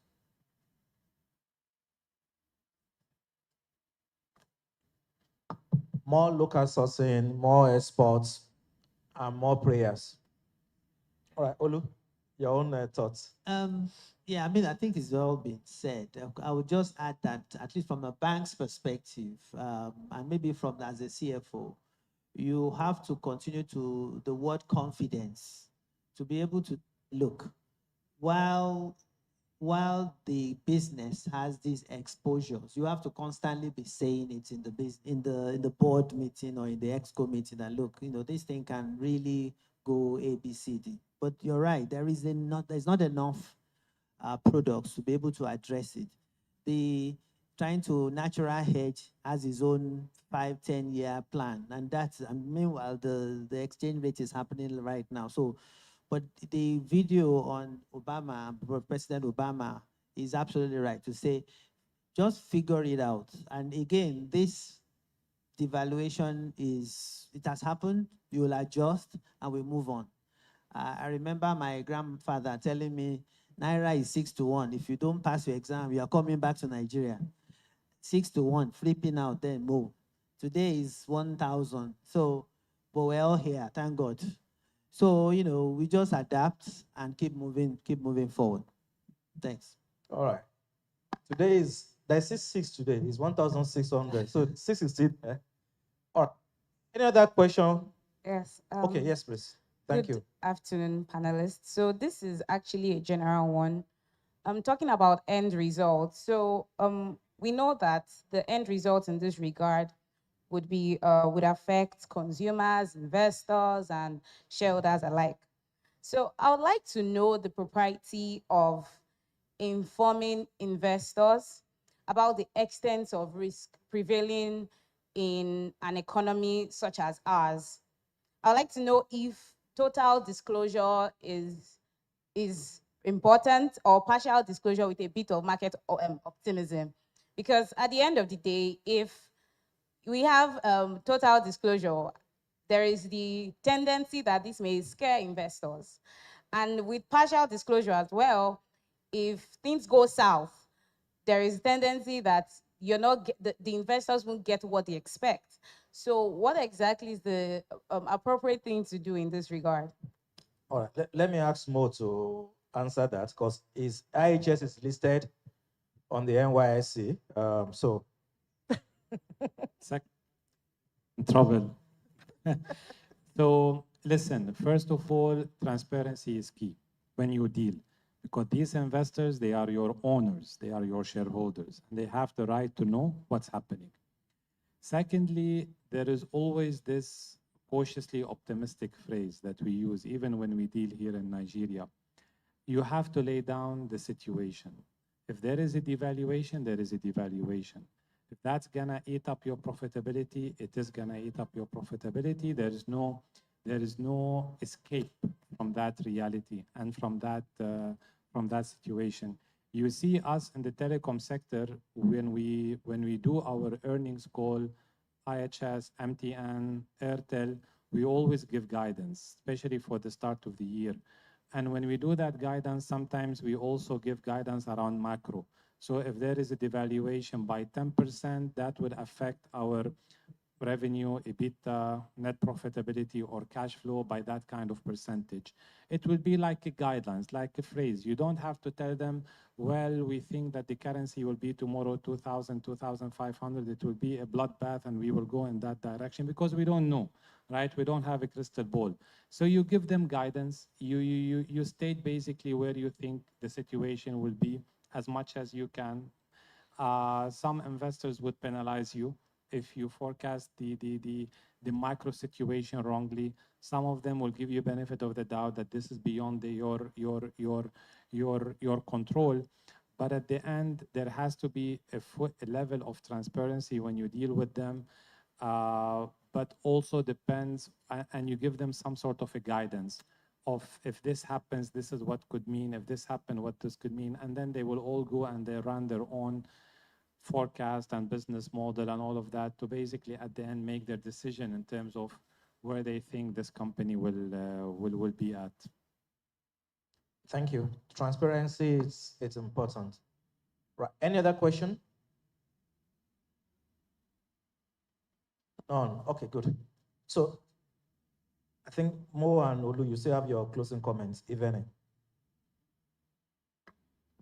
For me, there is also one small dilemma that a young CFO or a CFO of a mid-size or a small SME company would face is that, do I push to be CEO of my company, the company that they work on, which could be a small size, or do I push to be a CFO of a larger size organization and move path and grow? Once again, there is no black and white answer to this. All of that, whichever direction you take is fine. At the end, the CFO should be the natural successor of the CEO. If the CFO, as I said, has the business knowledge and has been able to incorporate everything that we said or most of what we said for the ultimate goal, essentially, which is to deliver what they have to deliver on the organization and ensure that the organization keeps surviving through tough times and keep growing through good times. Thank you. Yeah, so my parting comment would be, evolve as a CFO. That role is long gone of crunching numbers and sending data. That's sitting on the fence, I'm just finance. You are part of the business. So evolve as a CFO, build your confidence to be able to speak up, and you have to speak up in the committee meetings. Build your confidence and let it be on data. The beauty of a CFO is, you have the data, you have the insights. So get the information, be well prepared for those meetings, and just come and bring your own value, put it on the table, but also have a view. build your confidence, have a view in the conversations, and you'll find out that, and the comments that Mo just made of career-wise, it's a lot more than just racing to the top to become CFO. You can actually do a number of things. So get involved in the businesses. You really do have opportunity to, in a divergent world, to do other interesting things. Thanks. All right, thank you, Olu.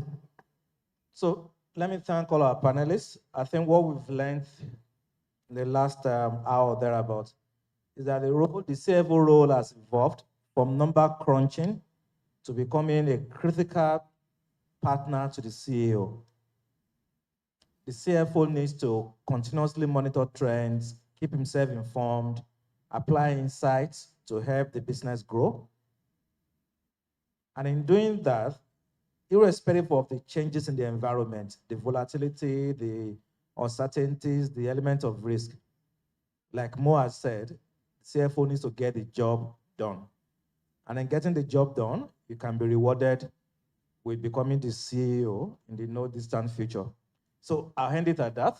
And let me thank Boyo Lusonya Flower Miss for your insights. Alex Oshaw, Watersmith, we're waiting for petrol price to reduce, right? Mohamed Dawish, IHS Towers, and Oludelano. Did you bring any card? You need to spread card. We're not spraying cash again. But thank you, panelists. I think it's been an interesting session from the different perspectives. And thank you, audience, for those insightful questions. Right, so we hand over to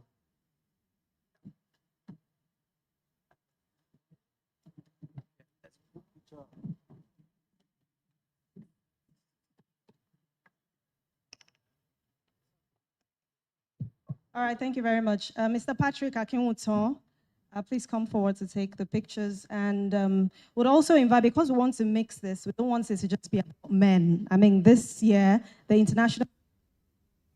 International Women's Day, we talked about inclusivity. So I'd like to invite some women here to also be represented.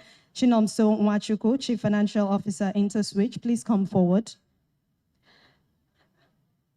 And Mrs. Yeshide Onafua, Vice President, Financial Controls and Budgets, Africa Finance Corporation. Please come forward. I wish we had up to 5 women to dilute this men here.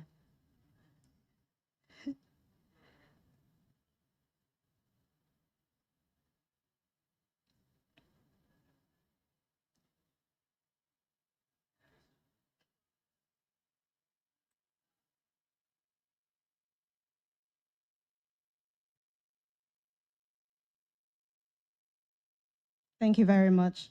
Please don't go yet because we want to present plaques to you, our CEOs. Can you please sit down, take your seats? Thank you.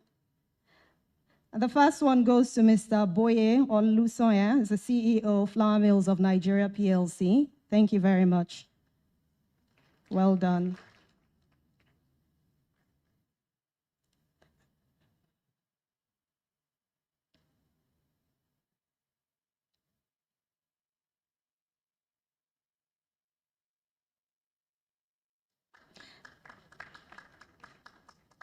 A round of applause. I know we're hungry, but don't worry, we're done. And the next is Mohammed Darwish, CEO, IHS Nigeria. Thank you very much.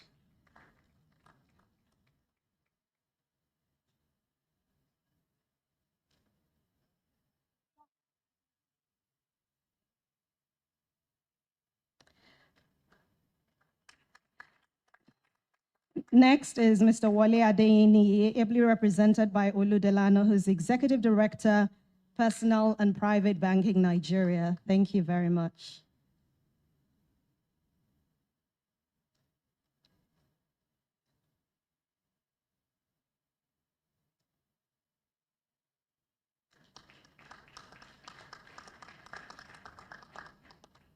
Mr. Alex Oshaw is the Group COO, Walter Smith Group. Thank you.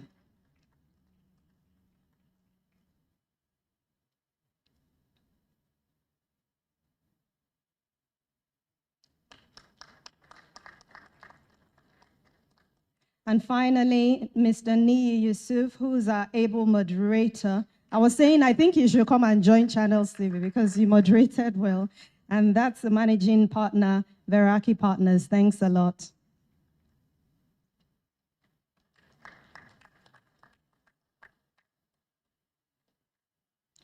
All right. Thank you, one. Thank you all. Next, okay, you can all go back to your seats now.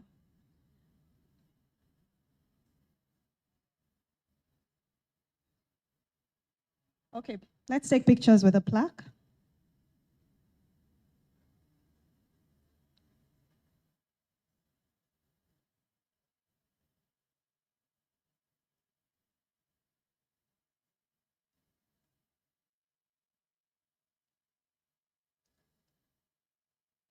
Thank you. Before I call our final speaker who will be giving the closing remarks for today, I'd like to tell the panelists, the speakers, everyone who came to this stage to talk about one thing or the other, please don't rush to go home because we have credible television stations who would like to have very short interviews with you after the event. And I'll call on Mr. Victor Banjo. He's the Director, Executive Education, Lagos Business School, to give us the closing remark. A round of applause for him, please.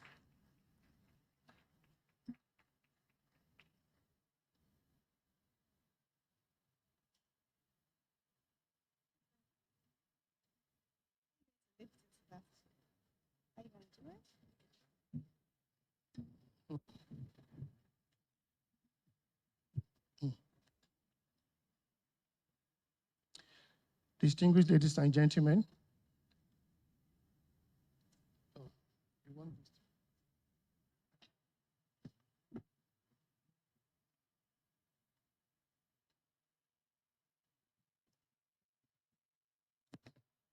good. Distinguished ladies and gentlemen, let me start by thanking our CFO Summit sponsors, the African Finance Corporation, EcoBank Transnational, Airtel Africa, Wema Bank, Stanbic IBTC, and Moto Zangyo. Without your support, we won't be all gathered here today because we shared a dream with you. You bought into it, you believed it. Thank you very much for being here with us. And please, let us visit the exhibition booths as we proceed to launch just behind these panels. I also wish to thank our media partners. I know that Anne has been doing a great bit for Channels. So we thank Channels Television for being with us all day. Arise Television, Plus TV Africa, ProShare and Web TV, Business Day Nairametrics, and the Punch newspaper for supporting us for this event. And please join us in appreciating our keynote speakers, Mr. Olakunle Alake, who was represented today by Mr. Issa Arua, Dr. Ayo Adepoju. We thank you so much for your insight you shared with us today. Dr. Rabi Olowo, represented by Dr. Hiyani Anyahara. Thank you so much. Mr. Samaila Zubaru, thank you very much for the insight shared through Mrs. Yesidi Onofuye. We really appreciate you as well and all you're doing for Africa. Let us thank our distinguished moderators, Anthony Oputa, my neighbor I don't see too much of. Thank you so much, Anthony, for that. You brought the accounting and auditing spice to your moderation, and our chairman of NESG, Nii Yusuf, everything you do. Thank you very much for gracing our stage today to moderate our panel. And let me also now talk about our esteemed panelists. I'm thinking, Patrick, next year, put me on stage as well as a panelist, so that so I can also begin to so that I can begin to speak like them. We appreciate Yola Tomewa Williams, Oye Olusoya, Chinonso Wachiku. Thank you very much for what you do. Bode Abifari, Dr. Mega Zinge, Mohamed Dawish, Wole Adeni, represented by Olu Delano and Alex Osho. You've all actually made this a really, I would say, great session today. During the breaks, I was getting calls that, oh, Victor, this is fantastic. We're watching this. We actually, and please, next year, we want to be involved. So Patrick, there's already prophecy that next year, there will likely be more people participating with us. We thank you, our participants, because one thing to actually have moderators and speakers, but if you are not here today to actually engage them, we won't have this sort of great event we've had today. So we thank all participants for registering and showing up to be part of our meeting LBS CFO Summit. And we have all the agencies and vendors who actually work with us to deliver this experience for all of us. We thank you for making this experience memorable for all of us. Finally, I want to invite the members of the Summit Planning Committee. You know, they are the unseen hands and faces who actually worked tirelessly to make this happen. And I'm going to start with you, Patrick Akinwuton. Please come on stage thank you. Unsima Ogedi-Alakwe, please come here. Nwando Ivenso, Professor Uche Nauzo, Dr. Nkem Yenacho, Tosin Ambrose, Mercy Manuel, and Victor Banjo. Can you please step on stage to immediately take the applause? We know what it takes to actually put these events together. We thank you very much. We appreciate you for being part of this, for taking this step, which will actually be, it's a laudable one, and it's actually going to be the first of many we're going to do. Okay, Tosin, please join us. Wando is coming. Thank you all very much for what you've done, and we'll call on you to do more again.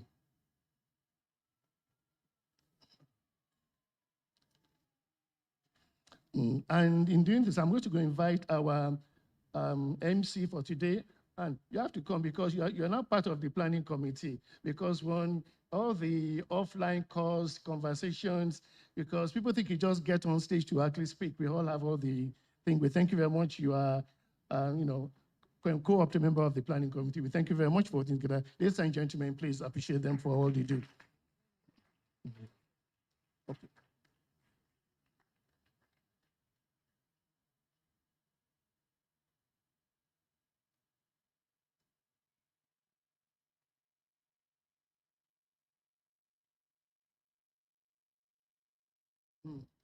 And finally, if you look on your card, please scan the middle code on your card to give us feedback about this event, on how we can also, and the kind of topic you would like us to actually address at future events. We look forward to seeing you on the Global Chief Executive Program, which Patrick is the academic director for. It starts in May 2024. We will be having 3 modules in Nairobi, Kenya, Lagos, Nigeria, and Connecticut, USA at Yale School of Management. We look forward to having you on the program. Ladies and gentlemen, thank you very much, and Johnny Messis. Thank you very much. A round of applause for him, please. All right, please do not leave yet. I mean, we have loads and loads of food for you. Nsima will explain that better. But thank you, one. Thank you all. Thank you for your patience. I believe we all have taken something. We all have something in us already that we'll put into making sure we thrive in a various fields of endeavor. So let me allow Nsima tell us what we have for you today. Okay, so right after now, behind this barricade, we have lunch that is served. So once Anne wraps, proceeds to lunch, is another opportunity for networking, take pictures, create memories, and stay connected. So this is the beginning of conversations that would continue. Thank you. All right, so on that note, we draw things on this edition, the maiden edition of the LBS CFO Leadership Summit, with the theme, the CFO as Strategic Architect, Maximizing the CFO Synergy. Thank you very much, everyone, and happy everything, because it will continue. We'll have this annually, and I hope we'll have to see all your faces when we come back here again next year. Thank you, and journey messes to your various destinations.